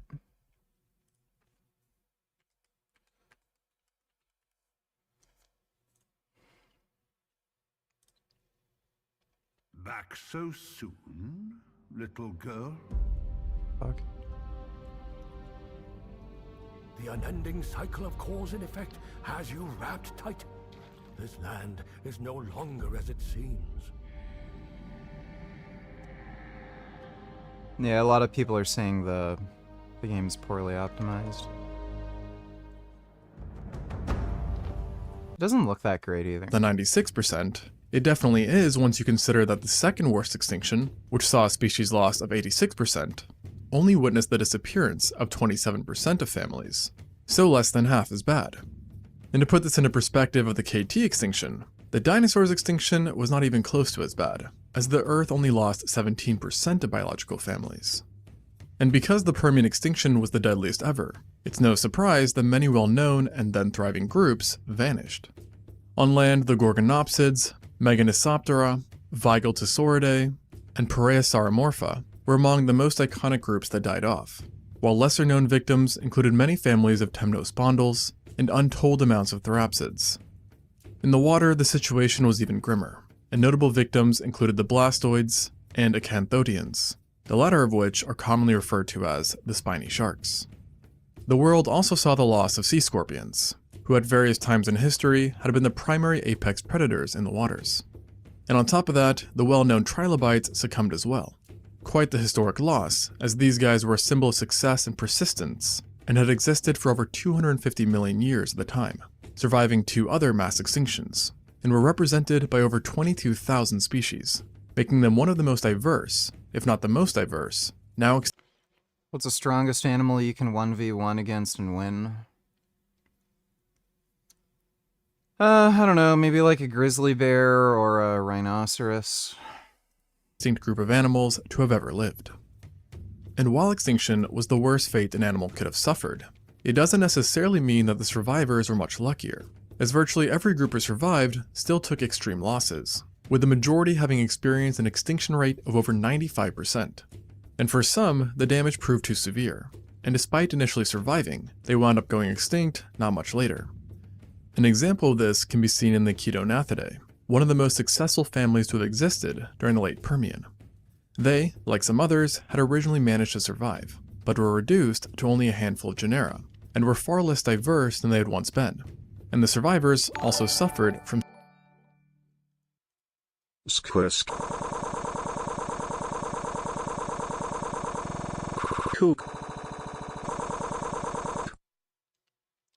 Thank you for that, non-wib. Appreciate the donation. It'd be so cool to go back in time and, you know, just see all these animals and pet them. I wonder if you went back in time and, like, pet a dinosaur and you come back in the future, like, anything massive would change. You know, because of the butterfly effect. Like, maybe there would be aliens or something, or humans would have, like, 4 arms or something crazy just because you, like, pet a dinosaur. That'd be fun to, like, just experiment with. Like, let's just go back in time and then, like, I don't know, piss somewhere or, like, eat a flower or something. Or, like, pet a dinosaur. And, like, just see what changes, you know, like, 200-something million years in the future. Handcuff donated $2. Let me see.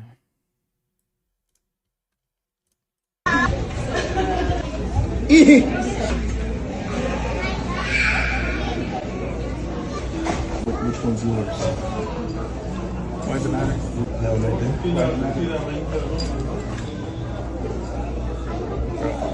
What are you gonna do?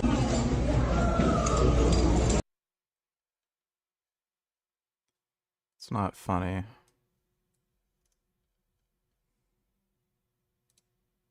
We're at PETA. People eating tasty animals, and we gotta go. What's on head, bro? What you got there? We got a little bit of Canada goose. Nothing crazy. Don't care. You have the kitten before you lose it. Maybe I don't want to give it to you. Okay, then you can leave. Well, you have an attitude. I'm gonna take the kitten from you. No. I'm gonna call PD. Over a cat? Can you call dispatch? Now you're really not getting the cat. Okay. If you call the cops, you're not getting the cat for surely. I work with the police department. Yeah, but I don't have to surrender an animal to you. It's an option. You don't. You're absolutely Yeah, right. I found the cat and you're having an attitude. What is your plan with the kitten? I'm gonna put him in a blender. Okay. I'm glad you're recording that. Right. I don't know. She looks kind of tight. Might go for it. Great. Stunted growth. And while they continue to live on for another 3 to 4 million years, they never managed to really fully establish themselves, with many paleontologists believing that if the extinction had never occurred, it would have lasted for much longer. But ironically, despite most getting a bad deal out of this event, there were a tiny handful that actually benefited from it in the long run, namely the Lystrosaurus, a rather small, unassuming dicynodont. Like most, it came within the brink of extinction, but managed to persist thanks to its burrowing talents, and possibly its ability to hibernate, which might have allowed it to survive in greater numbers than its competitors. Therefore, once the worst was over and it found itself in an empty world, it began to rapidly recover and diversify, and within a shockingly short amount of time, the Lystrosaurus became the most dominant animal in the Triassic Pangaea. At its peak, the Lystrosaurus accounted for 95% of all vertebrates on land, a feat that no other animal has ever achieved, technically making it the most successful vertebrate of all time, at least in a— Would I ever get a pet sable? What is a sable?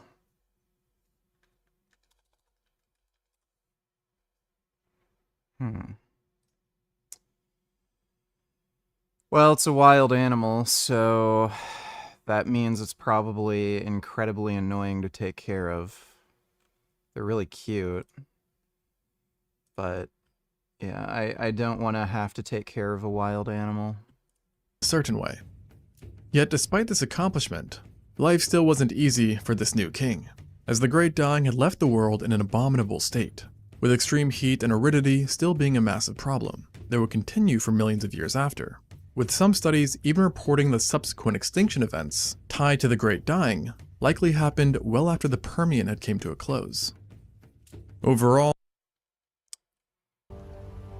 it's kind of crazy how so many beings before us have died.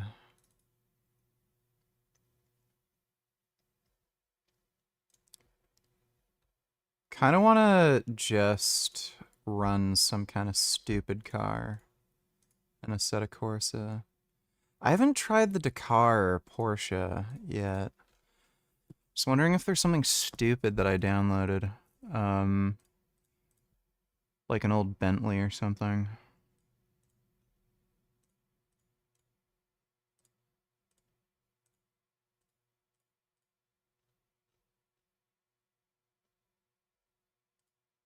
Yeah.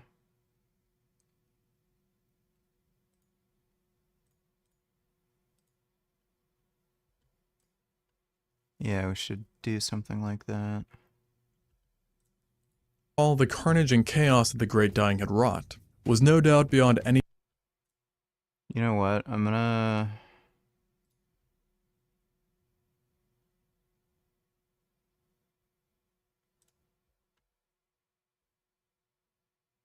Do I have any mods that... I don't think I have any mods that I really care about.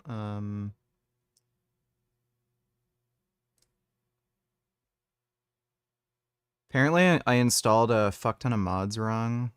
You have to install them now through the in-game mod loader.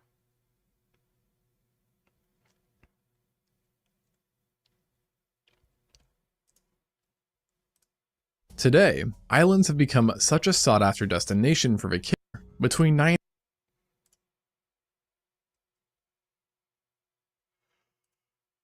In 1972, a shocking study came out, claiming that between 35,000 and 65,000 years ago, a genetic bottleneck had occurred in humans, meaning that something had caused the population of humans to reduce so much that it extensively limited our genetic diversity today.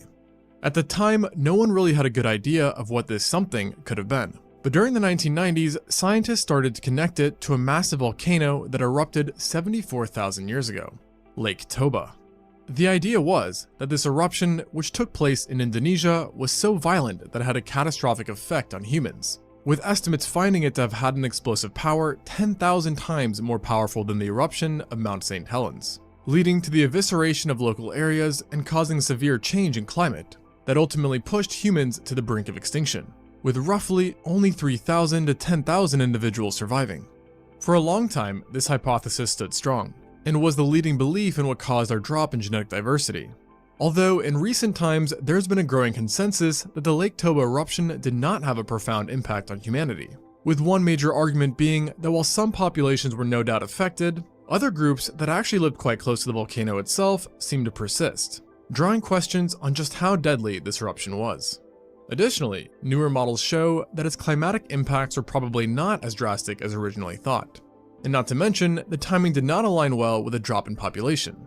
This all but upended the bottleneck notion, and some don't even think it happened at all, citing that DNA research during the 1970s was far from perfect and considered ancient by today's standards.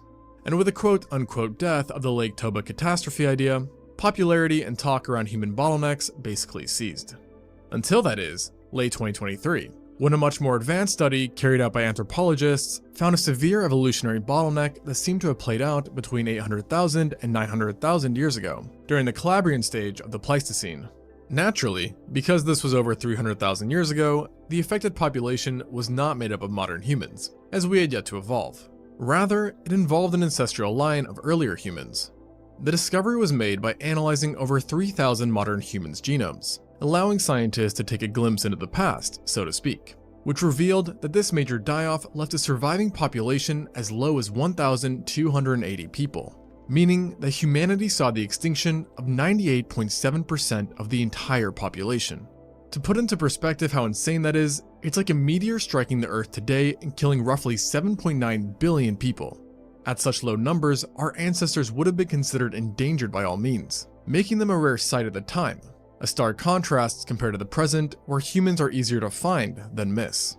And unfortunately for survivors, it wasn't a quick turnaround following their decline, with researchers estimating that this critically low population persisted for over 117,000 years, during which early humans were holding on by only a thread, and fighting for every inch of their survival.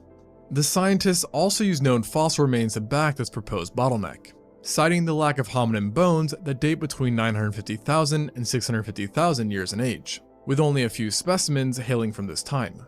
And funnily enough, what remains are known of simply create more questions than they answer, because their taxonomic status are not clear, meaning scientists don't really know what Homo species got the short end of the stick. Some research suggests that we can rule out Homo antecessor, due to skull comparisons, and that the mysterious species in question were more similar to Homo heidelbergensis, the archaic human species considered to be the last common ancestor between Neanderthals and modern humans. And in another twist, the researchers proposed that the survivors of this event may have been the ones who actually evolved into heidelbergensis. And this does make some sense, as we know that such evolution like this can sometimes occur in other mammals during bottlenecks, as the loss of genetic variation causes the new population to become genetically distinct from the original population. Extinction events in general can often play a huge role in evolution, pushing survivors to adapt or die. So, what exactly caused this obscure moment in human history that may have single-handedly been responsible for the eventual creation of Homo sapiens? Axel Fuzz, donate $2. How much is your sim rig? How much would you need for a fairly decent one? Did you get parts off Facebook Marketplace? Would you love to be a Formula One driver? Would you say that's the ultimate profession? I have a weird... I stopped doing barbell back squats, and I'm using a safety bar now. because I was having fucked up skin on the back of my neck, because, like, I've kyphotic spine and shit. And it was tearing my skin apart. And it's, like, still healing, and there's, like, weird dead skin that still shows up. I spent a lot of money on it. The wheelbase was about $2,000. The pedals were $800. The one steering wheel I have was $1,100. The other steering wheel was $800.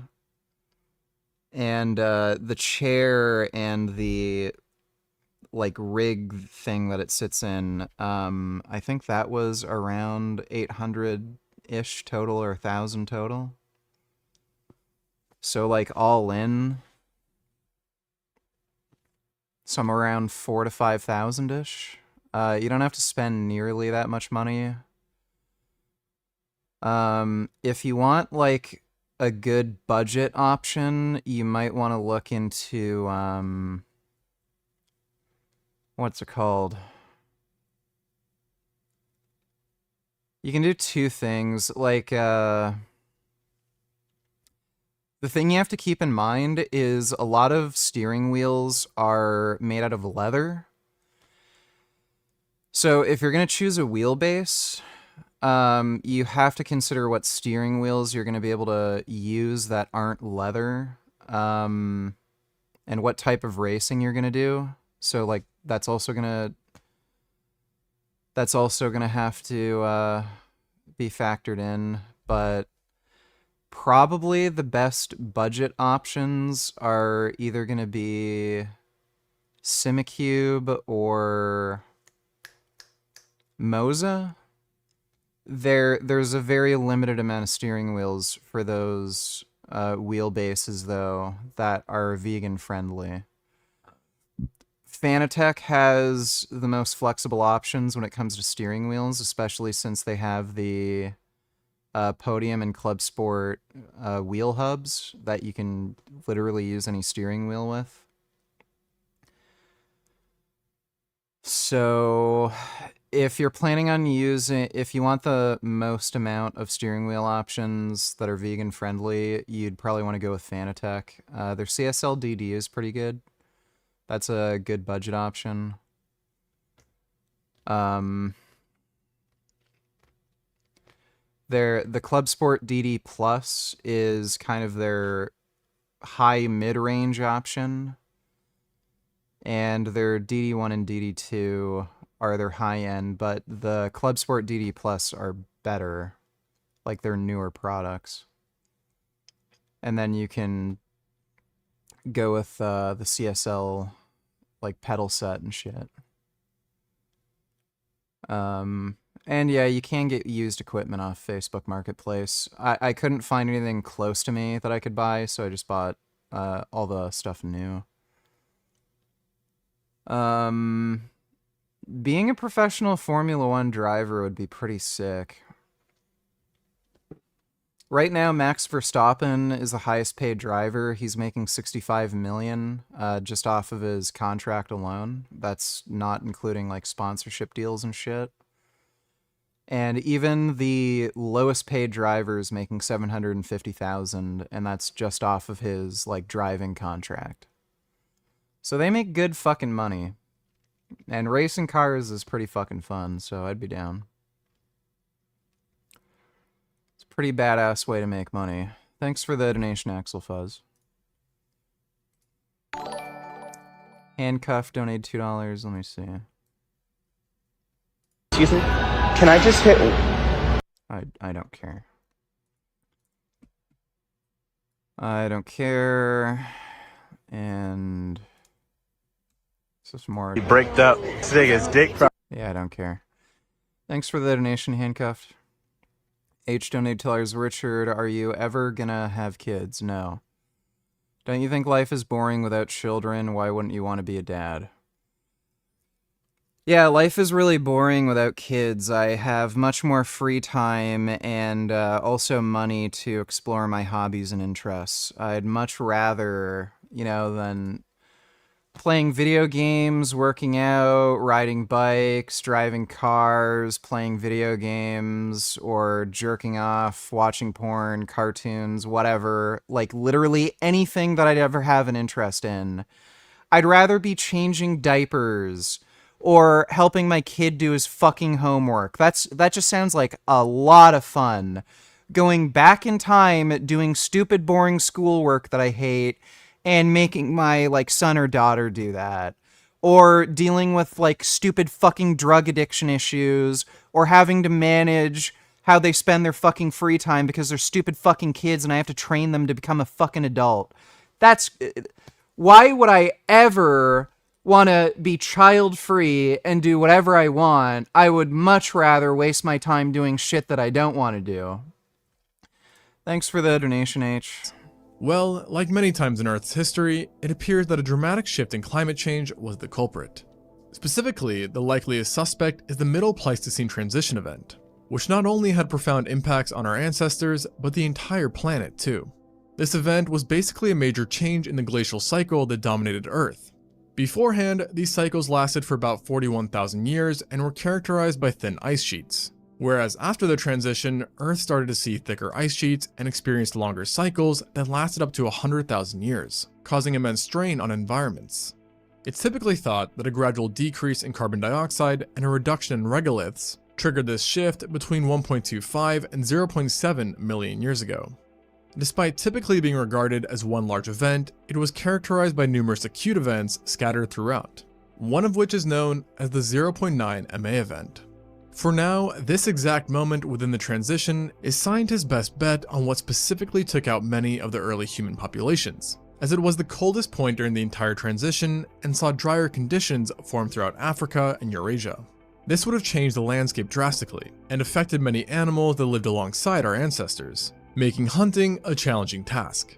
And dental evidence actually supports this, as many prehistoric ungulates from that time have distinct isotope levels, showcasing how they were forced to switch their diet in a short period of time. Meaning that it wasn't only early humans that struggled, they just got it worse than most. One reason behind this may have been their lack of control over fire, according to the researchers. For now, barely any fire sites are known from the 0.9 MA event, a sign that perhaps our ancestors weren't as technologically ahead as they needed to be to endure the cold. This lack of fire is also the main belief on why early humans suffered for so long, with the survivors only being capable of recovery after fire became more widespread. And once fire was mastered, early humans apparently rose from the ashes at lightning speed, as it's estimated that by...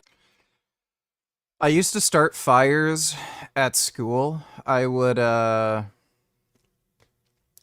a magnifying glass and burn leaves and start little like fires, and then the teachers would confiscate my magnifying glasses and then only give it back to me when my parents came, at like expecting like, oh, your kid's starting fires and he shouldn't do that and like expecting them to discipline me. They didn't give two fucking shits, but they kept stealing my magnifying glasses. So I had a friend who had a pair of glasses, you know, for seeing. So I knew if I used his glasses to start a fire, they wouldn't be able to steal his glasses because, like, he needs it. So I would take his glasses and start fires, and then they literally couldn't do fucking shit. It was hilarious. And I remember in, I think it was grade 4. I didn't have any friends with glasses. So I literally learned how to start fires, like friction fires. So I'd get a stick and rub it together, and I was actually able to make fires. I was pretty good at it. By 813,000 years ago, the number of archaic humans had jumped by over 2,000%. Quite the comeback story. It's also possible that a lack in other technologies, like clothing, may have played a role in both the original die-off and bounce back as well. Surprisingly, despite the amount of damage ancient humans endured, some animals were more unfortunate, going fully extinct, including different kinds of pumas, Meganterion, and Xenocyon. Meanwhile, in the waters, things weren't great either, with a separate study finding that this event eradicated over 100 different marine species, a testament on how lucky we had it, relatively speaking. Naturally, there's a lot of contention around this idea, with some people denying the hypothesis as a whole, while others disagreeing that climate was to blame or that the proposed timings mentioned are incorrect. Certain individuals even think there was no extinction event, period, with their hypothesis being that something more random like a genetic mutation took place, which technically could have given one population a big edge over the others. Even the scientists who wrote the paper have said that follow-up research needs to take place in order to confirm the accuracy of their bottleneck suggestion. Fortunately, since 2023, more research has indeed taken place, and the results both solve a few questions and create a few more, as an independent team found that while the bottleneck likely did happen, it may have taken place earlier than first thought, playing out over 1 million years ago. If true, it would prove that the 0.9 MA event was not the main culprit behind our ancestors' near extinction. But of course, another study has also come out that actually backs the original paper and its timings, although disagree that the cold was solely to blame. This third study proposed that while climate was the trigger, the real secret behind the bottleneck was mass migrations out of Africa. The idea is that as the temperature plummeted and Africa became more arid, savannas started to expand across the majority of the continent, pushing early humans out of their homeland. Ironically, in a case of a double-edged sword, they were able to successfully migrate thanks to land routes that emerged as the ice sheets grew and water levels rose. But on the other hand, nearly no one survived the journey, due to nearly universal brutal conditions which included a severe lack of fresh water. No doubt, all this talk the original study created has spurred a lot of new research, so hopefully in the near future we can clear up all these disagreements, and finally solve the mystery. They probably all just got AIDS. Yeah, it's just AIDS.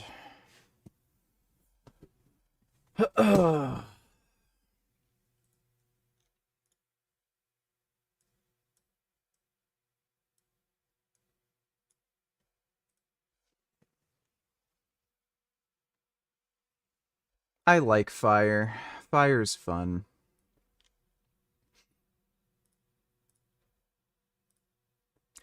I don't know why it's tied to like psychopathy or something, like if you really like starting fires. I can't remember what it was. It was like, it's like criminal behavior or something. Like starting fires is just fun. It's fun burning shit. Like, is that weird? I mean, who doesn't like fire explosions and stuff? Like everybody likes watching thunderstorms. Like it's just cool, you know? Yeah.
One of your friends set a building on fire?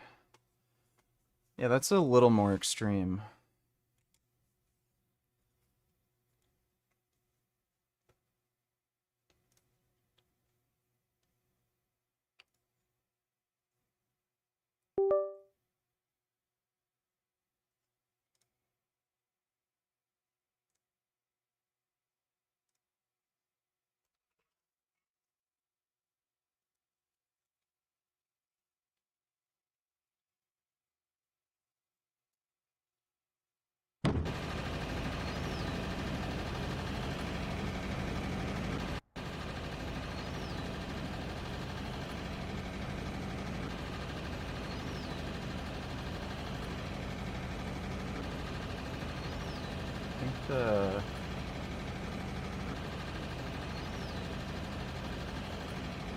steering angle's a little...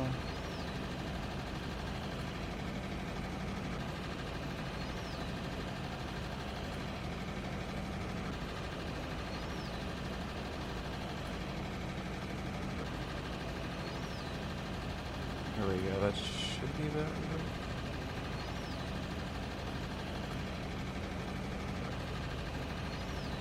Oh, maybe that's a little too extreme.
They set the place on fire. I just acted like nothing happened. Fire engines turned up. Was near electric facility too with live electricity.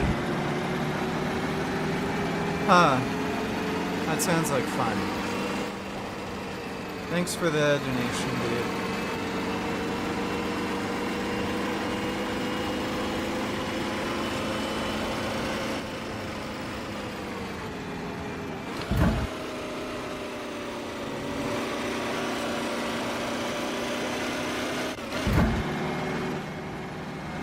I don't know if this is a 4-speed or a 5-speed.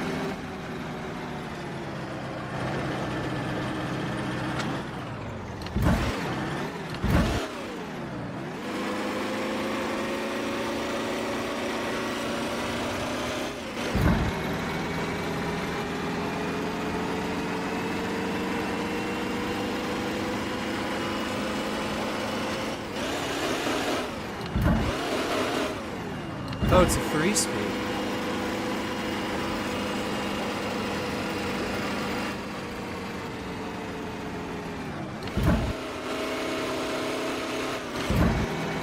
Yeah, this goes so slow.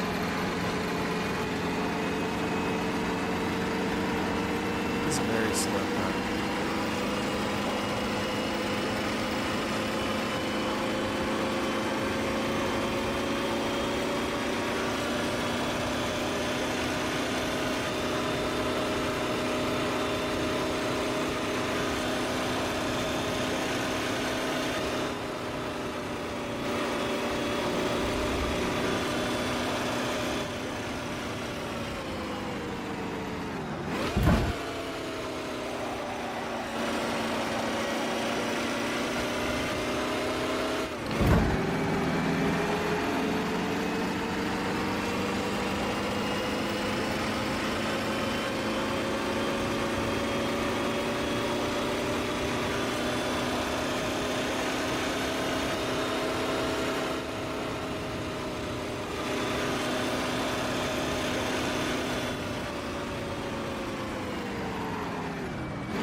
This is struggling to, like, get uphill.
Oh no. Oh no.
Shit.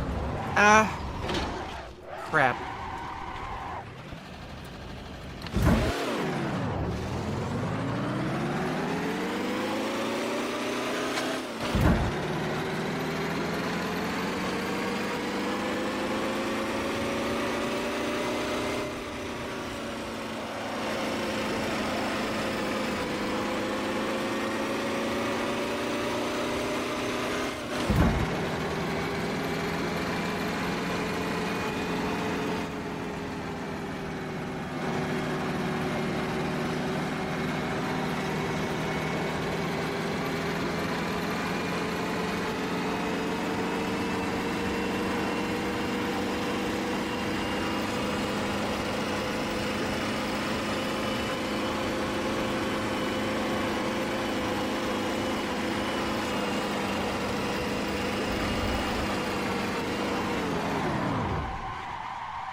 Trying to drift it.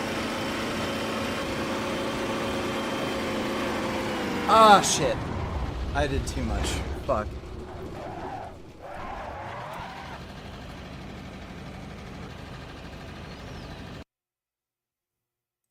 Let's try to do some stupid shit in BeamNG.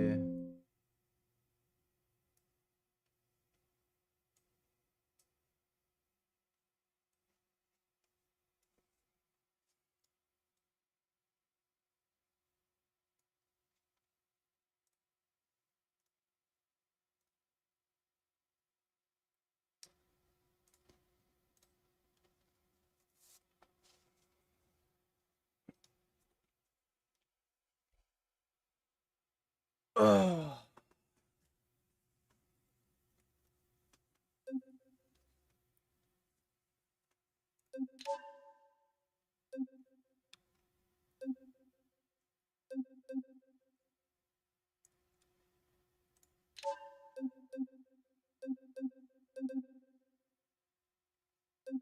That looks like fun.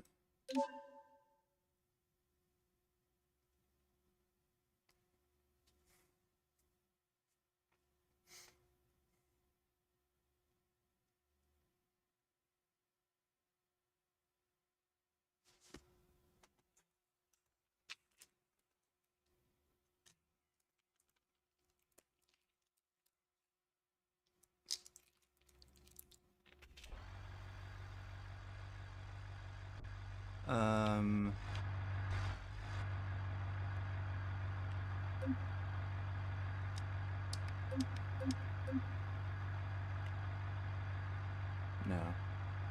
I can't remember the controls.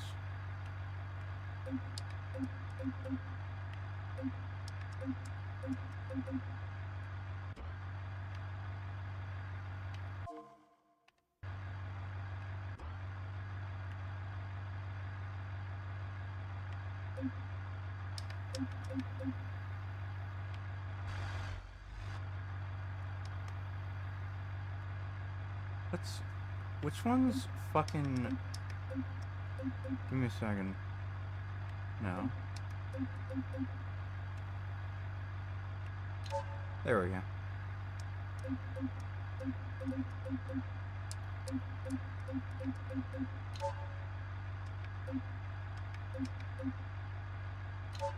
Ah, yes, a fine automobile.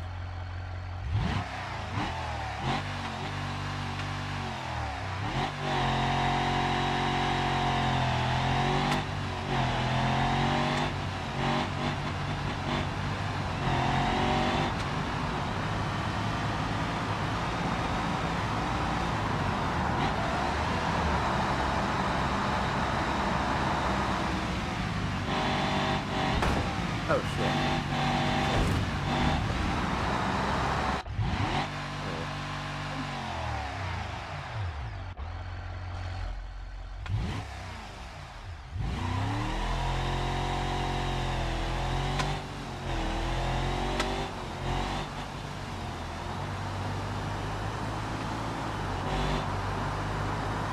I think this is the 4-speed.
Oh, it only goes up to 3 speeds.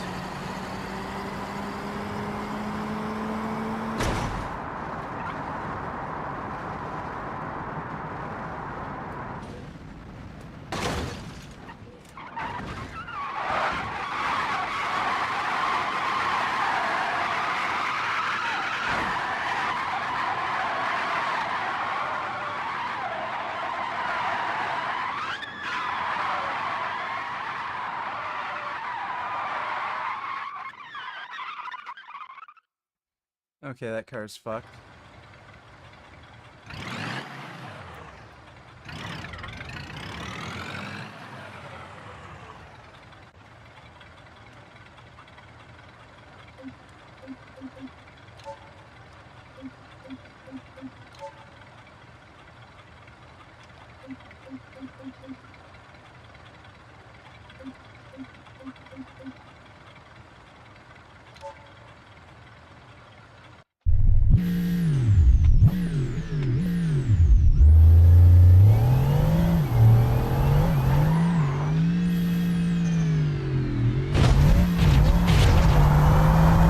Oh, fuck.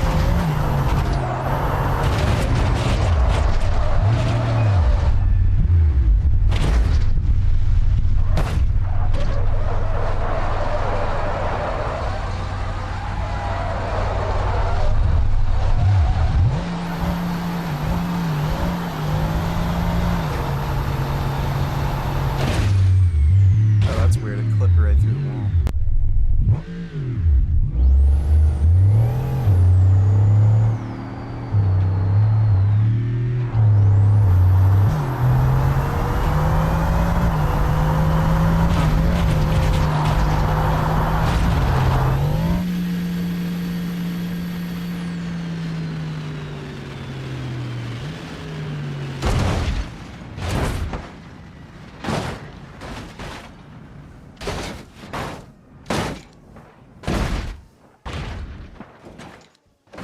Yeah, Bugatti got fucked up on that one.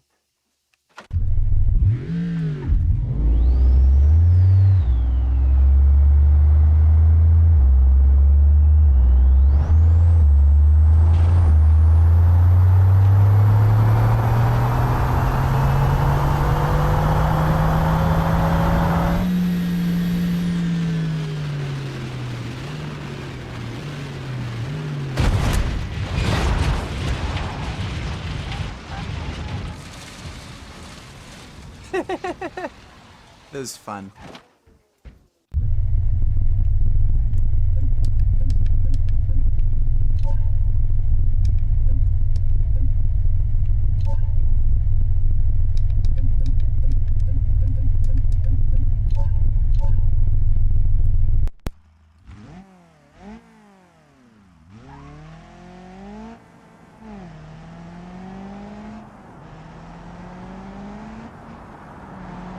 Why is it shaking so fucking weird?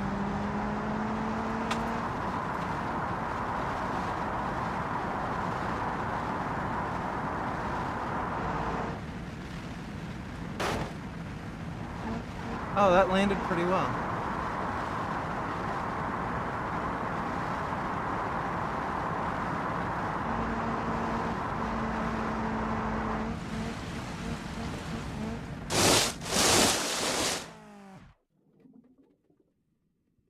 Okay, I think I have to change the fucking force feedback settings.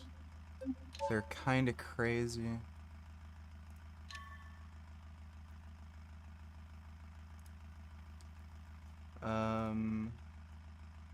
No. Where is the force feedback?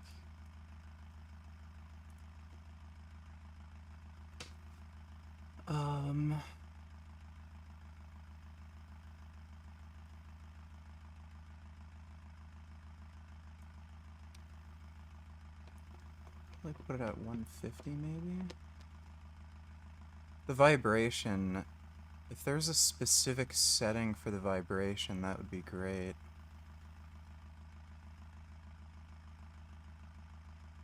Maybe I'll put smoothing a bit higher, like 20.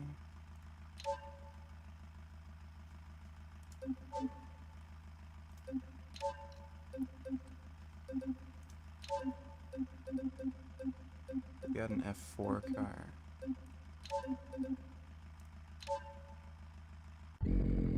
I've got a Club Sport DD Plus.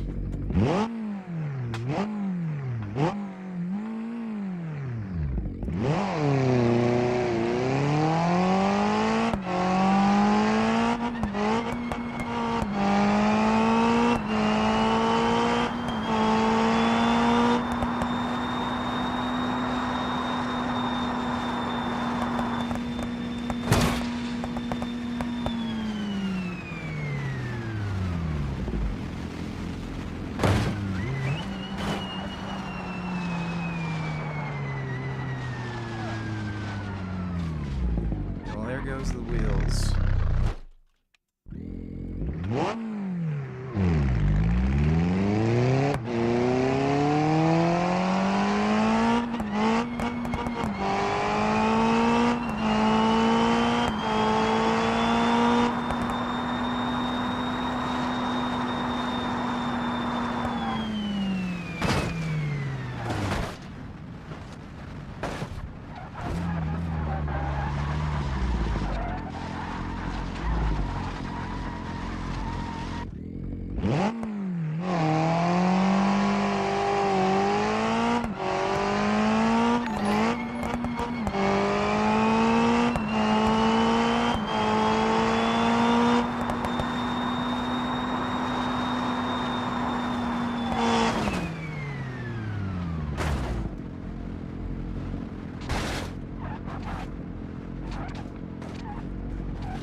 Kind of weird how the tires, like, hang on. This game's neat, though, with the damage model. Ben Boy Donny Tillers, what are some of your favorite bands, music artists, either current or ones you used to listen to in the past? Well, I've got a workout music playlist that you can check out, but it's mostly, like, metal and synthwave. Like, if I had to pick a #1 band of all time, maybe Rammstein. So Rammstein's really cool. I'm not, like, a big fan of bands. I like specific songs, but I'm not usually the big fan of bands. There's some stuff by Suicide Boys that I like. Not a lot of rap music that I enjoy.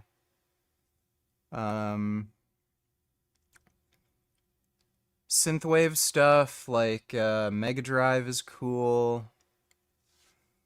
It's hard to remember. But yeah, you can check out like my workout music playlist. It's public. Thanks for the donation though, Ben Boy.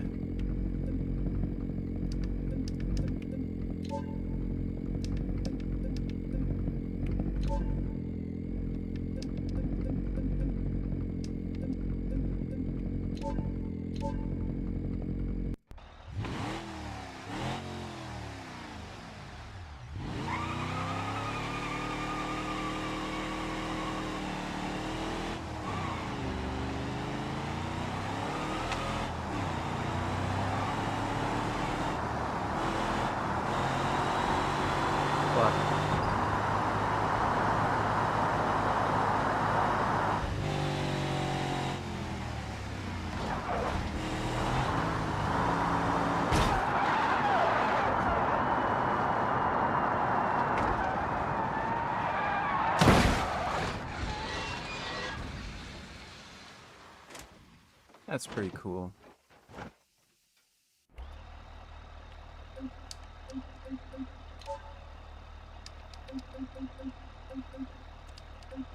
Ferrari F40 is weird.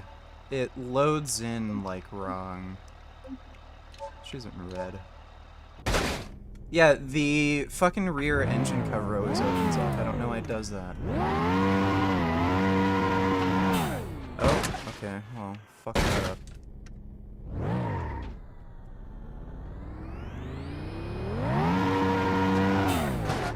Yeah, it loves to spin out.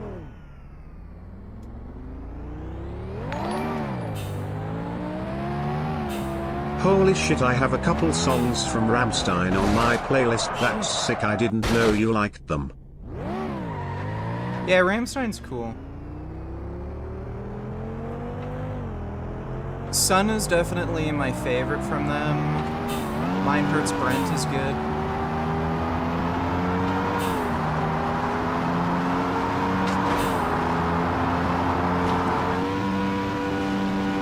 Whoa. Oh my god, it's literally like a plane.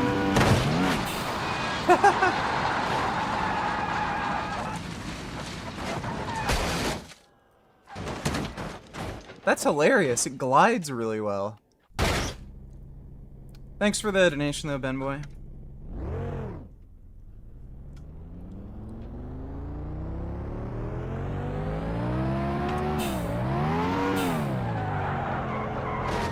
Oh, jeez. This is super ridiculously hard to control.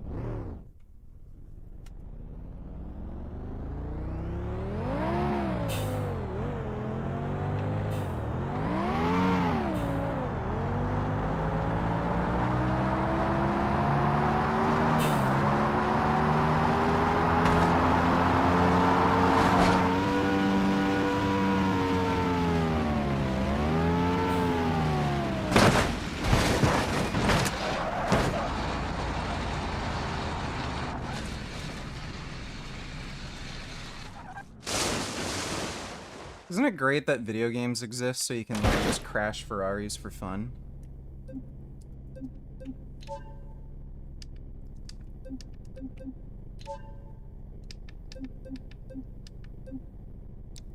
Carbonworks Beam M. I think that's an electric.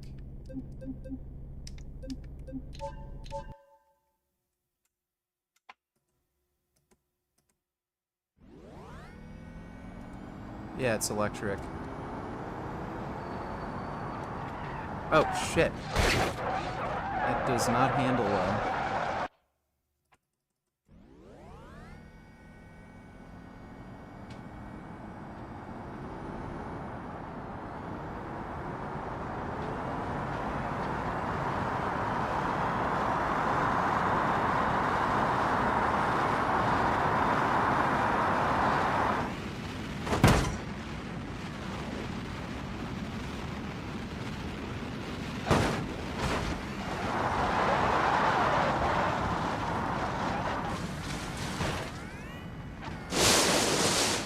Weird how a lot of them like glide through the air.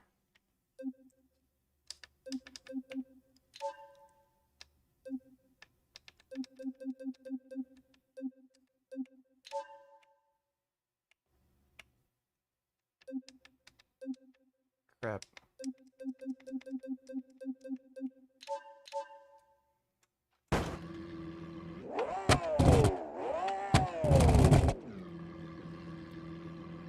How does the drivetrain work?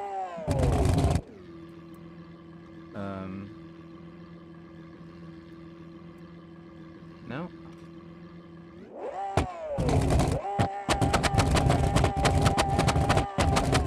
Yeah, for some reason that's not going into drive.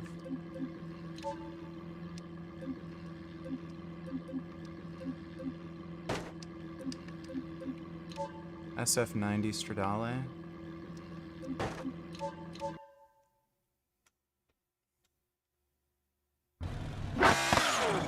Do I need an Olympic over standard barbell if I'm never going under 8 reps? You'd still want an Olympic barbell. Standard plates are just stupid.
That's cool.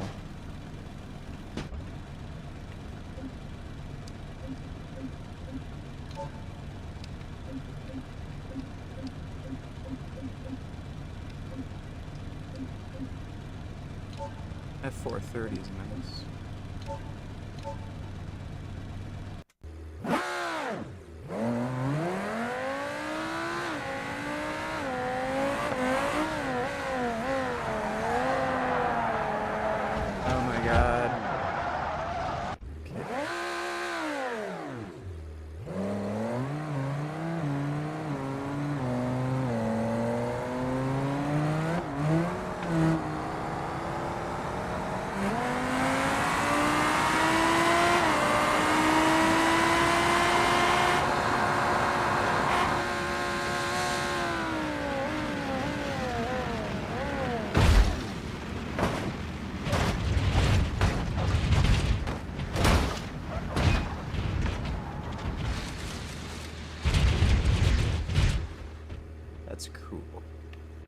It'll be so sick when we have like Matrix-like, you know, video games where you're like in the world and you can just crash and shit.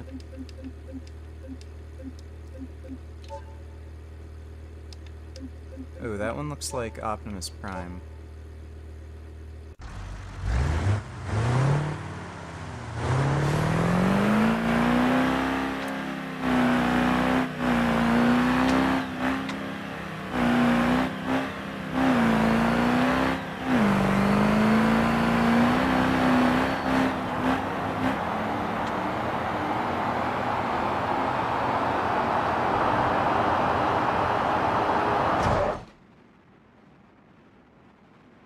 Oh, that flew way further than I thought. Yeah, those are good. I also like Mutter and Deutschland by them. Yeah, Mutter's good. Don't know if I can remember Deutschland. Thanks for the donation, Ben Boy. Oh, I stalled it. There we go.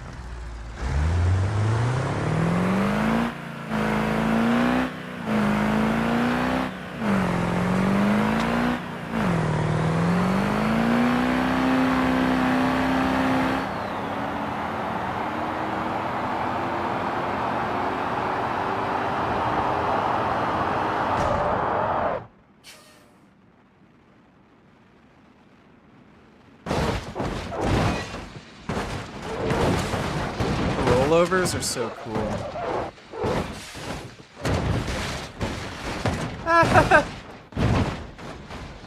That just blew into pieces.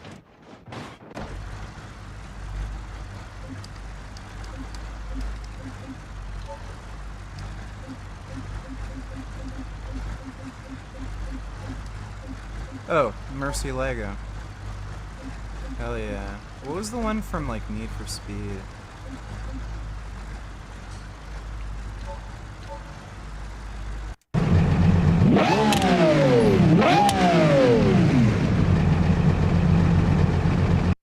Draco Donatillers, would you be surprised if Epstein was Mossad? Yes, I would. That would make no sense.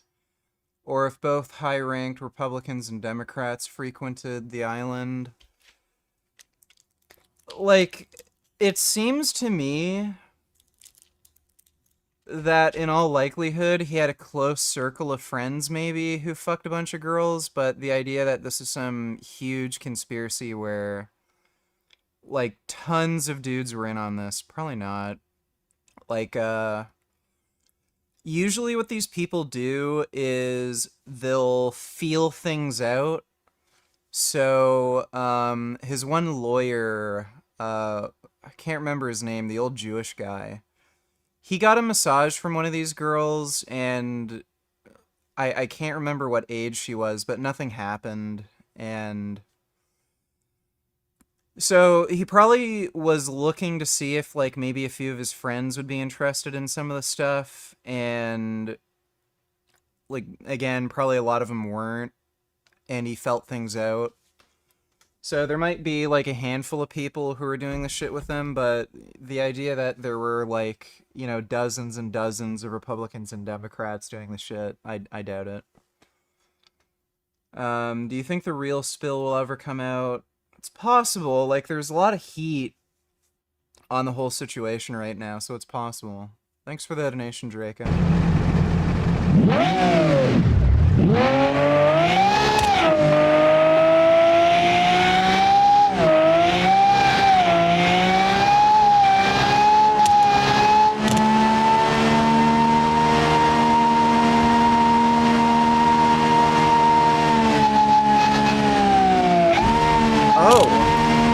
Oh, it survived.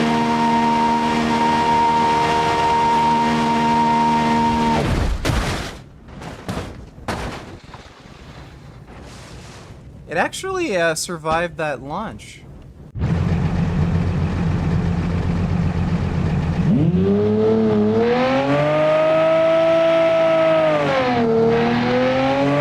I read the chat, you fucking retard.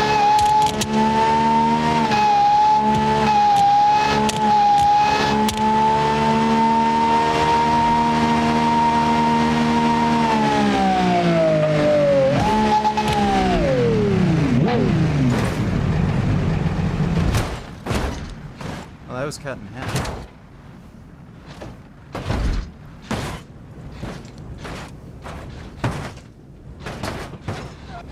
Why do you people say I never read the chat? Like, if people are just saying dumb shit in the chat, not asking me anything, like, what do I have to respond to? Like, what do you expect me to do?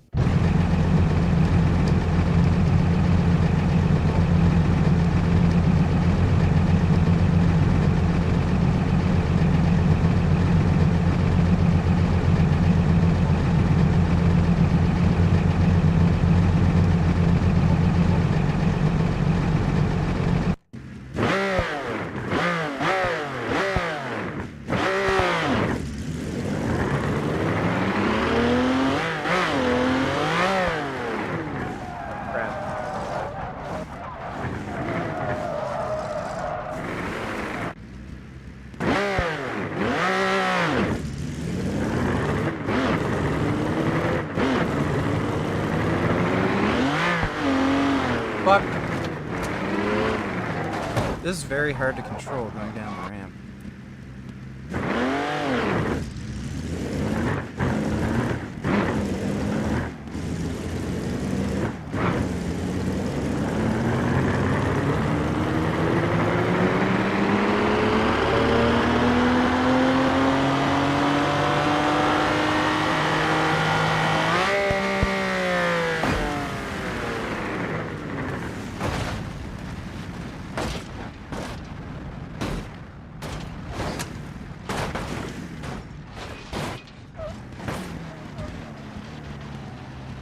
Is it still running? Oh, it's still running.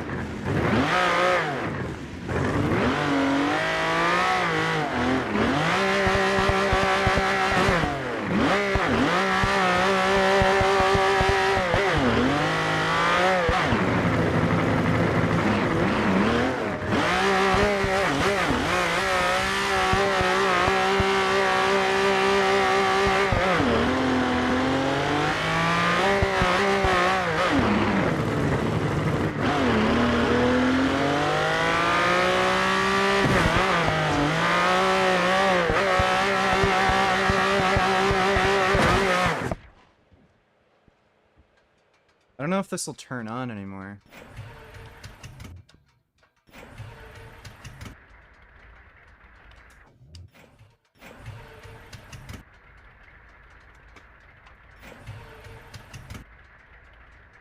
Doesn't look like it's gonna turn on. No, it's not turning on.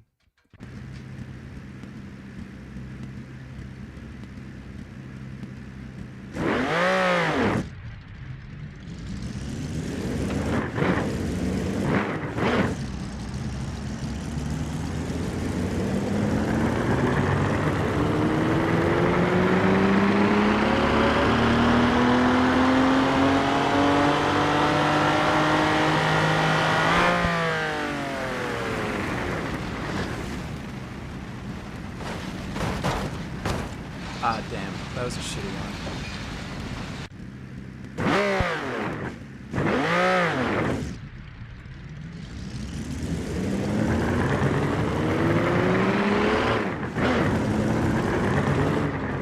Crap. This car is very hard to control.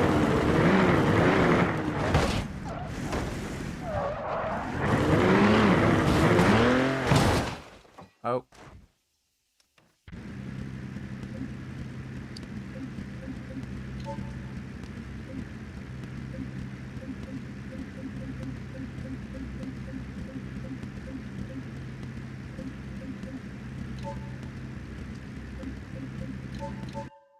Junker from Half-Life.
The engine seized.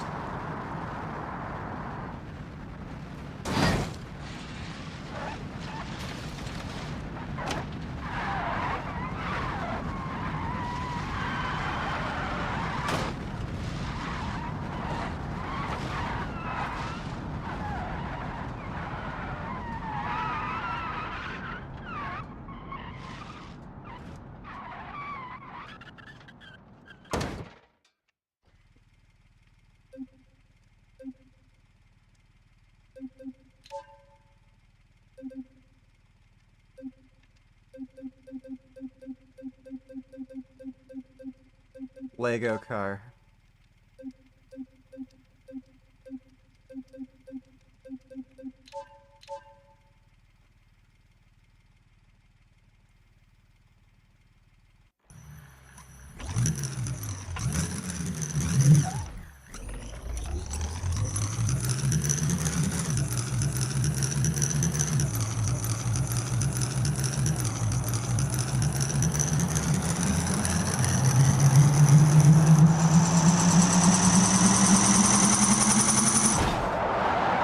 Oh jeez. Valve train gets damaged.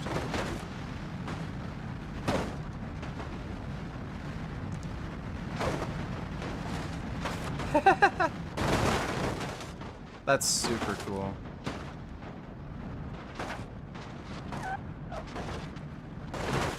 Hello, vegan inconsistency.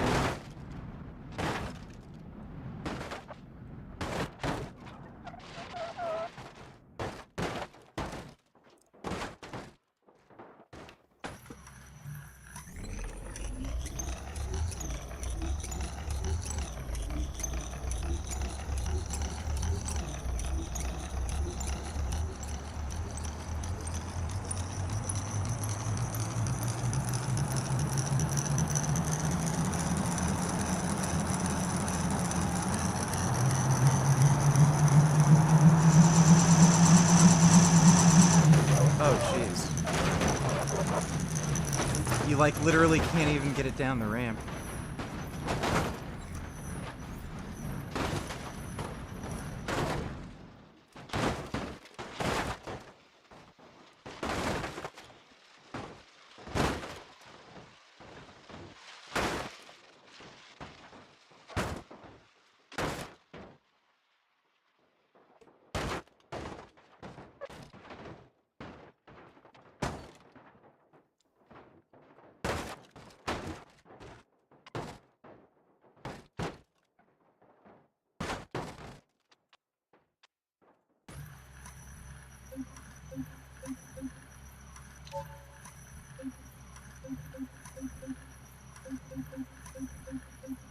Why should I not buy standard plates? There's really no reason to buy standard plates. They're stupid.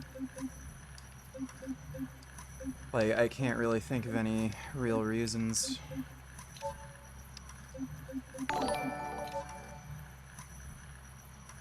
What are your thoughts on two Israeli human rights organizations, one of them Tselem, declaring that it's a genocide? You should watch their recent video on it. I wanted to add that I'm Palestinian from a Christian family. Yes, there are Christians here. Yeah, I know. They're just gay and retarded. Retard in your chat. Gilbert Jones says you cannot be vegan and nihilist. You obviously can. Thanks for the donation, Destiny. Like, what's the argument? I'm aware there's Israeli human rights organizations calling it a genocide. They're just suffering from, like, basically the Jewish equivalent of white guilt. They're just cucked retards. There's no plausible case in which you can call it a genocide. None whatsoever. It's just stupid. Thanks for the donation, Eagle Files.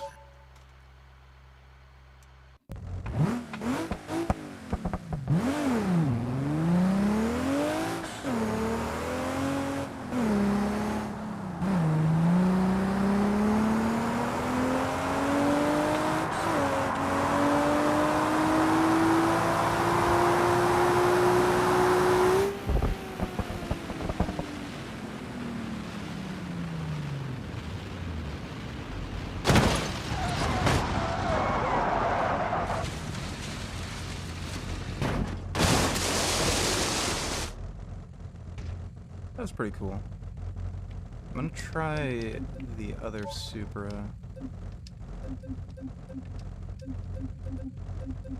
Standard plates are fucking stupid for a variety of reasons. The type of bars that you're able to use are gonna be worse. If you want to do deadlifts and shit, like, it's not going to be at the standard height that you'd normally do a deadlift from. It's going to be, like, at a deficit.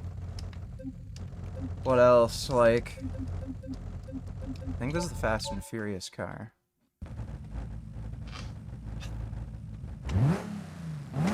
You can't put as much weight on the bar. Like, it's just stupid. Why would you ever bother doing it?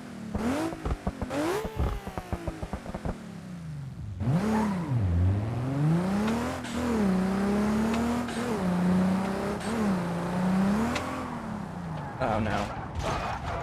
Oh no.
Yeah, that's not turning on.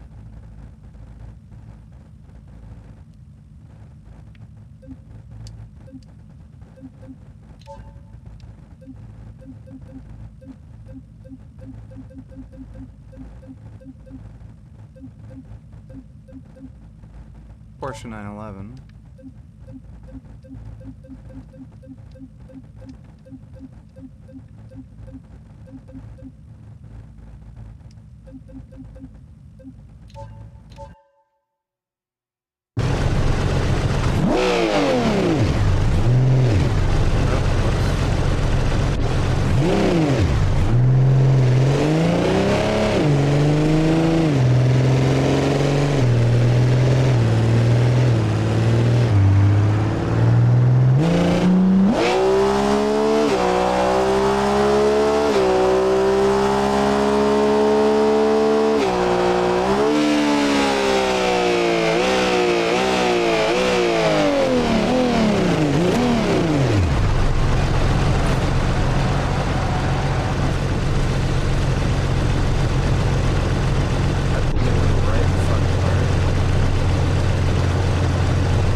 I don't know why some of these cars are so loud.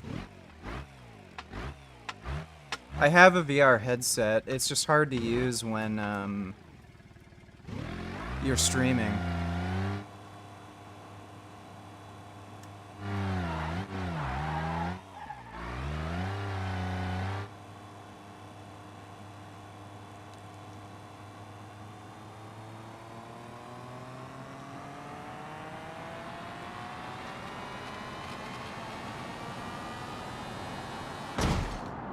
Oh. The transmission blew. Crap.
Why don't you deadlift from a deficit or straight legs?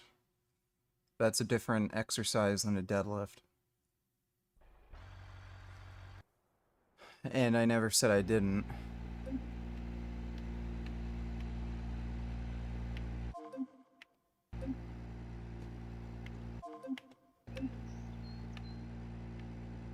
How do you change? Oh, there we go. The first note is flat left. Best of luck. 3, 2, 1, go. Flat left. And 4 left short. 100. 3 right. 30. 4 right. 100. And that's done.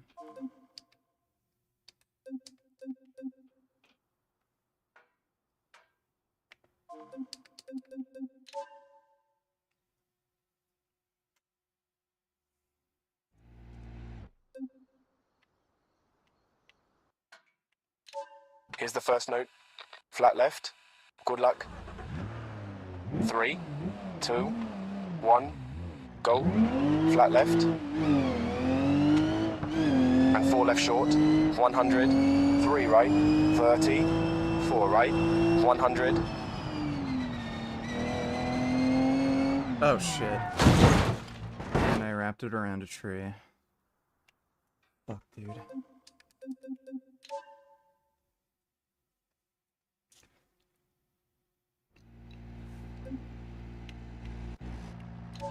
The first note is flat left. Best of luck. 3, 2, 1, go. Flat left. And 4 left short. 100. 3 right. 30. 4 right. 100. Hairpin left. 100.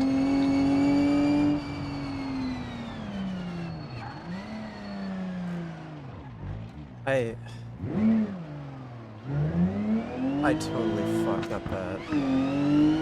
6 right long, 40, 4 right, narrows, and 3 left tightens, 40. 6 left short. Shit.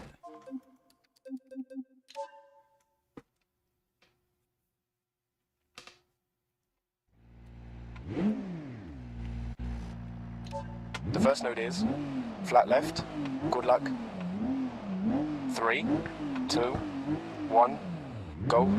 Flat left. And 4 left short. 100. 3 right. 30. 4 right. 100.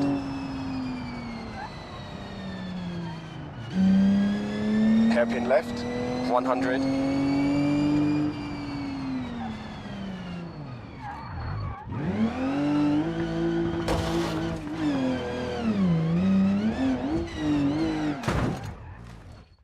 I really gotta learn how to do, like, use the handbrake. I'll try one more time. I'm actually getting tired. Here's the first note. Flat left. Good luck. 3, 2, 1, go.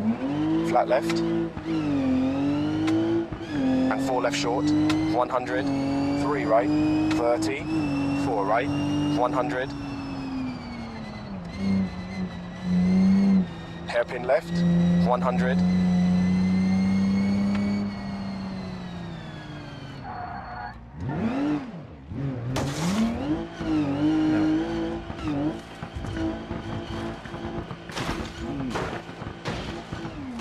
Sorry, I'm just too tired.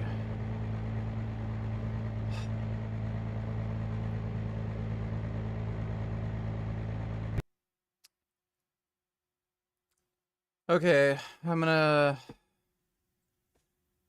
I'm gonna get some rest. And I should be on later today at a normal time. That's the plan. I'll try to stream at around 6, 7-ish. But hope you all had fun. Big thanks to everybody who donated on Streamlabs. Really appreciate it. I've been having sleep problems, so that's why the stream schedule has been fucked lately. But,